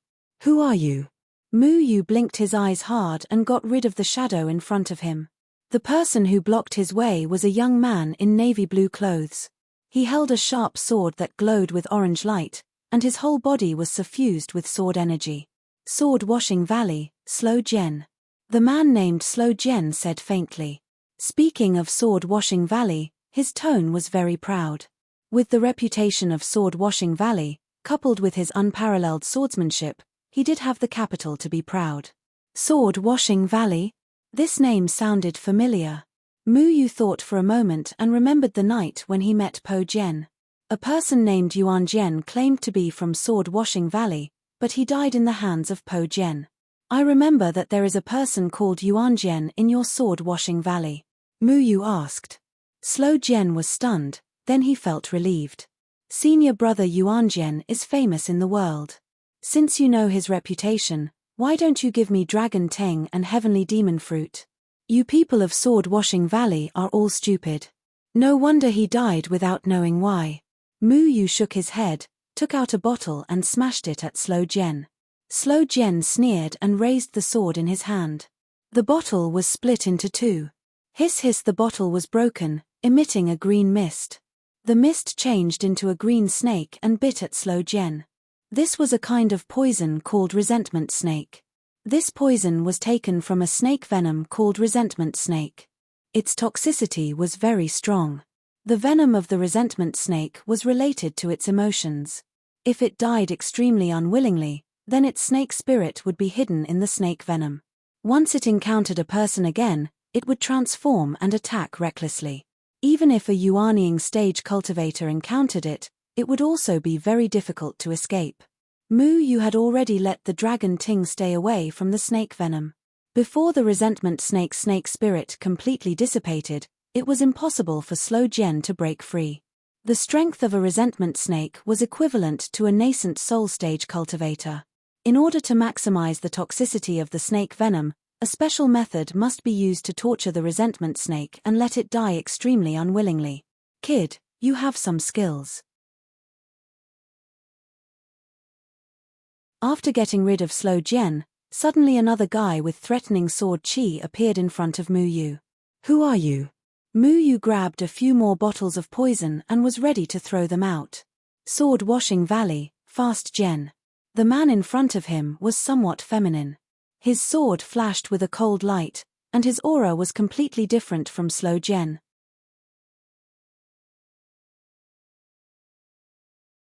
Chapter 175. Everyone in the Cleansing Sword Valley had a sword name. Everyone needed to change the last word of their name to sword after entering the sect. Mu Yu had heard of this. In his opinion, the person who made this rule was a swordsman. He wanted others to not know about their swords. Do you want me to do it myself? Or do you want to hand over the heavenly demon fruit and dragon vine and get lost? Quick Sword did not pay attention to Slow Sword, who was entangled by the snake of resentment. He knew that the poison would only trap Slow Sword for a while. With Slow Sword's cultivation, he would come out sooner or later. Mu Yu looked around. This escape was really too difficult. The people around him were eyeing him covetously. 7 or 8 people surrounded him. It was too difficult for Mu Yu to escape. Since he couldn't escape, then he would not escape. How about this? What you want is nothing more than the dragon vine and that damn heavenly demon fruit. I will compete with you. If I lose, I will take out these 2 things. If I win, you get lost and don't block the way. How about it? Mu Yu looked at the others. He was now surrounded. If the other people rushed towards him, Mu Yu really had no temper at all.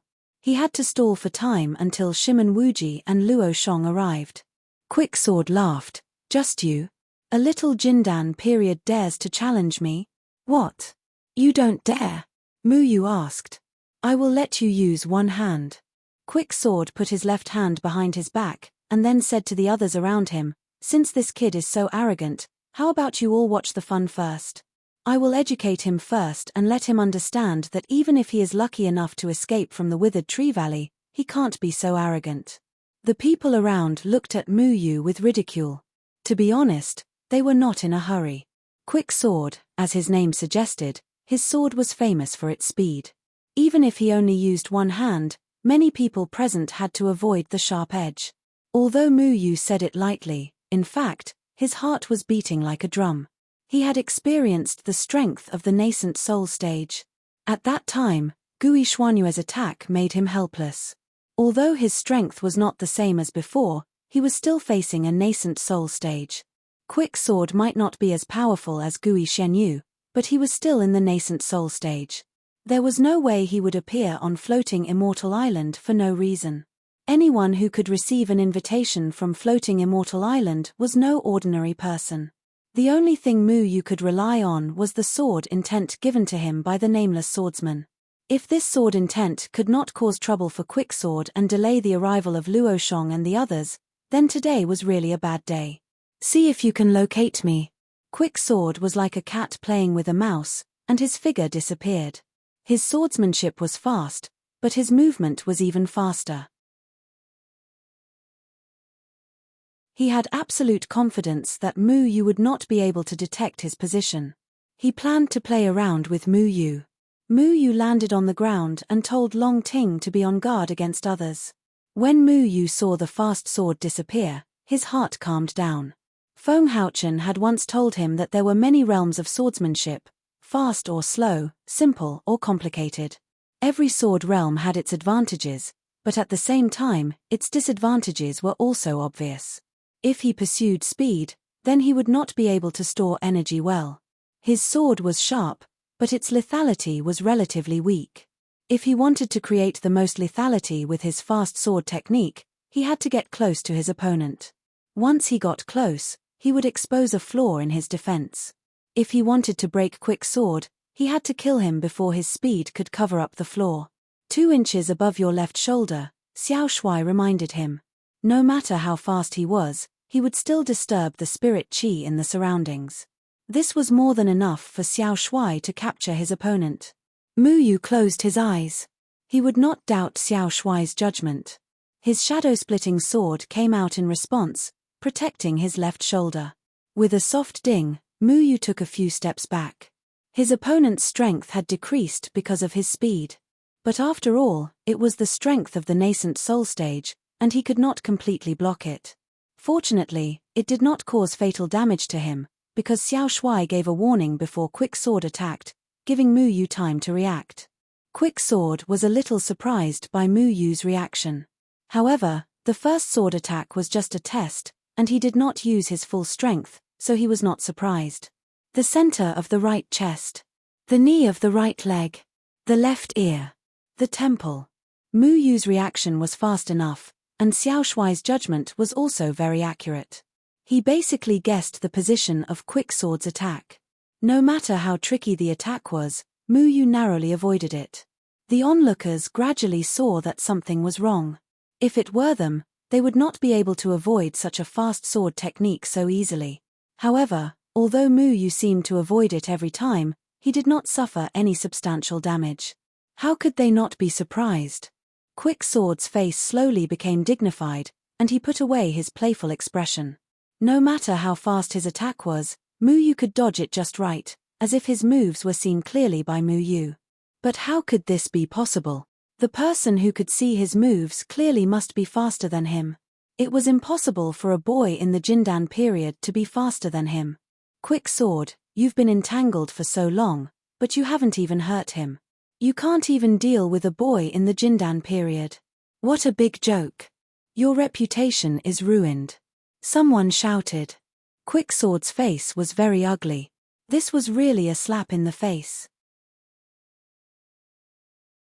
He was a figure that many people were afraid of, but at this moment, he couldn't even touch a boy in the Jindan period. It was a great insult to him. Mu Yu dodged Quick Sword's attack. Although he was not hurt, he could only be beaten passively. However, at this moment, he gradually evolved Quick Sword's attack movements in his mind. He gradually understood Quick Sword's way of attacking. He felt that he seemed to have the ability to retreat in order to advance and counterattack. But was this possible? Could a counterattack in the Jindan period cause damage to Quick Sword in the Yuanying period? At this moment, Quick Sword suddenly stopped. He glanced at Mu Yu coldly. If his sword technique could not kill Mu Yu, then his reputation would be ruined. His body shook, and suddenly, as if it was divided, he turned into 2 quick swords and rushed to Mu Yu in different directions. Quick Sword finally showed his special skill. Someone said secretly, and then looked at Mu Yu as if he was looking at a dead man. At the same time, he also felt sorry for Mu Yu. This kid in the Jindan period was able to force Quick Sword to show his true ability. He should be proud enough to die. Quick Sword's body technique was called shadow shifting. He could use a very high speed to create 2 doppelgangers to attack the enemy at the same time. He only had one real body, but he could switch between these 2 doppelgangers. No matter which doppelganger it was, it could cause damage to the opponent. The top of the skull, oh no, the heart. No, these 2 places are dangerous. Mu Yu, be careful. Xiao Shuai's judgment was correct. He knew that Mu Yu could only deal with one place even if he tried his best, and these 2 places were fatal. Mu Yu was in a dead end. 2 doppelgangers. In front of the Heaven Sword 9 guides, he was simply asking for humiliation. Mu Yu did not panic. While the smell of death was coming, his heart was still as water. The eighth move of the Luo Chen swordsmanship, mysterious thunder fall. Tao gave birth to all things, and thunder was the law. The spiritual power in the air became restless, and the spiritual power began to press against each other. Blue sparks flashed between them. The surrounding spiritual power was in chaos and constantly tearing.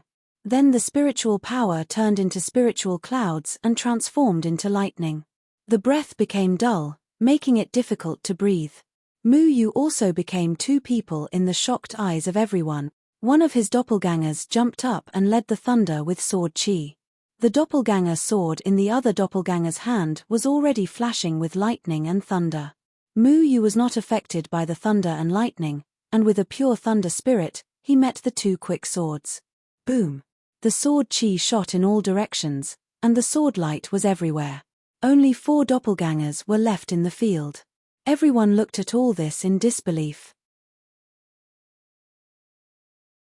A teenager in the Jindan period was actually on par with Quick Sword of the nascent soul stage from the Sword Washing Valley. You also know the 2 sword techniques of our Sword Washing Valley? The Sword Washing Valley was furious. His every sword could not easily take down Mu Yu. Was this really something that could be done in the Jindan period? Mu Yu snorted, 2 sword techniques? What rubbish, I don't care about it. He shouted softly, and the doppelganger sword in his hand trembled again. The third Mu Yu split out and rushed into the battlefield with the third doppelganger. What? Quick Sword was stunned. How could there be a third doppelganger? The falling dust sword technique is divided into 9 moves. Each move can turn passive into active. 9 moves and 9 doppelgangers. The highest realm is 1 into 9. 9 people against 1 person. It depends on whether you can comprehend it or not. Feng Haochen's words echoed in Mu Yu's mind. The former true god defeated 5 spirit lords Yu Meng by relying on the heavenly sword 9 gravity. How could his sword technique be compared with the 2 sword techniques of the Sword Washing Valley? The 9 moves changed and depended on each other. The 9 moves could be combined into 1 move could be divided into 9 moves, and 9 moves could be divided into 81 moves. As long as the falling dust cultivation method was used properly, 1 sword could be transformed into 9 swords, and 9 swords into 81 swords. Mu Yu fell into an unprecedented state of emptiness. In his heart, there was only the doppelganger sword in his hand. Facing a Yuanying realm practitioner, he had to be cautious. The 2 figures of Quick Sword seemed to be fixed in Mu Yu's mind. He saw every movement of Quick Sword, and what he would do next was also in Mu Yu's calculation. Attacking with a bending posture, the Zigong acupoint is wide open, which is the Achilles heel of this doppelganger. Attacking directly, the Shenting acupoint is exposed, which is the Achilles heel of the other doppelganger. Even if Mu Yu knew the opponent's Achilles heel, his strength was not enough to break Quicksword's attack. He had to rely on external forces. Mu Yu's eyes flashed, and the sword intent in his right arm surged. An explosive power filled his right arm. His arm could not completely withstand this kind of damage, so he urgently needed to guide this power out. The doppelganger sword split into 2. Mu Yu twisted his waist and swung the doppelganger sword with a huge force to stab Quicksword's Zigong acupoint, while the other doppelganger sword in his hand forced Quicksword's Shenting acupoint with a force of 1,000 katis. Quicksword was shocked. His real body was in front of Mu Yu, and he felt Mu Yu's fatal sword. He wanted to dodge, but found that Mu Yu's sword intent was stronger than his, so he could not dodge at all. He immediately changed his position to the doppelganger above him, but the doppelganger above him was also shrouded in the aura of death. No! Quick Sword roared unwillingly. His chest felt cold, and he looked at his chest in disbelief. Mu Yu's doppelganger sword was directly inserted into his body, and the aura of life was quickly flowing out of his body. How is this possible? Quick Sword's eyes widened. He didn't know why he was defeated by a person in the Jindan period. Why did a boy in the Jindan period have the power comparable to a person in the Yuanying period? Why could Mu Yu in the Jindan period see through his Mingmen? Why did the speed he was so proud of not hurt him at all? When Quicksword fell, his eyes were open. He died with his eyes open. A person in the Yuanying period could not hurt a cultivator in the Jindan period, and was even killed by him. This was not only a big joke, but also a great insult to him. What? The onlookers were shocked. What was going on? Why was the one lying on the ground not Muyu in the Jindan period, but Quicksword, who was known for his speed?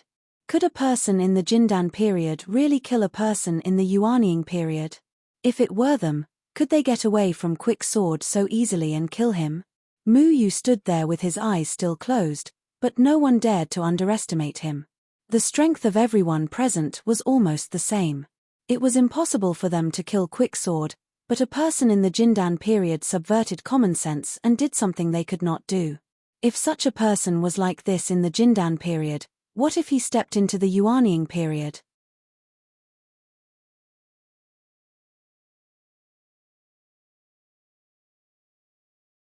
Chapter 176. No one dared to think about what would happen if Muyu stepped into the Yuanying stage. These people were all here to kill Muyu. At this time, they had already formed a grudge against each other. If Muyu stepped into the Yuanying stage and wanted to take revenge one by one, no one present would be able to escape. Muyu's situation was not good at this time. He used the power of the broken sword. His arm was fractured and tearing pain filled his right arm. He was able to kill Quicksword by relying on Xiaoshuai's judgment and the power of the broken sword. At this moment, it was absolutely impossible for him to fight with others. He didn't want to kill Quicksword, but if he didn't kill him, he would be the one to die. However, Muyu was still in an ethereal state at this moment. He had been in the 9th heavenly layer of the Jindan stage for a long time. The bottleneck was like a layer of gauze. This battle made him see the gap between the Yuanying stage and the Jindan stage. He seemed to have figured out a question that had been unanswered for a long time. The spiritual power in his body was undergoing essential changes. His damaged tendons and veins were quickly recovering, and his momentum was constantly rising. He's going to break through to the Yuanying stage. Kill him. Shiyun of the Danding sect suddenly shouting out everyone's thoughts. Everyone present could see what had happened to Muyu, and each of them had experienced it. No one expected that a battle would give Muyu the opportunity to break through. At this moment, Slow Sword also broke free from Muyu's snake venom. When he saw Quicksword being killed by Muyu, his eyes suddenly burst with anger. Quicksword and Slow Sword came from the same sect.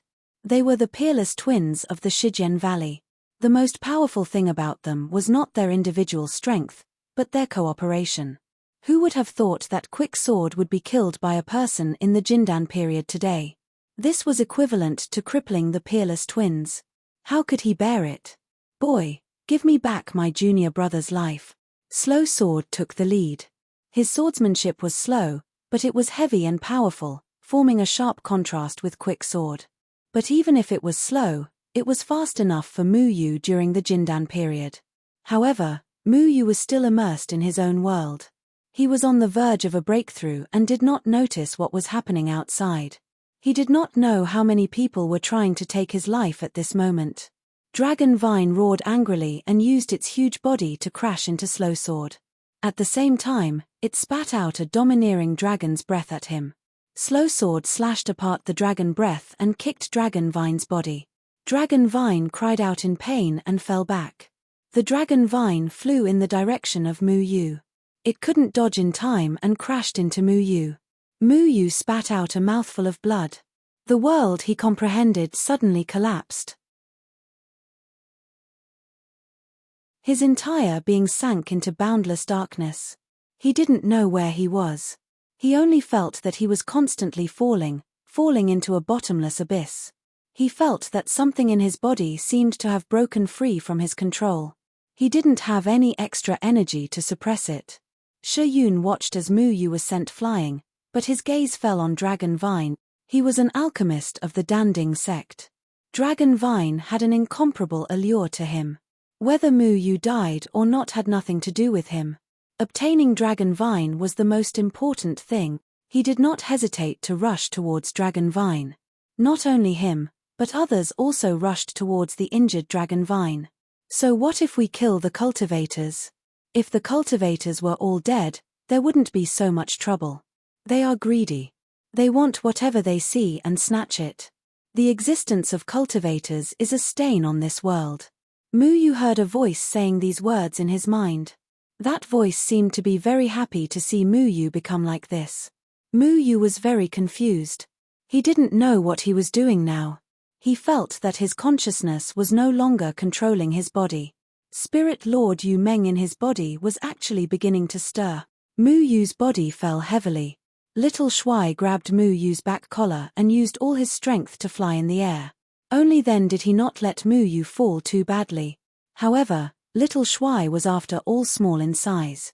The impact of Dragon Vine was so strong that it was unable to offset it. Mu was smashed into the ground, creating a huge pit. You killed my junior brother. You deserve to die. Slow Sword roared and once again raised his sword to attack Mu. Mu, are you okay? Quickly wake up. That guy is coming again. Little Shuai checked Mu's injuries and found that the fracture of Mu's right arm had healed. There were no injuries on his body. However, there seemed to be some changes on Mu's body.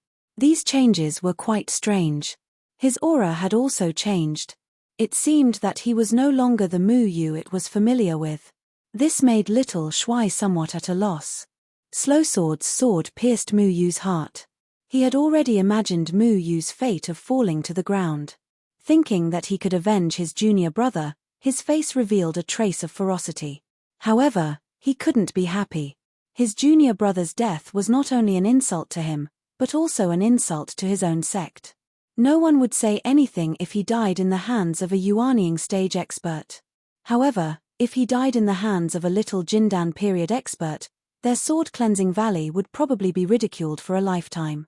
Mu suddenly opened his eyes. His left eye was filled with white light, while his right eye was flickering with black light. A strange body pattern was faintly discernible on his arm. Mu stretched out his hand and directly grabbed Slow Sword's sword. Slow Sword was shocked. He suddenly found that he could no longer move forward. How was this possible?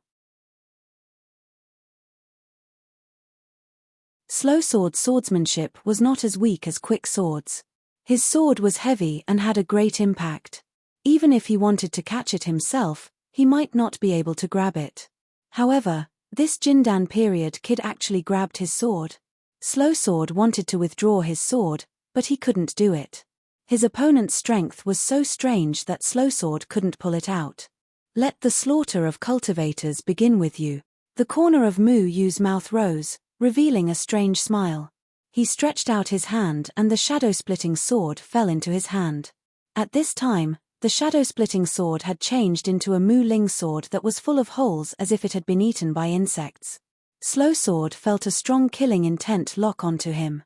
It was as if he had fallen into an ice cellar. His whole body was cold.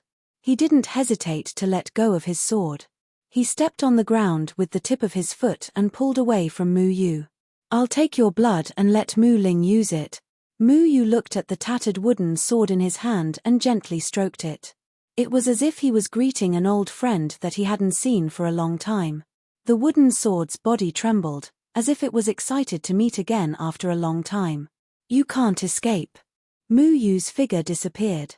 When he reappeared, he was already behind Slow Sword. His voice made Slow Sword feel the call of the Grim Reaper. Slow Sword had never heard such a tone. It was clearly mixed with infinite vitality, like a surging river, but it also carried endless killing intent, as if it made his soul tremble. Slow Sword still wanted to struggle to escape from this murderous aura, but he felt a pain in his neck, and then his whole body fell into nothingness. His thoughts were gradually fading away, and there was only darkness in front of him. He actually saw his own body falling down. It was a very strange feeling. Before he died, he actually saw his own headless body. He was unwilling to accept this and wanted to shout loudly, but he found that he couldn't speak. Slow Sword's head was separated from his body in front of so many people. It soared into the sky and then fell heavily on the ground in the distance. His body fell from mid-air and crashed into the ground with a dull thud. The peerless prides of the sword-cleansing valley died just like that. Everyone looked at the headless corpse on the ground in disbelief. No one could imagine that a person in the Jindan period could actually kill 2 Yuanying stage cultivators in succession. No matter which one of the peerless prides was the leader of the younger generation. The people present may be able to defeat them one-on-one, but absolutely no one dared to say that they had the chance to kill them. However, Mu Yu actually did it. What was the origin of this Mu Yu? Was he a human or a ghost? Mu Yu looked at the wood spirit sword in his hand. The blood on the blade slowly seeped into the body of the sword. A small hole in the body of the sword was slowly closing. The body of the sword emitted a strange green light. The power of the sword was slowly increasing. The blood of so many people should be able to repair you a little, right? Mu Yu looked up and licked his lips as if he had tasted something delicious. The killing intent on his body was getting stronger and stronger, and had already covered everyone. Let's go. Everyone who was swept by Mu Yu felt as if they were being stared at by a poisonous snake. Their hearts trembled and they immediately wanted to leave without hesitation. However, Mu Yu had already appeared behind a person. Mu Ling's sword penetrated that person's chest. Blood sputtered out like a fountain. That person unwillingly opened his eyes wide. He bent his hand as if he wanted to grab something, but his body was powerless and drooped down. The other 6 people saw how fast Mu Yu killed people, and their hearts suddenly became cold. Can't kill people, can't kill people. However, at this time, the light in Mu Yu's eyes gradually disappeared. His eyes regained a trace of clarity, but soon they were covered by black and white light. The light in his eyes flickered as if he was trying his best to seize control of Mu Yu's body. Our mission is to kill the cultivators. No, it's not. Cultivators exist for a reason. You should obediently go back. This is my body. You idiot. Mercy is the death of us. Can't you see that they want to kill you? If they want to kill me, I will kill them myself. I don't need you to control my body. Mu Yu hugged his head and cried out in pain. Then, he fell to the ground. He curled up his body and kept rolling. The 2 consciousnesses in his body were fighting with each other.